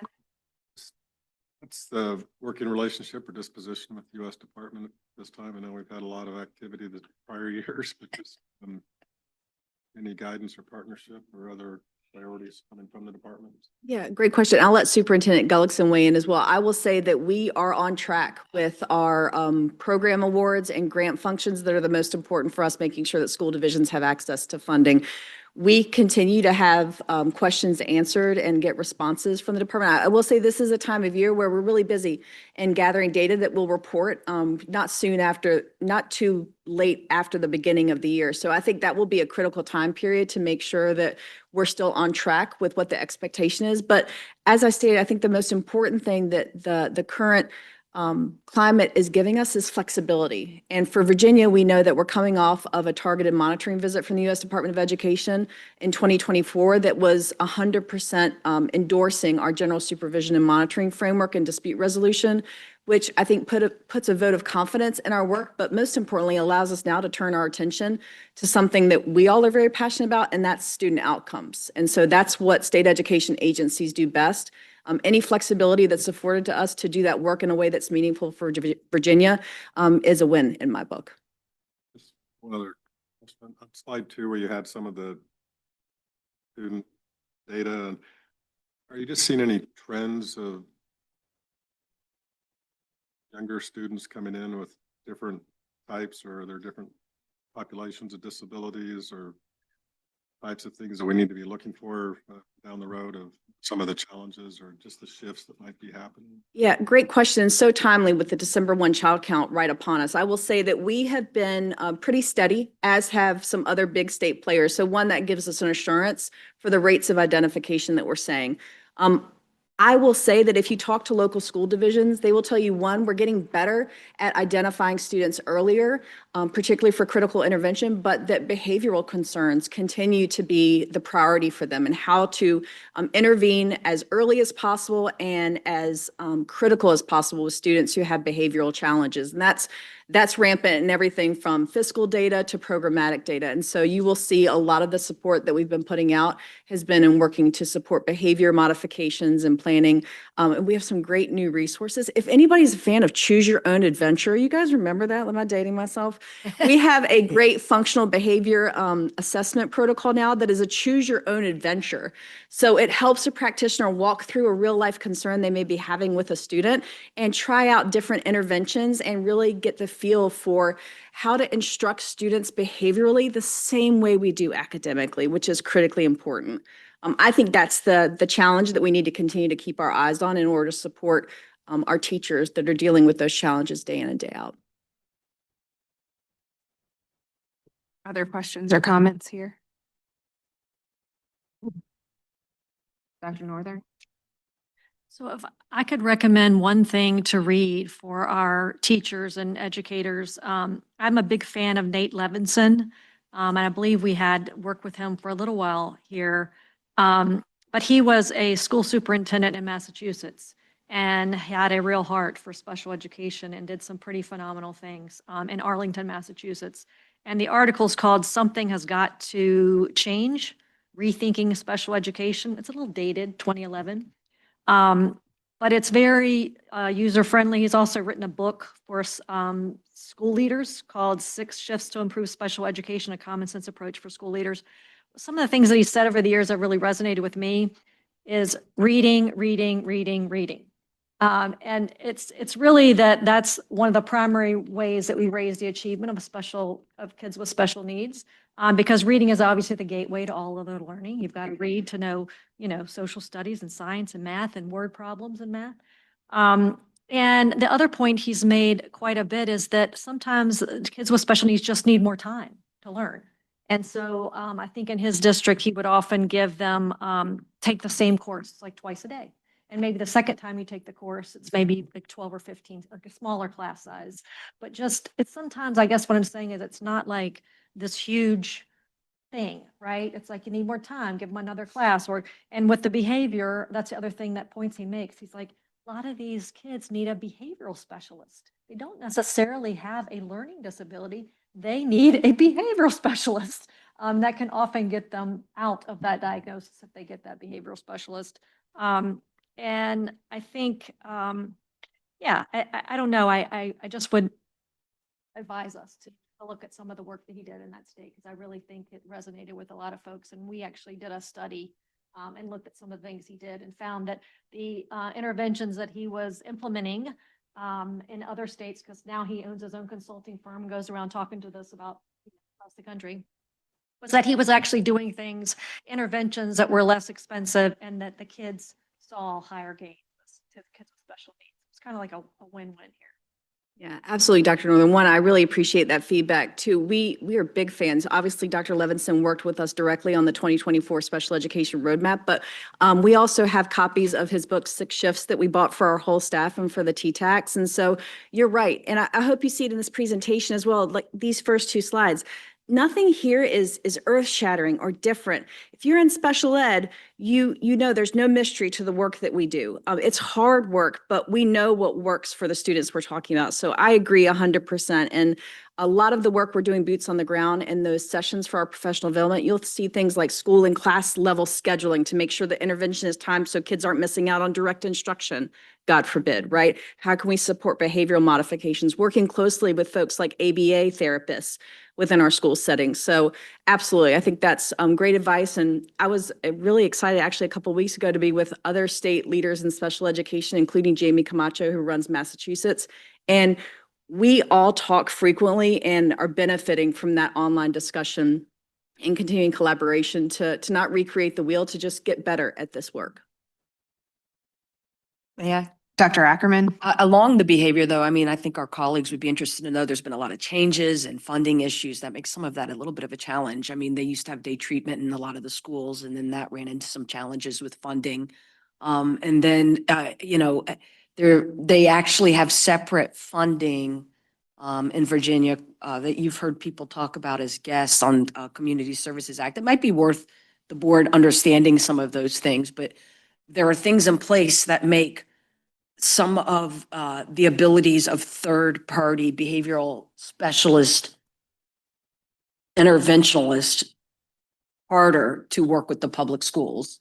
And so there are interesting barriers that consist in how we can, since behavior came up from both you and Dr. Hollins, there are interesting, however, there was a lot of money just recently put into some of the mental health initiatives.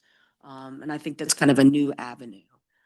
But at some point, we might want to park on behavior as a board and figure out how to help our preschool, early childhood, kindergarten folks, because we often hear from them begging for help. So, but anyway, just some little tidbits and sidebars. No, and both piggybacking on Dr. Ackerman and Dr. Northern, literacy is so important, not only for academic achievement, but also for helping with behavior. If a student is having trouble reading, that can contribute to a lot of issues. So it's no mistake that when Chief Conway and I sat down to do this presentation, that we focused on a literacy example. And Dr. Wallace isn't here, but I can feel her presence. And she would remind us that Nate Levinson is also continuing to partner with us on our federal literacy grant, and many of our divisions are working closely. So it's just great to hear the questions that are really highlighting the work that we're doing and amplifying that. So I'm so appreciative to the board for that. Superintendent Gullickson. Great, thank you. Member Ackerman, number one, this is why we thought it was so strategic to realign as part of our reorg at the agency to move special education and special populations under this new overarching branch that's early childhood through the continuum of adult learners. So I'm so glad you raised that so that Dr. Hollins and Chief Conway can work closely together on that continuum, data sharing, et cetera. The other question that was asked earlier by Member Hansen, I just want to echo what Dr. Hollins noted. We have a great collaborative partnership with USAID. We are very pleased with their selection of Diana Diaz as their Deputy Assistant Secretary for Special Education and the team that she's building up around her, and a proud Virginian. So great for us to have that additional thought partnership and collaboration, especially going into this 50th anniversary of IDEA. And all dollars continue to flow, which I will say again into the microphone. Our federal grants, especially for IDEA, are still being fully reimbursed and have not had any disruption or changes there. So we are maximizing dollars to work for students. If I can, may I?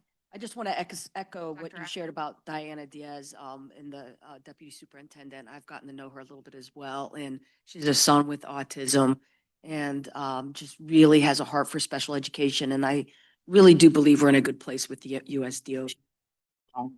As a matter of fact, her son, she shared with me, her son's name is Sam Hollins, so she never forgets our Dr. Hollins' name because of that. So anyway, Sam Hollins, the better. Just ask you guys. Thank you all so much. Here. So I do have a couple of, well, just one question really. We were talking earlier about our gifted, some shifts in our gifted screener and just generally.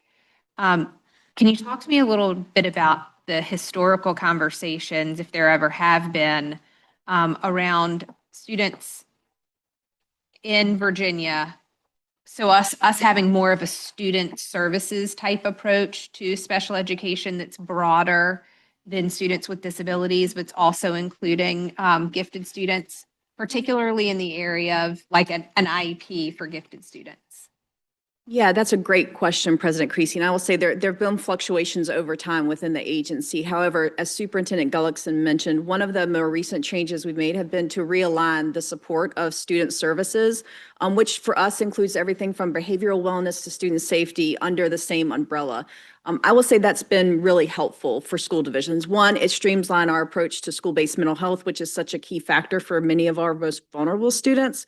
But two, Virginia has a robust history in offering a lot of guidance and support when it comes to twice exceptional students as well. And we know that that goes hand in hand with students. And so I'm really excited to be working with the team on a lot of the advancements we're making to gifted learning as well. And I think our collaboration is incredibly important. And Superintendent Gullickson has taken it upon herself to help thread that needle across our 3 columns of work. And so I think the answer for now is, while there's been a lot of work to date, I think the work now and moving forward is much more strategic and will offer us an opportunity to partner closer together and support students that have a lot of unique needs across multiple of our offices where we provide that direct technical assistance. And I'm certain you would love to work with Ms. Nevitrall to kind of hone in some of her recommendations as far as the regulatory changes that we suggested she come back to us with. So maybe that's a way to further thread the needle there. There's 100%. That's a wonderful suggestion. We'll be tuned to that. And I know she was headed to meet with some other folks across states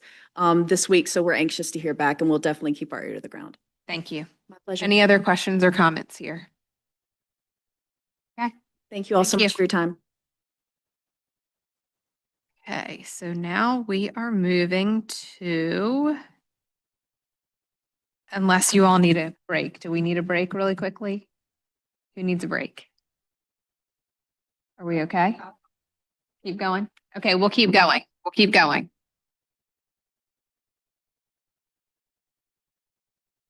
Okay, good afternoon again, board members.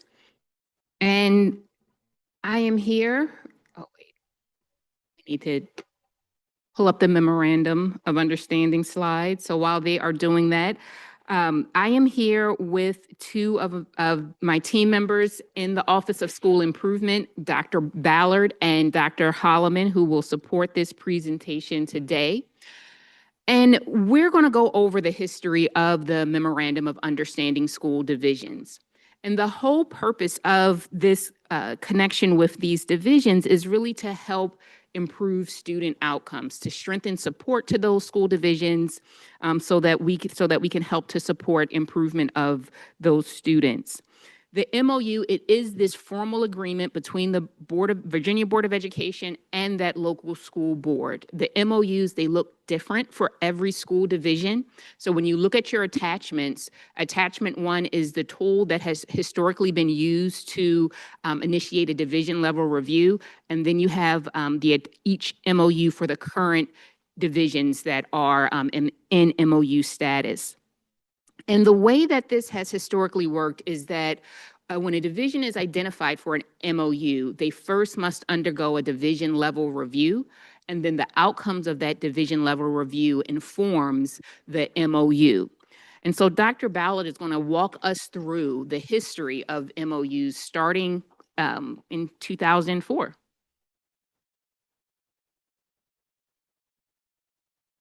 Thank you, Deputy Superintendent Booker Dwyer. To President Creasy, members of the board, State Superintendent Gullickson, agency leaders and viewers, my name is Quentin Ballard, as it has been shared. I have the pleasure of serving as the director in the Office of School Improvement, and it truly is a pleasure to be with you this afternoon. So as presented here, since 2004, 8 school divisions have entered into a Memorandum of Understanding agreement with the Virginia Board of Education after the completion of a division level academic review. The division level academic review, a process used to conduct an analysis of a division's systems and practices in a variety of areas, was actually first approved by the board in 2004. Shortly thereafter, in 2004 to 2005, division level reviews were conducted in Lee County, Sussex County, Petersburg City, and an MOU agreement were developed and implemented. In 2005, a division-level academic review was also conducted in Richmond City Public Schools, and an MOU was subsequently developed and implemented. 2 school divisions exited MOU status 2 years after entering into an agreement with the board, which were Lee County Public Schools in 2006 and Richmond City Public Schools in 2007.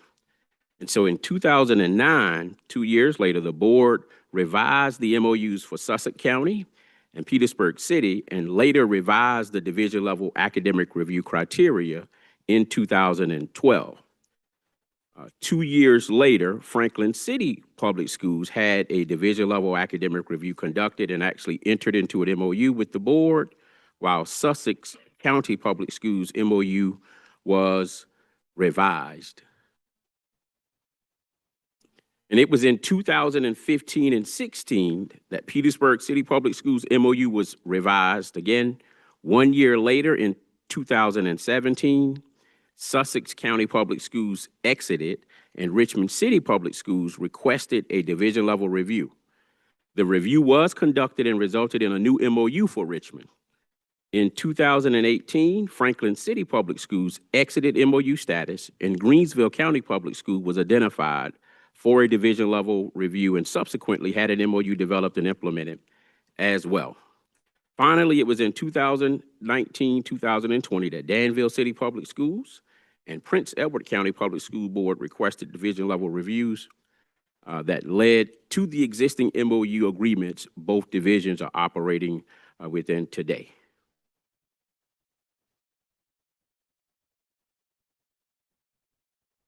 To date, we have 5 divisions operating within a memorandum of understanding agreement with the board. These divisions have been operating within these agreements with the board ranging from 5 years up to 21 years. I'd like to note that for 2 of the total years that you see at this time, these divisions have been in MOU status, they could not exit because school accreditation ratings were waived due to the impact of COVID for accreditation years 2020, 2021, and then 2021, 2022. Now, out of the 5 existing divisions, 3 of the 5 wrote to the state superintendent and/or the Virginia Board President to request the division-level academic review. 1 volunteered in 2004, which was Petersburg, to undergo the division-level review back in 2004. And then there was 1 division, Greensville County Public Schools, which was identified by the board to actually undergo a division-level academic review in 2000, and I believe it was 2018. And so the MOU, the division-level review was conducted, and the division is currently operating under the existing MOU that it has. While there are commonalities among the MOU agreements, for instance, many of them are actually grounded in 4 to 5 division-level review categories or priorities that you see before you. And those categories are academic and student success, leadership and governance, operations and support services, human resource leadership, community relations, and communication. In addition, there are many of these divisions that have actually had a change in leadership at the division superintendent level upon entering into these agreements. And the state superintendent board chair have supported them through the process of identifying a new superintendent in the event that there is a vacancy.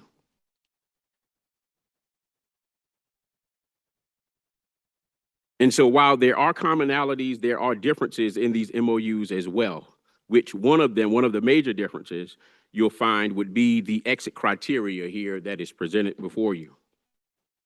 Several of these divisions certainly have shown improvement in the numbers of schools. I guess in the old system, the number of schools that are accredited or fully accredited without conditions. However, the exit criteria for these divisions, the exit criteria actually differ, and it ranges, as you can see, between 1 year of all schools being accredited or fully accredited, or having to obtain a status where for two consecutive years, that all schools are accredited without any condition.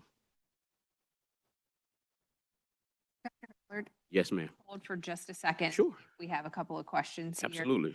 I know Mr. Green has some questions, and so do I.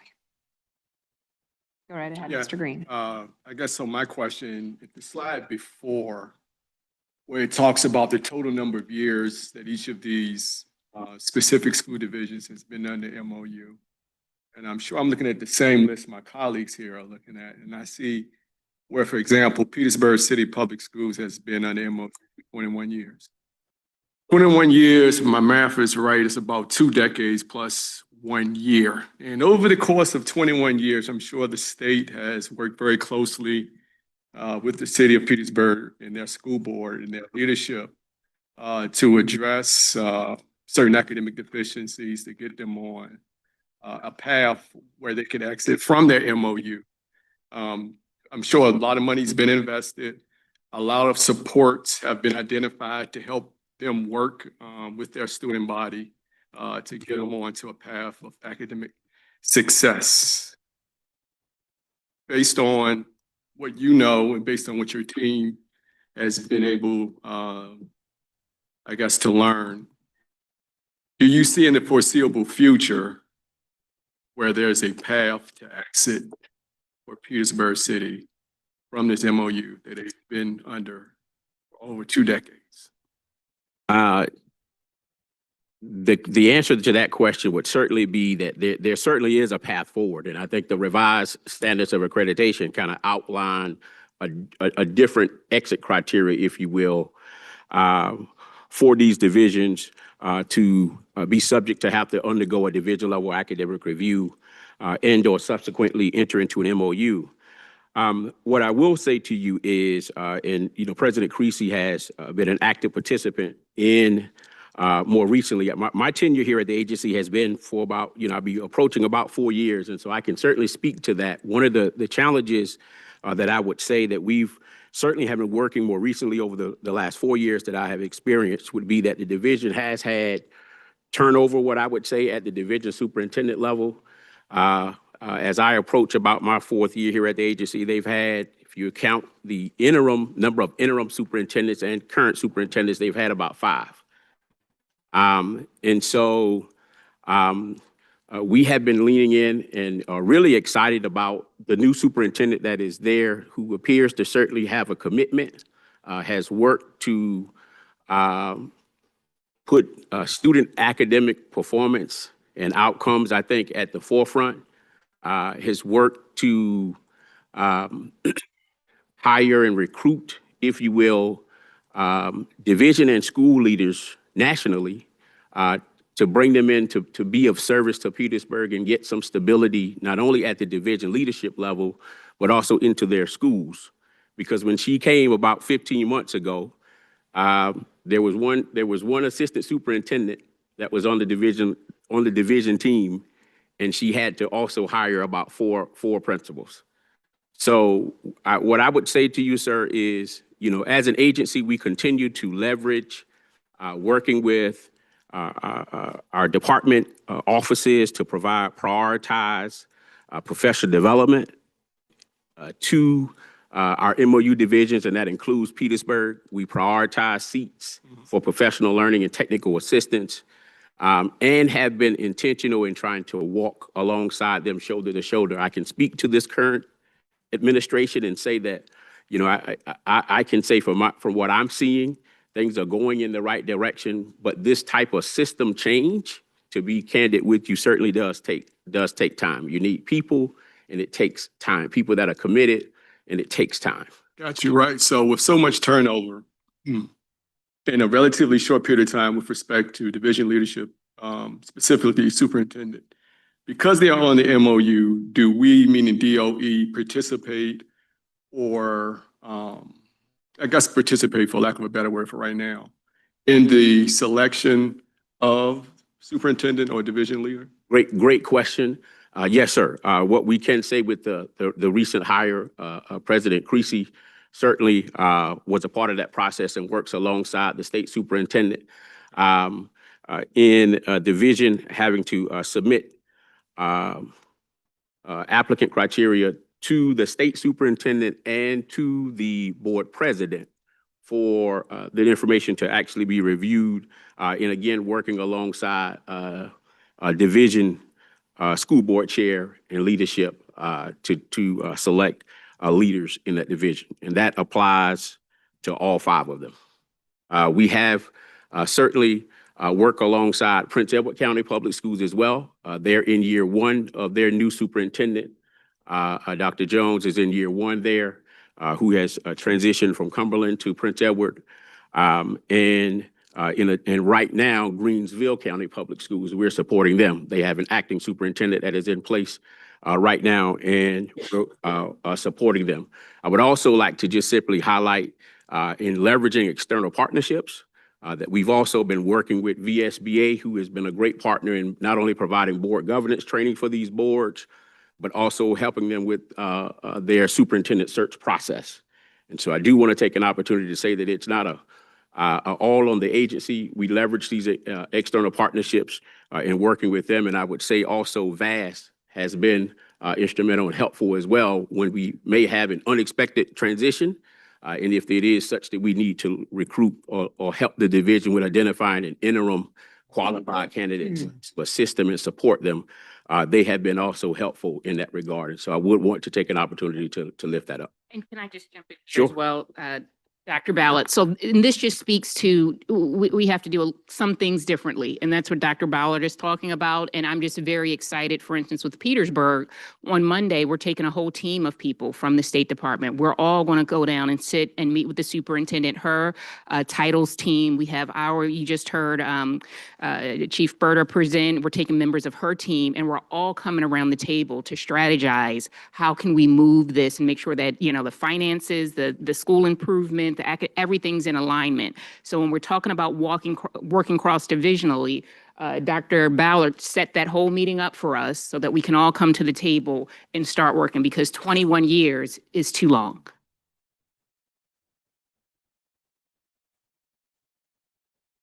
Dr. Ballard, can I ask a question then? Sure. So I guess one of the things that I want us to talk about too, besides just what's kind of been going on for a really long time in Petersburg, is the entry and exit, and then reentry of Richmond City Public Schools. Do you have a little bit more historical information about that 2005 to 2007 MOU, and why it was such a brief period of time, and what were the criterion used for exit, as well as what was the environment at the time that allowed for that exit? If you know that historical information that you could provide for us, please. Question, and if you don't mind, I'm going to actually, I think, throw the alley hoop up to my colleague here, Dr. Yvonne Holloman, who is our special projects coordinator. She is actually the former interim director and associate director in the Office of School Improvement.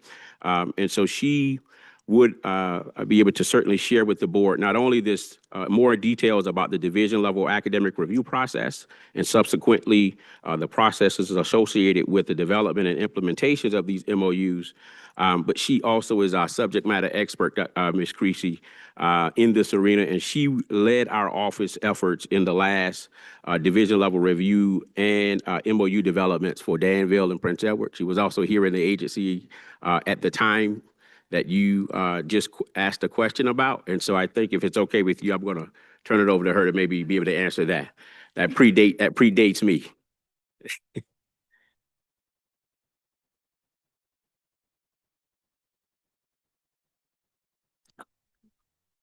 Good afternoon, everyone. I'm Yvonne Holloman, the Special Projects Coordinator with the Office of School Improvement.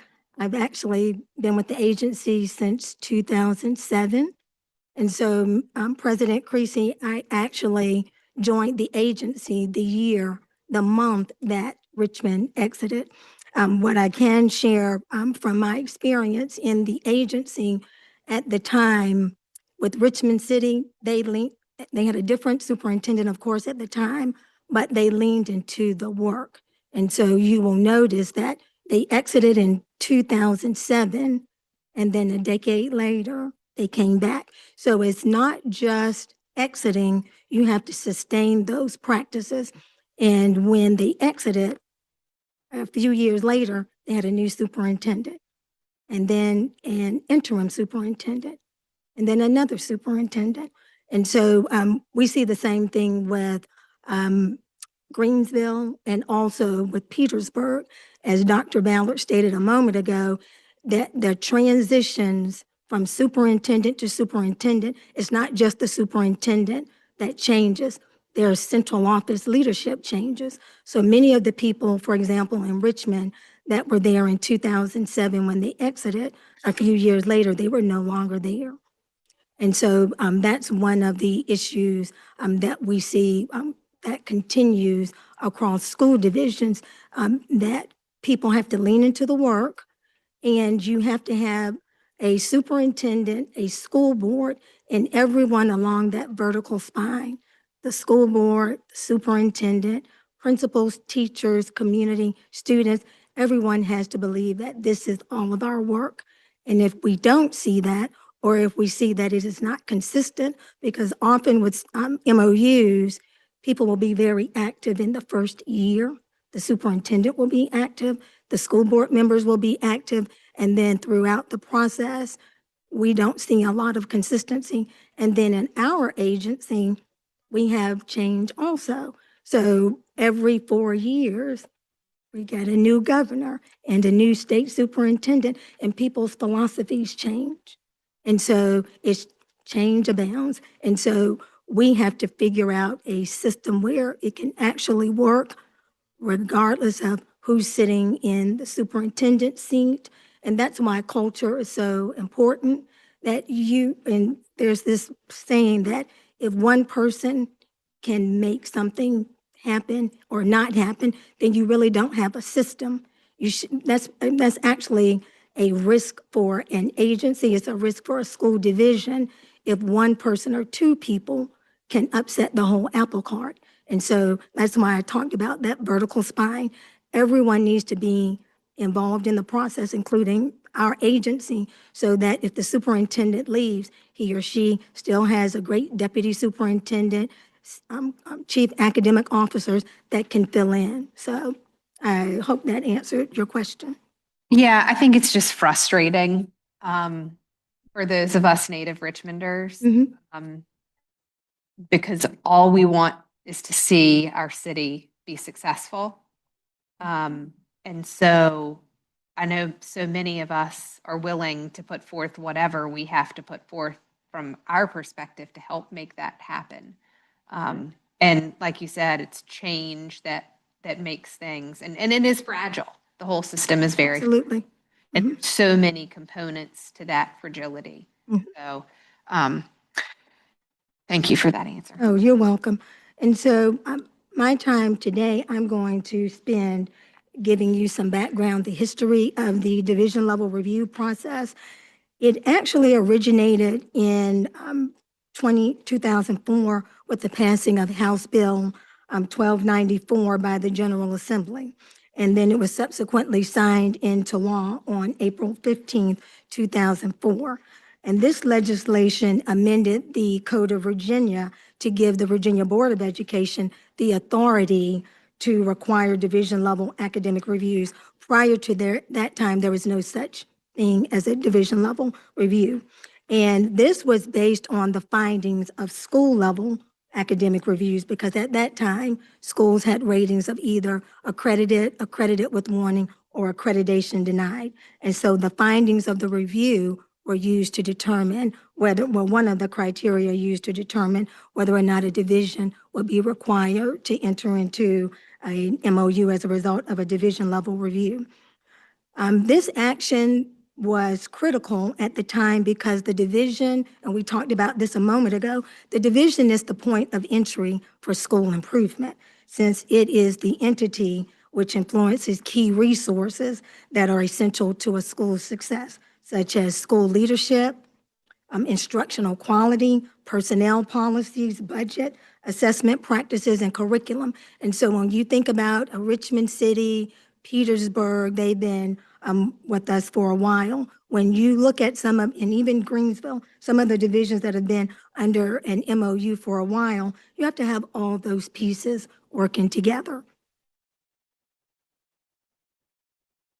So after the legislation was passed that governed the board's authority to require a division-level academic review, the board developed selection criteria for which divisions would be selected for the review. And so on this particular slide, you will see that there were three selection criteria that were originally adopted by the board on June 23rd, 2004.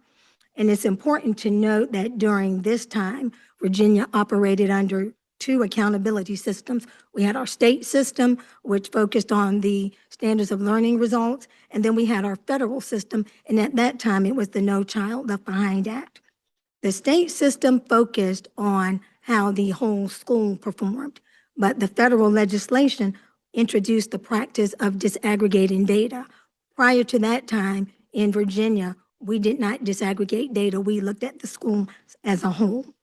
And to be considered for a division-level academic review, three criteria were required that emphasize both the state and the federal accountability systems. And so let's review them quickly. First, the school division did not meet adequate yearly progress, or at that time it was referred to as AYP.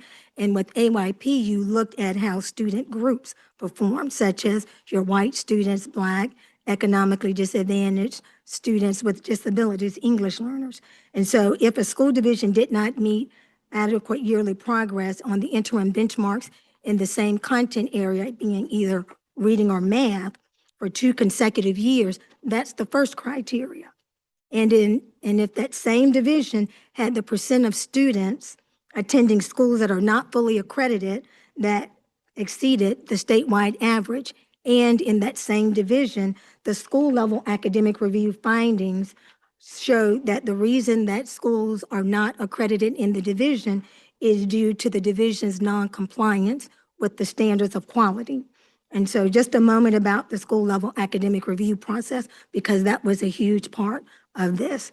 With schools that were accredited with warning at the time, they would be required to undergo a school level academic review. We looked at curriculum alignment, use of data, professional development, instructional practices, school culture. And we would send a team into the school for approximately 2 days, and the team would conduct interviews with everyone who worked in the school. We would observe in classrooms, and then we would review a number of pertinent documents to determine the instructional, but also the organizational factors that are impacting student achievement. And so findings for the school level academic review informed whether or not we felt we needed to take a look at what's happening in a division. And I'll give you a quick example. In one division where we conducted a division level review, they had several schools that were accredited with warning due to science. And as a result of the academic reviews across all of the schools, we found something rather interesting. Teachers opted to spend more time with reading at the expense of science. And so when we reviewed their use of time, their master schedules, we found that it was consistent across those schools that were accredited with warning that they were not actually teaching science. And that's a school issue, but it's also up here a division issue, because there's someone from the division that oversees the work that the principal's assistants, what happens in that building. Someone at the division should have been aware that this was happening, not just in one school, but it was across multiple schools. And so in that particular example, we used that as one of the criteria when we were determining whether or not the division should be recommended for a review. So that was the original criteria. But in 2012, the board at that time had to update the criteria because federal legislation changed. And we transitioned from the Every Student Succeeds Act to the Elementary and Secondary Education Act flexibility waiver. So Virginia joined other states in requesting and receiving flexibility from certain provisions of the No Child Left Behind Act. And as a result, the board needed to revise their division level review selection criteria. And so in the second column of this slide, you'll see the updated at the time criteria. And so you'll notice that the first criterion changed, that the school division had not met federal benchmarks for any proficiency gap groups. So that was new terminology that was added.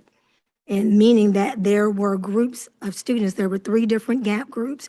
You had a gap group 1, which was your students with disabilities, your English language learners, and your economically disadvantaged students. You had your gap group 2, which were your Black students that were also students with disabilities, Black students that were also students that were economically disadvantaged, and then finally Black students that were English learners. And then with gap group 3 were your Hispanic students that were students with disabilities, English language learners, and economically disadvantaged. So if a division had not met the benchmarks for proficiency gap groups, they were considered, or in that same division, if they had priority, which were the bottom performing 5% of Title I schools, or any focus schools, which were the lowest performing 10% of any school for proficiency gap group performance, they met the first criteria.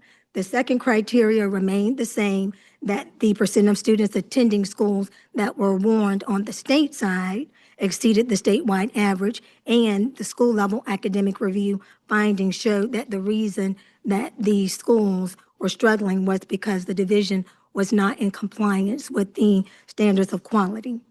And so the Virginia Board of Education makes the decision about whether or not a division will undergo a division level review.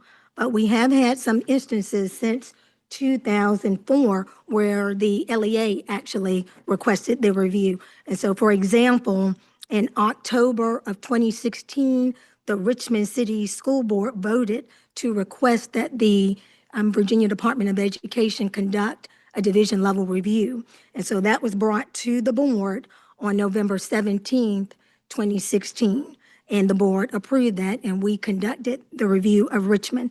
And in 2019, both Prince Edward County and Danville City requested a division level review. And so as you can see, the academic review selection criteria at the time in 2004 and also in 2012 focused not only on our state side, but also on the federal side. And so now we're going to talk about moving forward. If you recall from the previous slides, Virginia schools were governed by our accountability system requirements related to the standards of learning, and also the No Child Left Behind Act and the ESEA, or Elementary and Secondary Education Act flexibility waivers. So in December 2015, we transitioned from the No Child Left Behind Act to the current Every Student Succeeds Act. So things changed once again. And in addition, there were changes at the state level. For example, we added the Graduation and Completion Index, and there were several revisions to our content area standards. And so as a result, the department determined a need to revisit the division level review process that had been in place for over a decade. And so we contracted with Strong and Associates to take a look at what the research said about what is it, and Ms. Creasy is kind of to your question, what are some things that high-performing school divisions do and do well? And so there was a research brief that Strong and Associates developed for us. And what was great about the brief, they identified some focus areas. For example, academics and student success, leadership and governance, operations and support services, human resource leadership, and community relations and communications.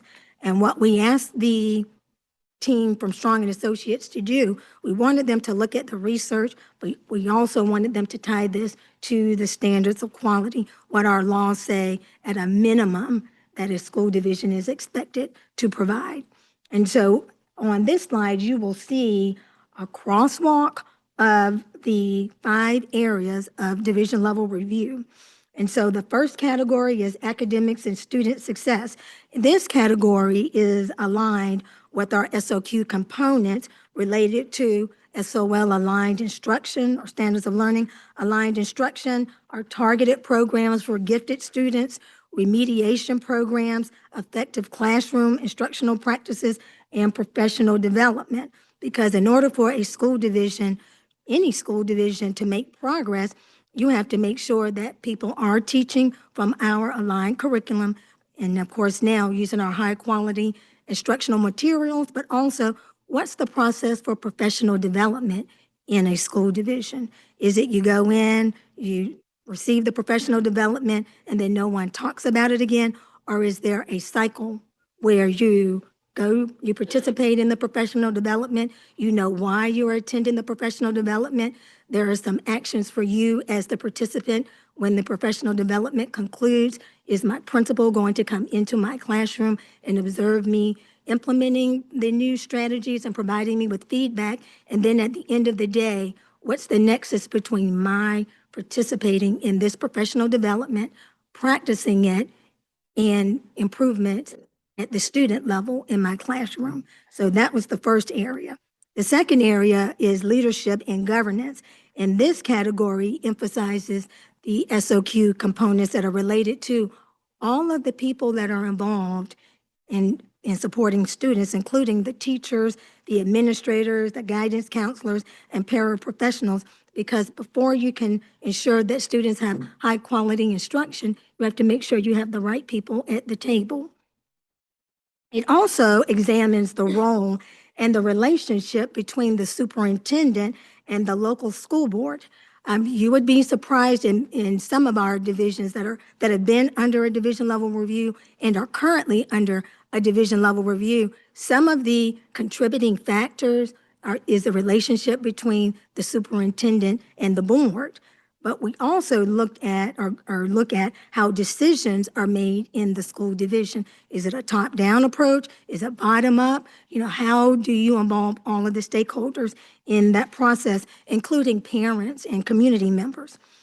Under operations and support services, this particular category emphasizes the SOQ components related to processes executed in the division related to the fiscal and other resources to support student achievement. So if we're working backwards, you have to have those resources to provide support to the leadership in the school and also to support academics and student success. So as you can see, these different pieces should fit together. And then with our next category, human resource leadership, I think personally, this is what I consider the most important category because school divisions have to have a robust process for recruiting, supporting, and retaining personnel, and not just in the divisions that are under a division level review process and MOU. That's something that's constant across the country.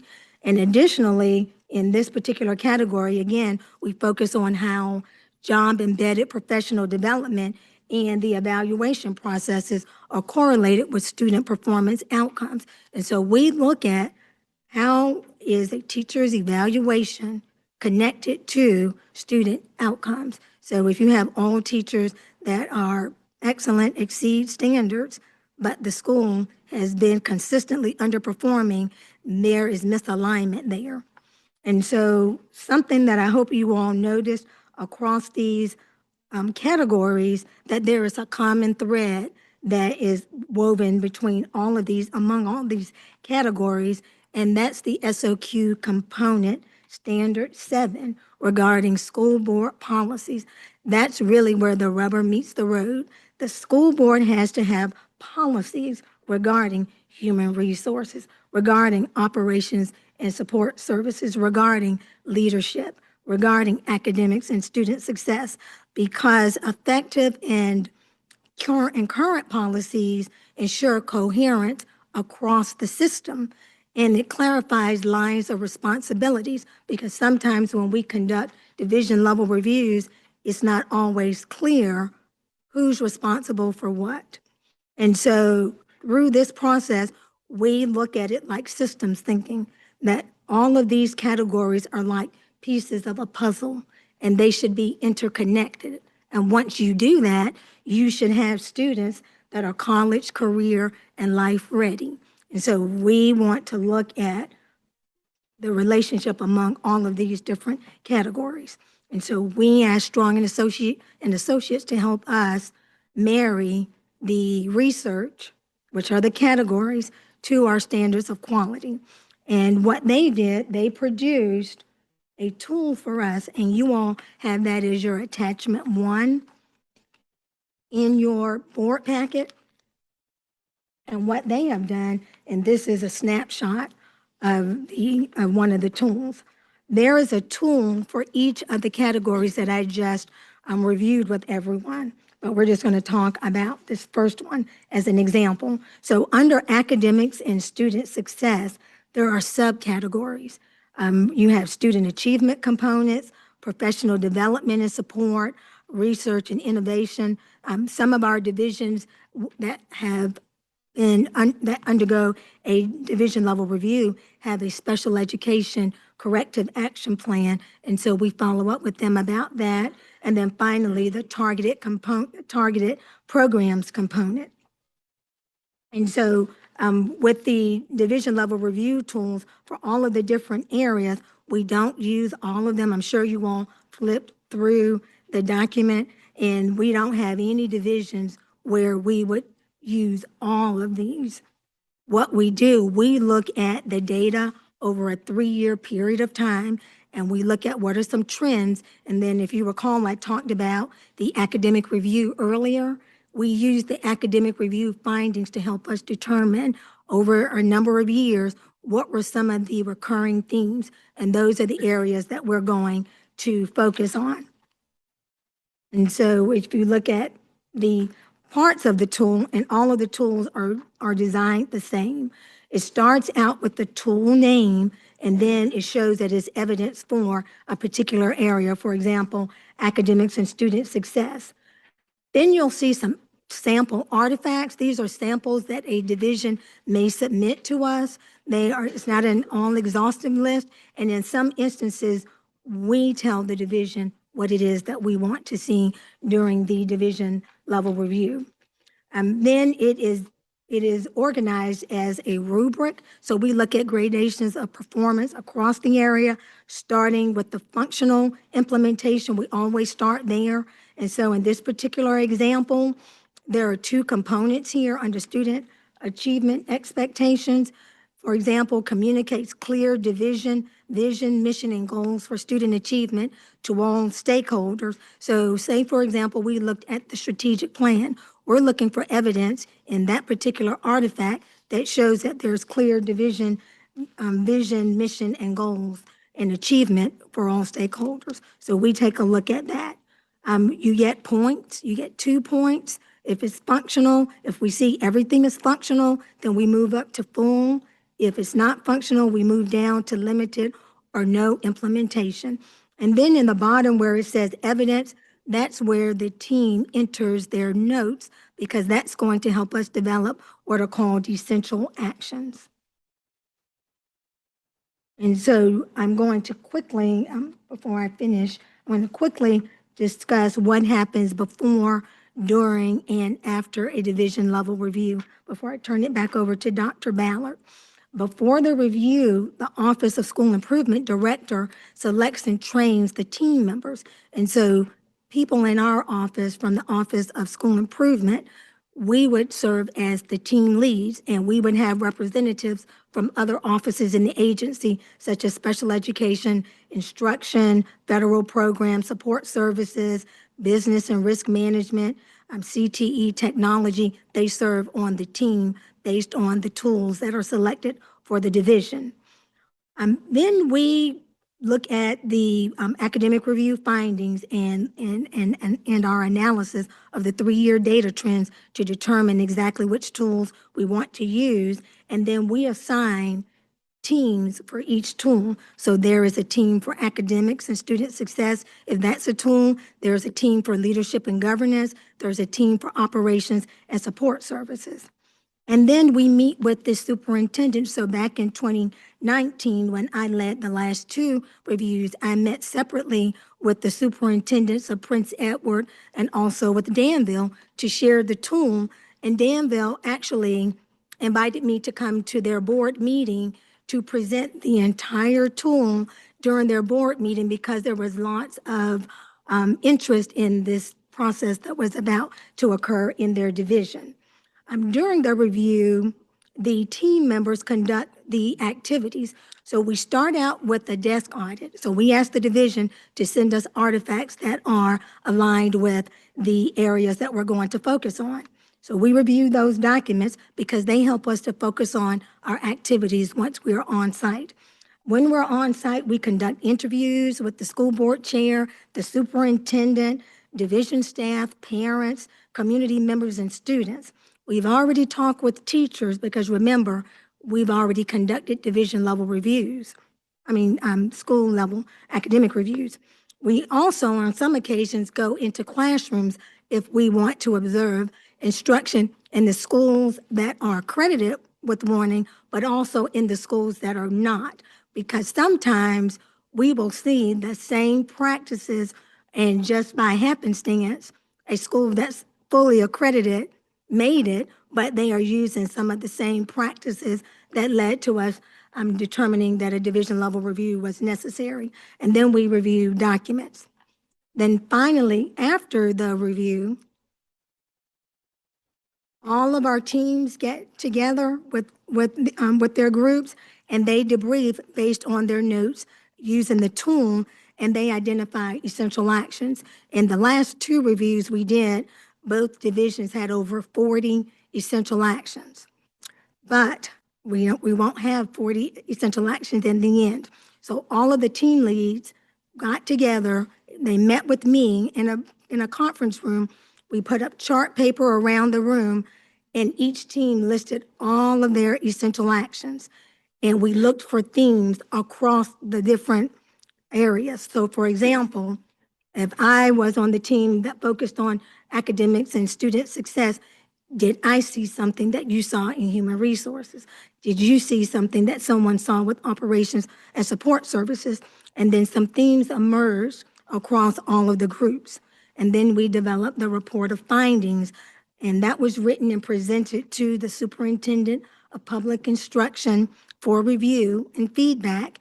And then it was presented individually to the division superintendents to share with their local school boards. And then it was presented to the Virginia board, and they used this information to begin development of the memorandum of understanding. And yes. And so we just want to pause here because we know it's a lot of information that you just received. So if there's any questions, we can pause here.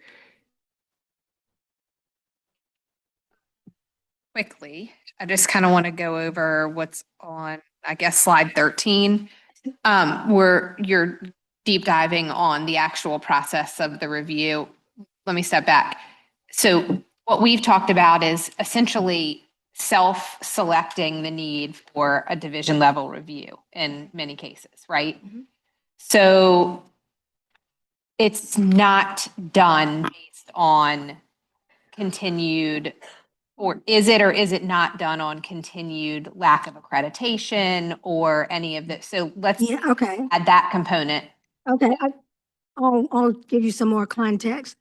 Often when a division, and I'll just speak from my experience since 2007, often when a division elects to request a division level review, they've been meeting with the director and staff in the office over a period of time. And remember, divisions, they have their data over the summer. So they know that it's coming, that we may. So they're using that. Yeah, we tell them, we tell them that there is a high likelihood because normally, and if you remember some of the dates that I shared with you, they were before the public release of data. So you really don't know that you're actually accredited with warning until the public release. Many of them are proactive and they know that when the actual public release happens, that the next conversation is the recommendation for a division level review, we can't request it until we know for certain, for example, that you're going to have schools that are going to be accredited with warning. And remember, you have to meet number 1, number 2, and number 3. Right. We won't know that until the public release for sure. So I guess, sorry, this is totally flipping me out today. Because the ones in the library, you have to really scream into. Okay, so as I'm looking at slide 13, I guess my bigger question is, why is DOE conducting these reviews? Why are we not using third party? We have. But is that consistent? It Are de- third parties consistently reviewing? It depends on the board and the director in the Office of School Improvement, the state superintendent. Those are the people that make the decision. And so as we transition from one administration to another administration, we've had different entities predating me. And I believe the review with Franklin City, we used a third party. Okay, I just say that because those of us who live in this world of doing accreditation reviews and those like Dr. Ackerman down there who receives accreditation reviews, we have teams that come from all over the country that Like come in advanced to do ed. those reviews from different places. And so it's really a value add more than a gotcha, right? It's a value add to be able to hear what others, their experiences are. And so I really think it would behoove us to set up a system where, because when we talk about continuous improvement, we want to hear from more than what's going on in Virginia. You know, we want to see the best practices that are being instituted all over the country to better our practices and to improve student outcomes. So I only raise this issue because I do think that it really will make us a better system if we focus on the opportunity to use, to source outside experts to come in, and not just experts in Virginia, to do this work. And I know it's not necessarily the cheapest thing in the world to actually do this whole process. But I mean, if you remember, you've been here long enough, you remember accreditation reviews, and we didn't do it all the time here in Virginia as Virginia. We had other accreditors that did this work, that went in and did reviews, and our schools did have to pay for it then. Like SACs. Yes, it's Yes. not something that is foreign to our school divisions. So I do just think that it's really critical that we talk about that third-party review process. Yes, that's a great point. For Franklin City, we actually used Advanced Ed, conducted the reviews for Franklin City. May I, Madam President? I guess, I mean, you may be I think you did already answer this, but just for clarification, so we stopped using SACs and other people, just shifts in administration and, okay. Yes, and so, and that's one of the things that, as we were looking to do a new process, that was the first thing actually that Dr. Ballard and his team talked with me about. They actually developed an RFP and just have it waiting, ready to go until we meet with the board. And so that is something that has been on our radar, but we just have not. Because with that, we need to know how many schools are going to be identified, so third party is something that we have thought about. And then we're also prepared to keep it in-house as well. If I may, again, I have to say, I mean, one of my favorites is, and I'm pretty sure it hasn't changed, but CAPE and higher ed do kind of a combination. So they have some DOE partners that are trained in these DOE standards, right? Because now we've created all these amazing standards that may not match. I'm sure it's in your RFP, but anyway, a combined approach is a nice way to kind of keep the Virginia identity. And maybe that's why we keep going back and forth so much. So just something to think about. And so I'm going to take us through, I think you all have a pretty good understanding of the history now. And so with just some lessons learned from the divisions that have successfully exited, there were a couple of key things that we noticed. It was that number one, There was a staff member, someone from the State Department serving as a board member, coming to their board meetings regularly. You had the strong accountability from the Board of Ed and the state superintendent, as well as with their local board and the local superintendent. So it was this team approach. Everyone was working together. There was monthly meetings with the finance teams to make sure that the funding was going well, and that these external partnerships. And so all of these pieces, all of those bullet points are what we're looking towards incorporating in this revised approach. And then just understanding that it's not going to happen in 1 year. It shouldn't take 21 years, but 3 to 5 years we plan that they should exit. And there has been success stories that we have celebrated, such as with Sussex County. And so with the next steps, so we have aligned, so heard Dr. Holloman talk about how there was this, the two different systems for accountability and accreditation and federal accountability and state accountability. So because these systems, we've worked so hard in Virginia to strengthen that alignment. So if you have a certain number of comprehensive support and improvement schools or an additional targeted support and improvement schools, you will be an MOU school division, and that will trigger the division level reviews. And so we want to make sure that we are tightly aligning the entry and the exit criteria. So as we look to do new MOUs, we really want to focus on what got you in, that is what gets you out. And our timeline, so this is the proposed timeline. If we're keeping it in-house, this is the proposed timeline that's presented on the screen where MOU divisions are identified, and then we start that whole division level review process with the idea that that there will be an MOU come March, April after that process is complete, while recognizing that you're going through this division level review. You have comprehensive support and improvement schools. They have requirements that need to be completed, in addition to all the other requirements that may be completed, may be required from the state. And so we're really working to align all of that so it doesn't feel like you're filling out a bunch of paperwork, that we're all aligned to push forward systemic improvement. And so with the next steps, we are revising the approach, and we're still keeping the Office of School Improvement at the lead, coordinating the teams. And there's the three last bullet points. So as we're preparing for the accountability outcomes to be released, if a new divisions, if they are identified to enter MOU status, then we will start that division level review process. We currently have divisions who are in MOUs.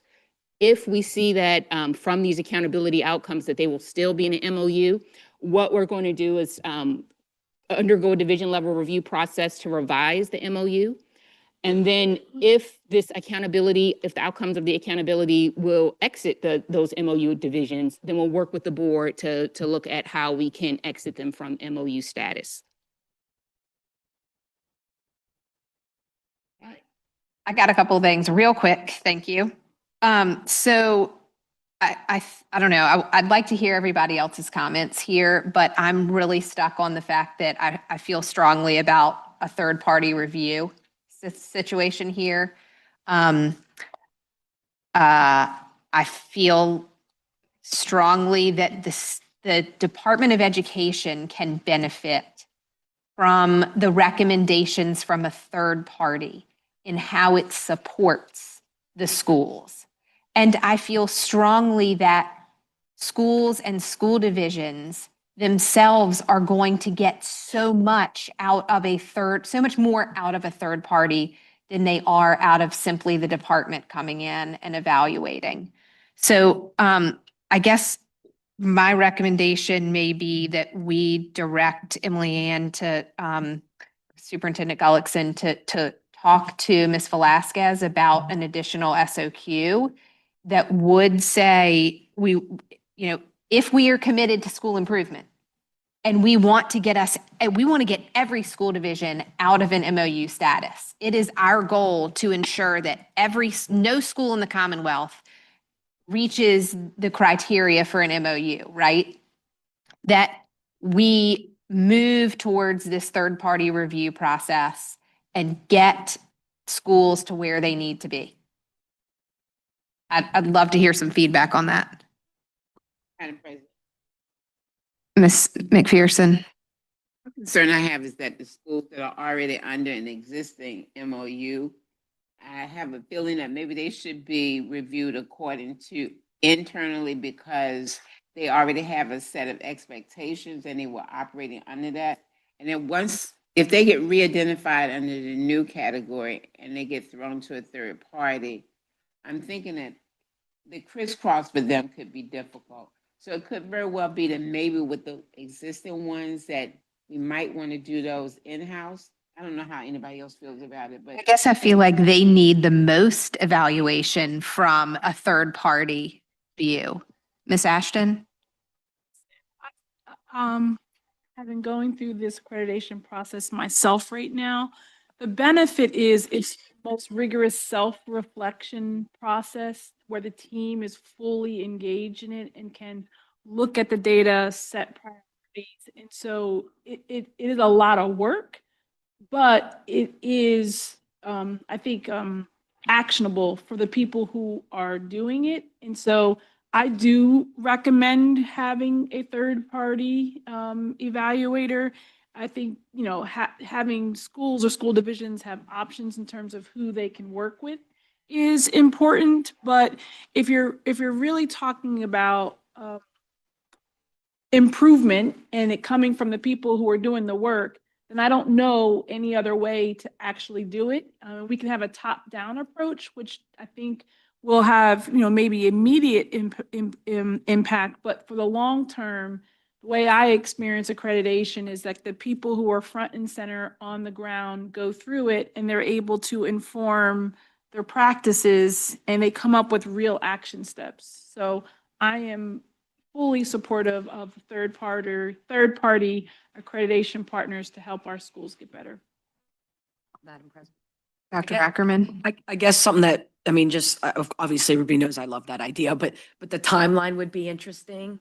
And so I think I have some questions around that. I mean, usually to gear up for accreditation, they'll tell you 6 months to 18 months for your first visit. So I think we need to remember that this is around particular criteria. Yes. And so it would really be what you recognize as a self-study type opportunity would be really a self-study in those the criteria where the schools are not meeting the benchmark. And so I think that it's a means by which to build this kind of system that's sort of based on what you're talking about as that process of peer review. Okay. All right. So it's not the full process of, you know, that long process you're referring to. It's more around. And then my next point would be, is there a way we can keep this from being a yo-yo? I don't know what kind of power we have. It's legislative if it starts involving something else, but that we're not doing SACs and doing a peer review and then doing DOE reviews and for our schools to have some consistency around it, it would just make me so happy.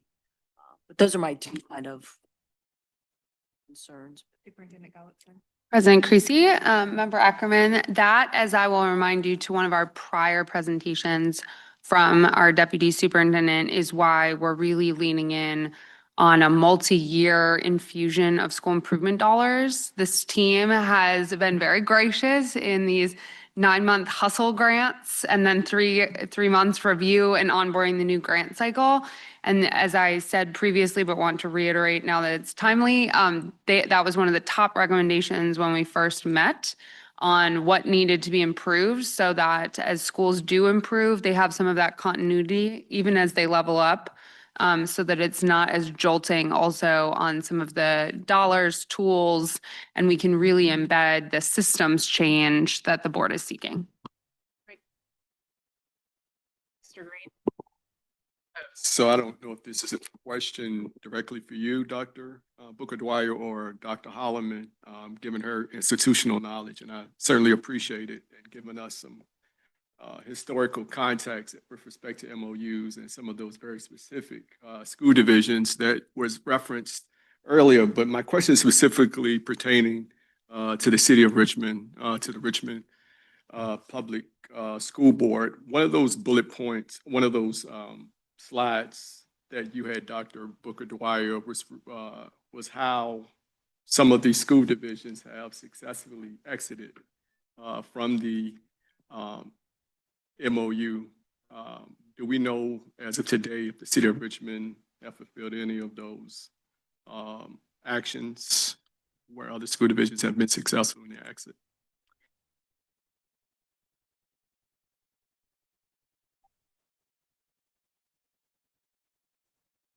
So we're waiting to see what the data says for the current accountability year. But let me orient myself here to the slide that you're referencing here. Right, those items right there. A consultant that's at the school board, presented at State Board of Education meetings, et cetera, et cetera. We currently do not have an education consultant that serves as an ex officio member for their board. I believe you can take a look at the MOU. I believe the MOU speaks to it kind of outlines the requirements there. And then, you know, the monthly meetings piece has not occurred, but we continue to, you know, maintain a cadence of meeting with division level leaders, conducting and monitoring their federal schools, et cetera, not only Richmond, but the other four as well, as it is related to those corrective action plan meetings. Gotcha. So I guess my other follow-up question, again, based on what Dr. Holloman was able to reference, you know, RPS unilaterally entered into a MOU with DOE, 2016. Recently, there's been, I guess, some conversation, dialogue, et cetera, around the city of Richmond exiting from the MOU. Based on any of your dialogue or meetings or contact with RPS, and I think in that original MOU, they agreed, signed off, the school board, the superintendent, to 100% of their schools being fully, 100% of schools being SOL accredited. In dialogue, in your recent dialogue, if there's been any, have they been able to give any substantial rationale as to why they should be exit from the MOU and why they shouldn't be held to that 100% goal? Right. So we are in the process of releasing the new accountability data, which is going to identify school divisions. And so if we look at, so Richmond currently has an MOU. If it is identified under our new accountability system, when we release those results, then we will revisit their MOU to revise it. And so that's kind of where we are right now so we're just waiting on that accountability data to come out, because what we don't want to have happen is to say, okay, you exit and now the data comes out tomorrow and I'm not saying it's coming out tomorrow, I'm just saying the data comes out and then you're re-identified. And so we really want to see that accountability data to see where the school divisions fall, to see how many comprehensive support and improvement schools have been identified in Richmond, because that will determine whether or not they stay in MOU status. Gotcha. Okay, thank you. Any other questions before they exit? Okay, we're going to take a quick break and then reset for ESSA.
For everyone in watching from the public, we are going to move item J, the performance task overview and next steps. That presentation will take place during our business meeting tomorrow. We are moving to item K, the ESSA update. So, Mr. Jennings, take it away. President Creasy, Superintendent Gullickson, board members, thank you for having me today. We will be discussing Amendment 9 to Virginia's Consolidated State Plan, or ESSA plan. Today, I'll be speaking specifically to changes under the Title I section, accountability. There will be other changes that will come before the board in future meetings. And today in this work session, we're just talking through some of the proposed changes as we move into the public comment phase. Again, we did discuss this in June. I was with you in October. And so we've discussed these items, but we want to bring more details to you. And so the public has transparency and knows just what's for consideration. So the outline for today's presentation is to share with you the purpose for seeking the amendment, the stakeholder engagement we've done thus far and will continue to do, the overview of the proposed revisions, and the process and timeline for Amendment 9 that will include other areas, as I mentioned. So when we talk about the purpose, when the board adopted the framework, the school performance support framework, the board identified areas for future consideration. They said we're going to look at things after the first year, for year 2, and beyond. They noted at that time areas they wanted to talk about during the adoption initially, and so we're bringing those before you now. Secondly, in our Amendment 7, we noted to USED that we would return with data to answer some of the questions around pieces that were adopted in the framework, and so that's another reason for this amendment. And then thirdly, from public comment, stakeholder engagement, there have been, questions, feedback about, maybe making some tweaks in some of their areas. So it's an opportunity to look at the first year of implementation, full implementation, and to see about making revisions in that area as well. So stakeholder engagement, we've been ongoing with stakeholder engagement. Again, throughout the year, there's regular meetings with school division leaders, getting feedback. The superintendent has a superintendent's council. We met with the Virginia Association of Secondary Principals around some of these changes. We went to the VAST conference a few weeks ago, ESEA Coordinators Academy, Title III Consortium, CTE Conference, just to name a few. So there's been ongoing public engagement with some of these proposals really since June, and we've continued, and we will continue with presentations, listening sessions, and public comment moving forward. So I'm going to go through each of the components to sort of seek them sequence for you and then pause and take questions as they develop. And so the first one we'll look at is a mastery index. When we adopted this a year ago, we looked at, some tests have 4 performance levels. You know that from all your conversation with the proficiency cut scores, and some assessments have 3. And so to bring balance to the system, the proposal is that for assessments with 3 performance levels, and you see those listed here, our EOC test, history, social science, Virginia Alternate Assessment Program, the VAP test, that we would use 3 weights. So we would keep the 1 point, the 1.25. The change is that we would go from a 0.75 to a 0.5 to bring some more variability and some balance to the system. So that's one of the proposed changes.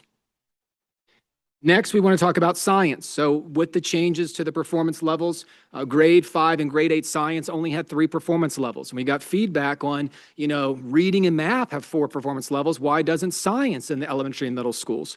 And so we work with our psychometricians and we use some methodology. You see it listed there, the chance cut, standard error of measurement. We look to see students who are not successful, where do we know they're guessing versus they have content knowledge? Where do you draw that line between below basic and basic?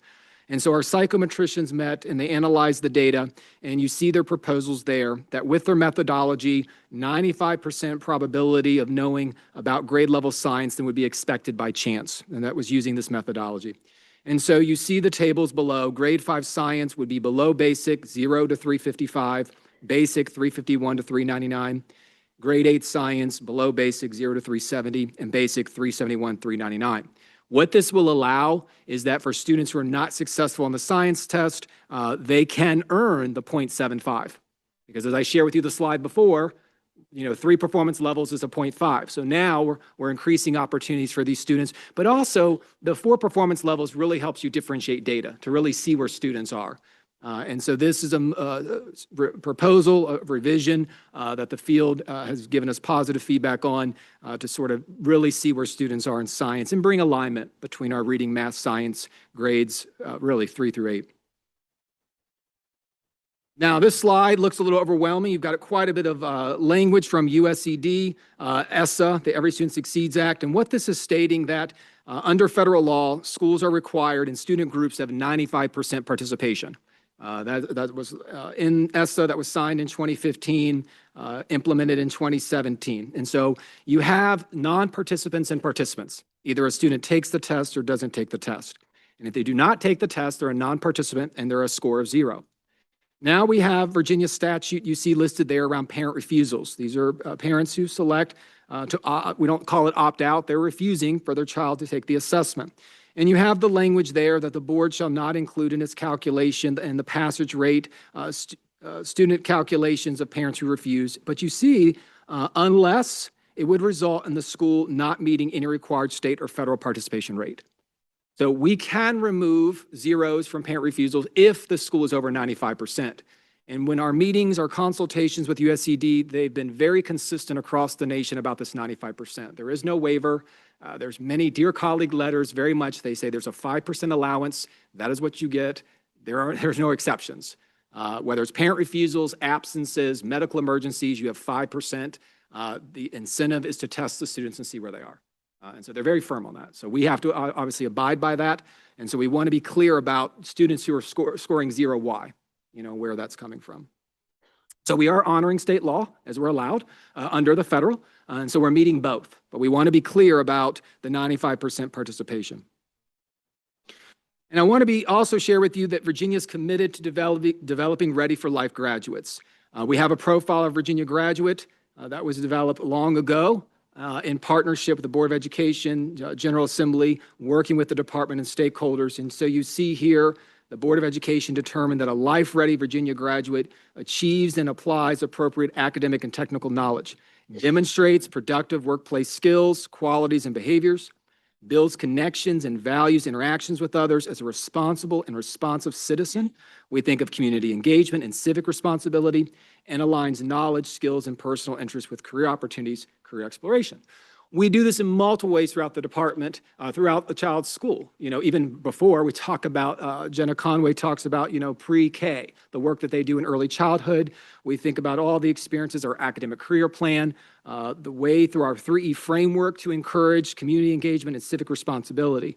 And so this is built in. We talk about the 5 C's across the board and the importance of that: collaboration, citizenship, communication, and all those areas, critical thinking as well. So I want to share that because we get to our next slide about a proposal that we have. And I also want to share about House Bill 1957, which I know you've heard of, and we brought some information before you. In that legislation that was signed, that's effective July 1st, 2026, the board will develop guidelines around local alternative assessments and performance assessments. And through there, we're standardizing these local alternative assessments, performance-based assessments. And that's what the legislation requires. That the department will do work, the board will adopt it, it'll be sent back to local school divisions. And so that's going to be important for the next slide I share with you and sort of moving forward. This is work that's been done and ongoing with subject matter experts in the area of history. You can see that they have participated, been consulted in the work around the 2023 History, Social Science Standards of Learning, the instructional guide work. The re-release of instructional guides is upcoming, and those stakeholders being involved in that process. And then our last bullet there talks about Virginia educators, including subject matter experts in these several content areas. We have new assessments in these areas using the 2023 standards. So this spring, students will take a new test in history in the areas of Virginia studies, civics and economics, world geography, world history II, and then Virginia and U.S. history. So these are new assessment items. They're not just multiple choice. They have technology enhanced. They were developed in partnership with our educators, and they will go live. They've been field tested, but they will be operational this spring. And so I share with you all that background because now I move to the idea of the indicator in history and social science. And so our proposal is that next year, beginning in 2026, 2027, Virginia will calculate a mastery index to measure student performance. We will use the Virginia Studies SOL test in elementary school.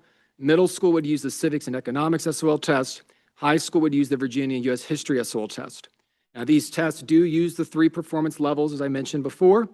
The department would continue work to develop a new VAP, a Virginia Alternate Assessment Program tests for students who qualify. There's a criteria set for those students. Now, I want to jump back. I know I've just given you so much information, but I want to lay the foundation for you as we talk about House Bill 1957, because part of our conversation is these SOL tests are standardized. This is, how we can look statewide at reliable, consistent data, which is required both by federal law, Every Student Succeeds Act, and it's also in our regulations. Our regulations talk about the board having authority to include new indicators if it meets certain criteria, and this does meet that criteria. For us to use a performance-based assessment or local alternative assessment, we would need data, consistent statewide data. And through House Bill 1957, we can begin that process. The board can adopt guidelines, we can have consistent scoring rubrics, we can collect data and make sure it's consistent statewide and reliable. We need some years of data for that, and then we can take it to USCD and ask for permission to use that as our assessment. So I wanted to share with you the pathway for that, but to begin, we need to begin with our assessments that we do have that meet the criteria set forth by both federal and our regulations. Mark, is there a means by which we can create some kind of document that shows pre-House Bill 1957 and what House Bill 1957 changed? Yes. I think that would clarify some things for a lot of the communication that has been received, because I think it's either misinformed or not fully informed communication that we've received. And I don't know if you've seen any of, and if you would agree at that. I think it would be an excellent idea, and we certainly can, because I do think the misunderstandings, the misinformation around what House Bill 1957 does, the authority of the board there about developing guidelines, the consistency that's embedded there around these local alternative assessments and performance-based assessments, the scoring rubrics, is to bring what we would need to then move forward to make the performance-based assessments used statewide, that we could bring into the accountability system. So it's lined up very, very well. But I think the misunderstanding of those terms and not reading the legislation carefully, I think people there's misunderstanding. And so we would be happy to show sort of what's there and then what's to come. And it's in alignment with this. So I do want to show you the proposed weights with this model. Again, this would be for 26-27. You see in red there the changes in the weights. Reading and math mastery, you see, and I'll explain those as I go to some other items, but you see Virginia Studies there in elementary school with 5%. You see in middle school, 7.5% for civics economics. I'll explain that. You see in high school, Virginia U.S. History, 5%. So now I haven't talked about it yet, but since you're looking at the screen, if you're sort of looking at points, readiness is 5% for integrated reading and writing, which I will speak to later. And then you see the same for middle school. So where's the points, where are the points coming from? So elementary school science is a cumulative assessment. It's 3 years of material, 3rd, 4th, and 5th grade. And so it is weighted 10%. Virginia Studies would be 1 year of content, it's 5%. Middle school, we know the importance. If you watch the news, I read to you about the 5 C's profile of graduate. I think we can all agree the importance of civics, and I think economic literacy as well. And so the proposal is 7.5% there. You'll see some points from reading were moved to integrated reading and writing, which I'll speak to later. And I'll share with you some thoughts around chronic absenteeism. High school, biology is a 1 year assessment. It's 1 year of content. It had been 10%. Our proposal is to give 5% to Virginia U.S. History, which is also 1 year of content. And so hopefully as you look at that, you see the balance of why aren't they all the same? Why is science weighted more? And so that was the thinking behind the point distribution. I'm going to pause there because I realize there's quite a bit of content. We're going to leave mastery in a moment to go to growth, but I'm going to pause there for any questions or comments you might have. Mr. Jennings, one of the questions that's come up from email correspondence from constituents is around if we include civics and economics, is that going to force folks to change their master schedule and calendar? into either seventh grade only, eighth grade only. Can you address that briefly? Absolutely. So state statute talks about the flexibility that local school divisions have for their master schedule. And this is not requiring school divisions to give the assessment of seventh grade or eighth grade. They would maintain that flexibility. And so we're not stating there has to be a move in your master schedule. We're just saying during the time of middle school that this assessment is administered. May I? Dr. Ackerman? Maybe this is later in the slide, but is there a timeline on, is this been, I feel like this is the first time it's being presented, correct? No, this has been, I brought this to the board back in June. Okay. And so I presented to the secondary principals, I presented to the superintendents, and so I'm bringing it again. So we've had conversations, they're ongoing, and even today, it's a work session. Right. It's ongoing conversation. Okay. And so as we've talked with stakeholder groups and gotten feedback, how many points and where does it fit, things like that, this again is to continue that conversation. So from here, one of my last slides is next steps. There will be future stakeholder engagement, and we'll bring more people to the table, especially in these areas, and hear from them about this. But the items in red, newish, or were those in June as well? And they were in June as well. Okay, thank you.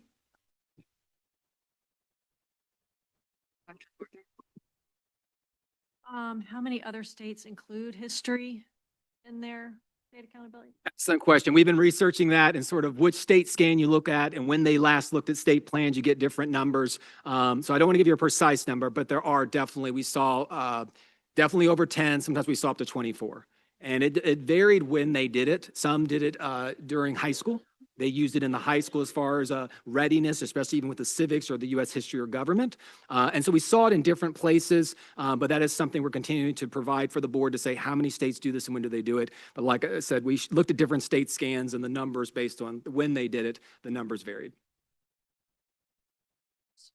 I noticed before we talked about a mastery index for the 3 subjects. Can you talk a little bit more about what that?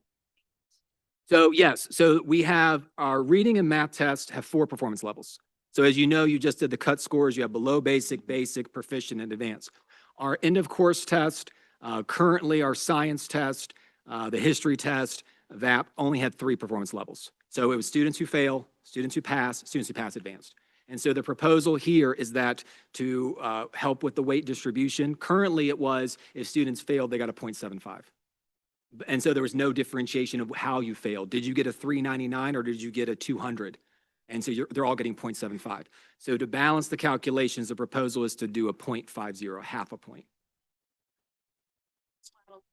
Right. So going back, it's for the areas of, it would be end of course, your high school test, your VAP, our alternate assessments, and then history. Those would be the tests, which really is not, the only change is changing the 0.75 to 0.50. We're not changing how the tests have had performance levels. Well, the next slide talks about science. That would be a change, making 5th and 8th grade go to 4 performance levels. Still have the non-test takers history. Yes. Oh, 100, yes. My other question is, you talked about, we've already got a new test, redesigned. Yes. So did we just break the trend line, or how much did we change that test? Yeah, so we can provide data on that. It was a whole new rewrite of the standards of 2023. So it's been a while since they've had new assessments. And so that committee had not met for a while. Reading and math every year they meet. So this committee had not met for a while. So they did meet, they looked at it. You'll see in my presentation tomorrow with the performance task, I'm going to talk about some of the new items in that. I know, a little preview. They created cluster sets, very much like the new science test, to really get kids to think more critically and think more deeply. So these are new assessments. They were field tested. But I'm just bringing that to the board's attention, even the public around, you know, it's not the old multiple choice sort of rote memorization that I've heard. It's a new redesign of the assessment. And the practice items are out there. They can be seen by the public to what that looks like. SCAR-TAC can still compare the last of this test. Sometimes when you change so many items, you've broken the, Right. just not comparable anymore. We have to do this inter-rater reliability stuff that equates the last test to this. Right. So anyway, it just would be good. I mean, we have the same conversation about different tests. And it's like even on the NAEP, like if we change so many items, we break the trend line. So we're always talking about, okay, how many can we change? 1/3 of the items we can change. I mean, so it's always a dance in terms of how to keep the trend line. So I'd be just curious what they say about that. So just to remind everyone, in our June board meeting packet, in the public comment section, although we had talked about it for 2 years about adding history, it never got accomplished under the request that had been going on because of someone else who was here. And so there was a letter that was issued to the board by Senator Van Valkenburg specifically requesting this addition. And that was part of our public comment packet in June. And it's just, I think it's something that holistically is an important piece that needs to be a part of our system as we move forward, just simply based on the fact that we are Virginia and we love our history. All right, you're welcome. Are there any questions on the mastery? Because if not, I'll move to growth. And you can always go back if you want.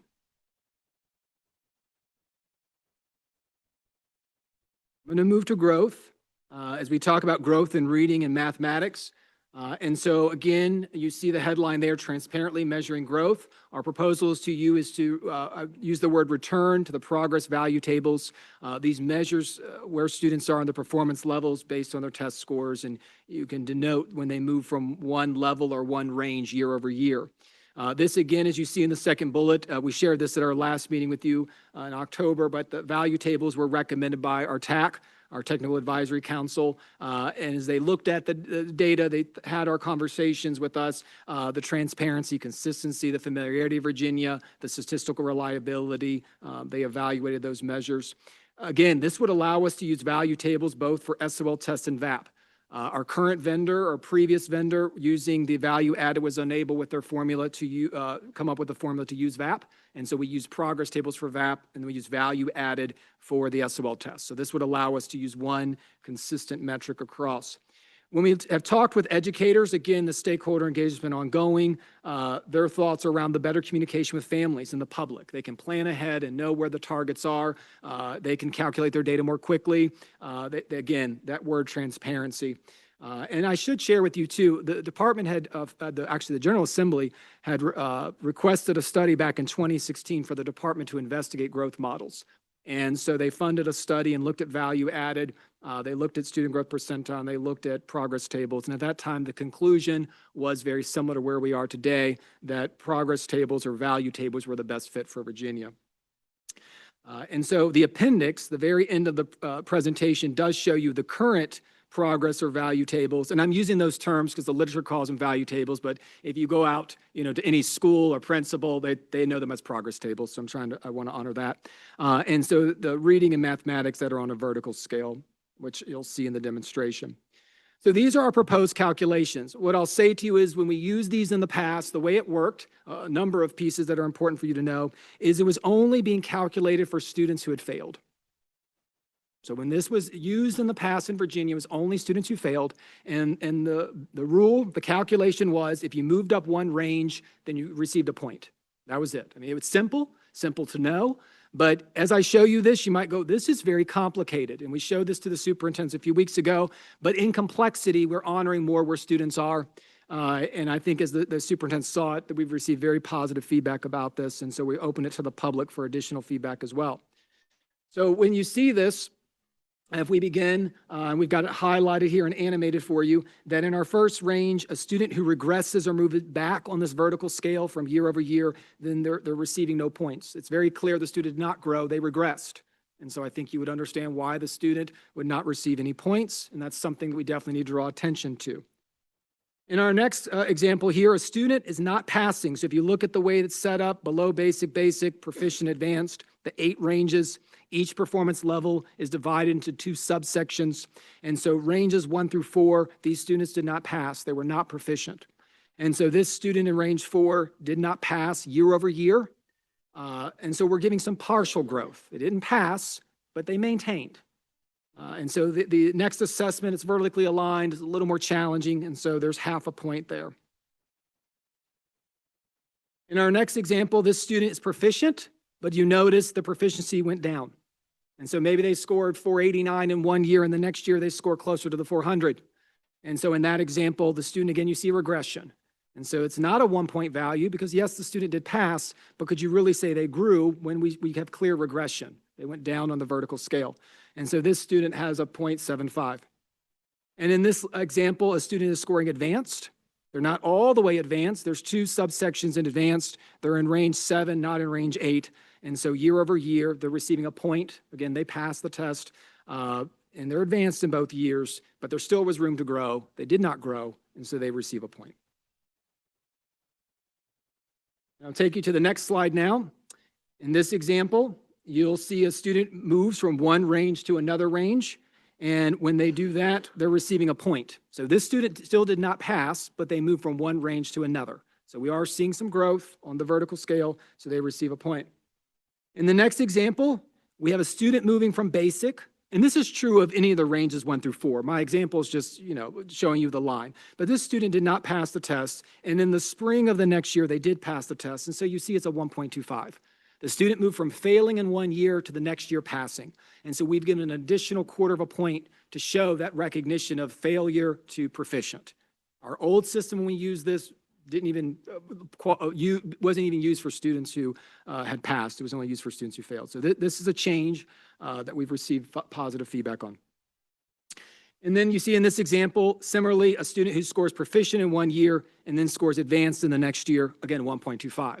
When we think about the guiding principles of the board and the accountability system was to motivate, move students to advance mastery over growth. We will emphasize growth, but we really want to incentivize proficiency and advance. And so you see that here with the 1.25 value. And then finally, you see advanced, the highest end. This is the students at the top of the range for that year. The next year they take the assessment, they're still in the top of the range. There's nowhere else to grow. They might still grow within that range, but they're at the high end, and so they would receive a 1.25. And so as you see, I know it looks very complicated, many animations, much movement, but in that complexity, we're trying to honor where the students are in the different movement and honor the growth that they've made. So what this looks like, as you see in the next slide, I'm going to show you one more example, and that is this student who moves 2 ranges. And so again, not just moving one range, but moves 2 ranges, this student earns a 1.25. They moved, in this example, from range 2 to range 4. Still did not pass, but that's a tremendous growth within a year. And so they receive 1.25. And so you'll see with the weights, there's no proposal to change the weights for growth. What we're changing is how we calculate growth. It's very individualized. You can see it's very predictable. As schools know where the students are, they would have access to the vertical scales. And as the results come in, they could see exactly where students are, set goals, SMART goals with the students and families for that ease of communication. So I'll pause here on growth and take any questions you might have.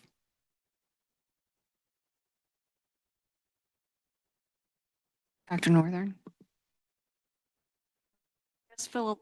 Philosophically, I'm trying to wrap my head around. You stay in the same range, get 0.5, 0.7, haven't grown.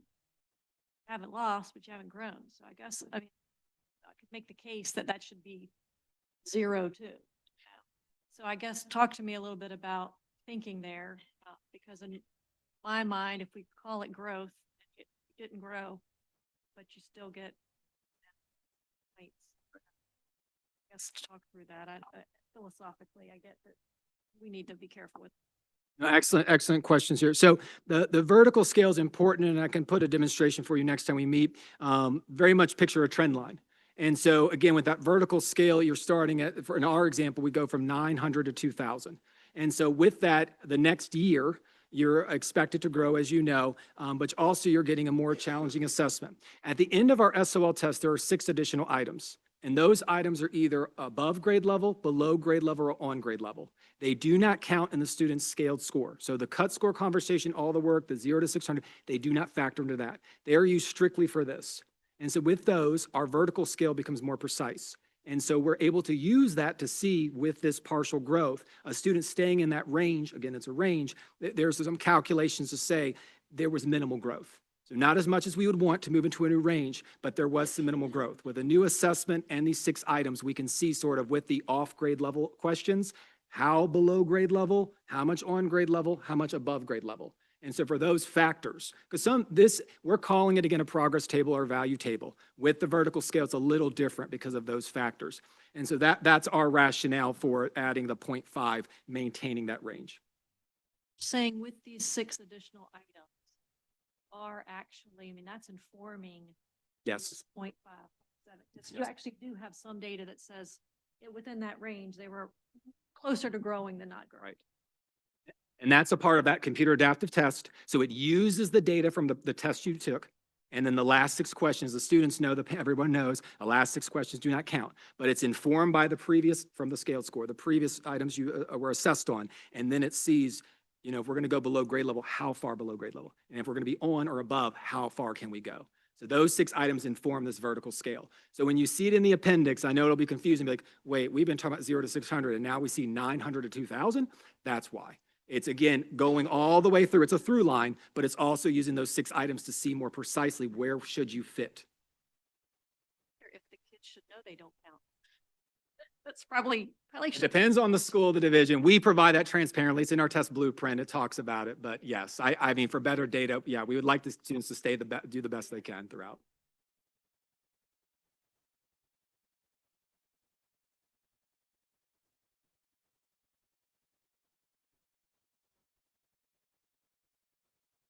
Any other questions?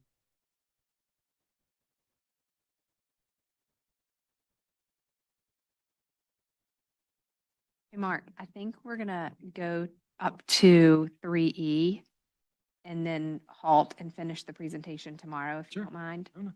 So we'll get through the integrated reading and writing and then halt there, if you don't mind. So we'll talk about readiness. We're going through our major components. We've done mastery, we've done growth, we'll do readiness.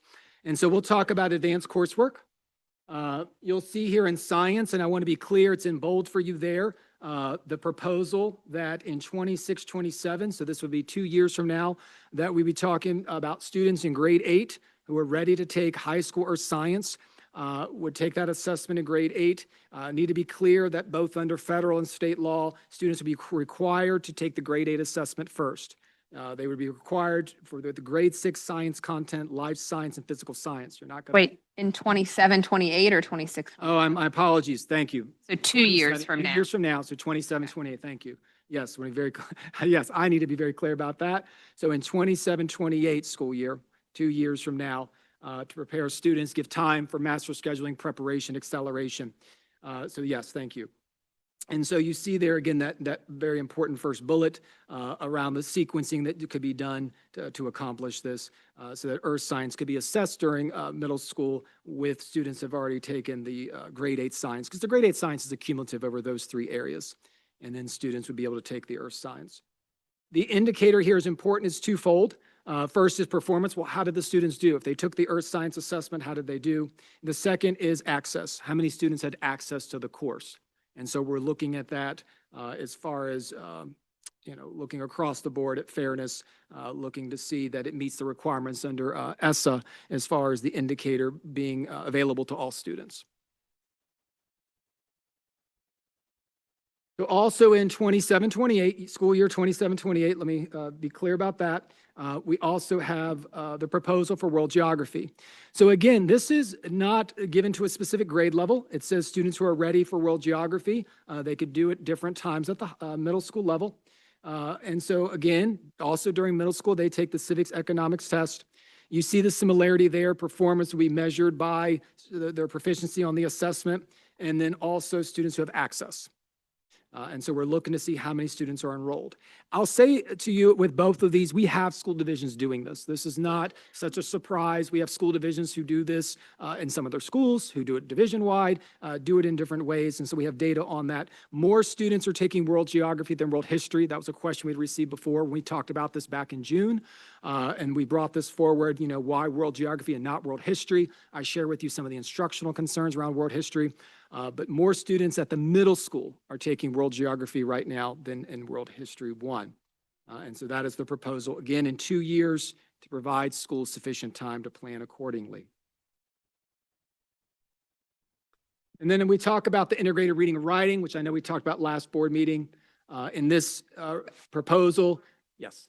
So just talking about this advanced coursework in the world geography, I know that's been somewhat of a sticking point for some school divisions, or not school divisions, but we've heard from some social studies teachers that there are issues here. I would say that I think that's kind of fizzled out a bit, but I know you've seen some of those communications too. So I'd like for you to comment here on those particular issues that have been raised.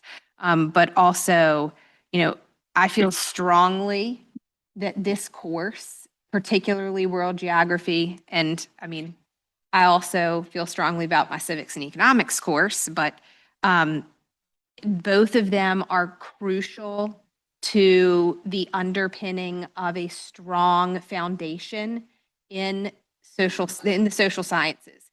These students are going into high school taking World History 1, World History 2, and if they don't have a strong understanding of world geography, or even the opportunity to take that course, it hurts.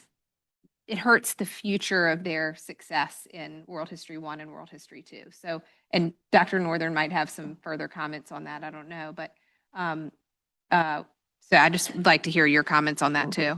I would echo what you shared, and even as we talk with school divisions who do this, that is their rationale as well. That we have students who are ready for this in some divisions, that they do this division wide. And the thinking is this helps prepare students for the world today. We live in a global society. We know you turn to any news and you're seeing what's happening in other countries at lightning speed. And so our students need to know how the world has changed. Country lines have changed. And so to prepare them for that, when they go into high school and start connecting even more in the content areas, especially world history, they have some background knowledge to these lines and cultures and understanding. We talk about the diversity of Virginia, the diversity of the world. That geography is going to help you with that, to understand, just through time, countries and cultures and sort of, respecting others through that. So we've received, again, with that curriculum, it also has a new assessment as well that they worked very hard on to really understand sort of the content and assess, the content of it. But it's everything you shared, really preparing kids. You think about our students today, we want more pathways for students.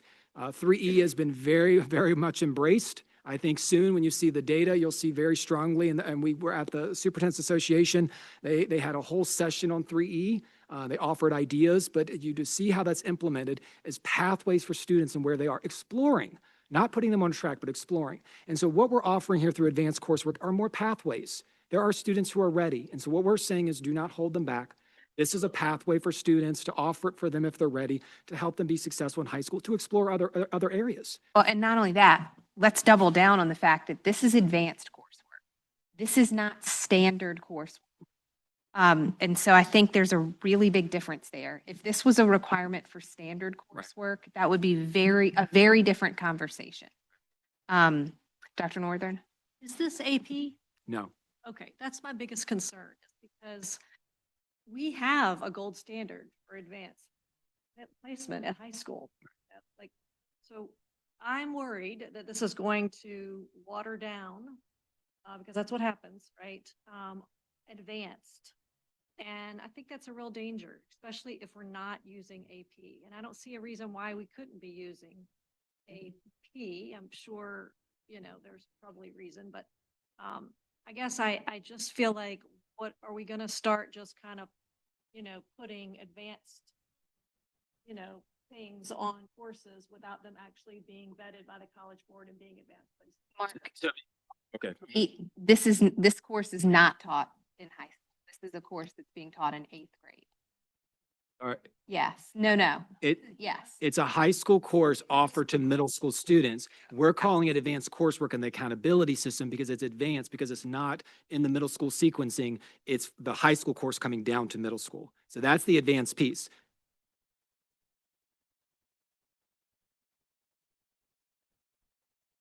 It's the high school class for that middle schoolers are taking, just like your Algebra 1.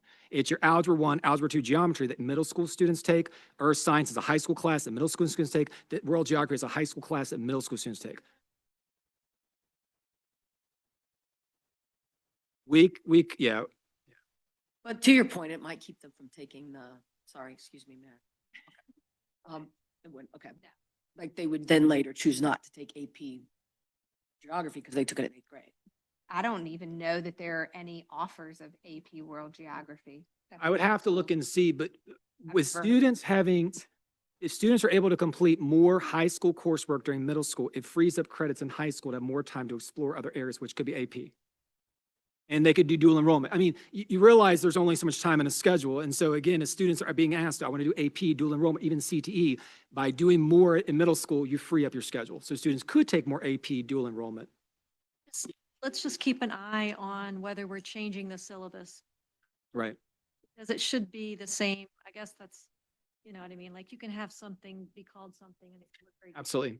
And I really appreciate your lens there. I mean, advanced coursework's the indicator because it's in middle school. If a student is enrolling it, it's called world geography. We don't call it advanced world geography or anything like that. We don't send a message to parents that it is, it's advanced because it's a high school class, but we don't call it like there's a special advanced world geography. It's just world geography. Great question. So integrated reading and writing, this is an assessment that's been operational since 2024. Their proposal is, students have been using it at the schools, looking at the data. We've had different conversations on how it might fit. Would it fit in reading? Again, you brought up concerns around the longitudinal data and how we would maybe, for those 2 grade levels, 5th and 8th grade, provide that information. And so the proposal is next year, want to be clear about 26, 27, that this would be in readiness. It is a cumulative assessment. It's looking at really K through 5 reading, writing, the integration of those areas. This assessment, again, the way it works is students read a passage on history or science content. They have some questions, technology enhanced items, and then they respond to a prompt. And so we're looking to see, are they ready for the next level? And so it would happen at 5th and 8th grade. As a way to make sure they're ready for the next level, which would be either middle school or high school. And so you see the weights once again, to be clear about the dates here, these weights for 27, 28. And what you're seeing in this change is, as we move now, talking about advanced coursework, is you're seeing math would be 6%, currently it's 10%. You would see science is 2%, 1% access, 1% performance. And then the history, the world geography would be 2%, broken down again, performance and access. The integrated reading and writing, again, would have been offered in 26, 27, the year prior. We had talked around, it's a readiness factor. Should the 5% come from chronic absenteeism and come from reading? And I'll say to you, as we talked about this, and you probably recall the past couple years talking about the weights in the framework, people had great concerns around chronic absenteeism, great concerns. And in the old system, I think because post-pandemic, if you had a level 3, you were conditionally accredited. Just the way the old system did not differentiate performance. The feedback we've received is, we have more control over chronic absenteeism. We can offer recovery. We're seeing gains. And so the feedback we received was, do not make chronic absenteeism 5% in elementary and middle school, keep it 10%. Now, we're going to put this out for public comment. We'll hear from more. But that was some surprising feedback we received was, we really think chronic absenteeism is a school-wide effort. And so we'd like to see that continue to be weighted more significantly. And so, initially we had thought it was going to be 5% across the board for all the models, high school's 5%, elementary and middle. But the feedback we received was, no, keep it 10. It's a whole school effort. We're putting all this initiative into it. We've had the all-in. Let's continue that and keep it 10%. And so 5% came from the reading, as there's a partnership between the integrated reading writing and the reading assessment. And so again, to be clear about dates, this is the proposal to begin in 27, 28. So schools have time to prepare for this, scheduling, communication, parents, all the necessary steps. And so we're going to go to 3E, or did you want to pause at that time? Do we have any questions before we pause for the day? Yeah, just real Go ahead. quick. Is the advanced science and history, is it similar to what we're doing in math, where the denominator is just the kids who have already taken XY course? And No, this one, it's a 1%. It's an access. It's basically students who just enroll. Math is students who take the course, the advanced course, but also we said if a student scored advanced in 7th grade math, the expectation is they're ready to move into algebra. There is no sort of enrollment factor. It's just students who elect to enroll in it. And do they have to pass? The calculation does use the percent of students who do pass. So there is there. So if you put students that are not successful, that percentage would be in your calculation. So it's meant to be for students who are ready, but there's no sort of, we're directing who's ready. That would be a local school decision or local, well, the school or school board. No disincentive for kids in the class. Well, it could be if the students aren't ready and they're not successful in the assessment, then they would see the percentage, the decrease in mastery. So it would affect you there. I mean, it's intended for students who are ready. So it's sort of, you just want to make sure students are ready for it. Small. Yeah, I was just trying to figure out how, because we always got to think about incentives, right? Right. Like, the incentives now just to put all the kids in there. But have a lot of participation and they do have to pass and they do get negatively. Right. And I'll add this as well. We do have divisions, like I shared, using this. And currently, if moving forward, we would ask for a waiver from USCD. We do not count the Earth Science EOC assessment. So if we move in this direction, we would apply for a waiver from USCD to calculate Earth Science, which you're seeing it how it works in advanced coursework. It would also help those students in science mastery, because there are schools right now who will give the grade 8 science test in 7th grade. Their students take Earth Science in 8th grade. We cannot use that assessment. If we move forward on this, it helps those divisions, those schools who do it. Again, whether it's all students, some students. So it would help in advanced coursework, but also would help them in mastery. Other questions here before we pause for the day? Thank you, Mr. Jennings. We will pause and pick up with 3E readiness tomorrow. Once we get to that point in our agenda, I will inform everyone at that time when we'll move into that particular presentation. So thank you all. We will pick up tomorrow. Good night.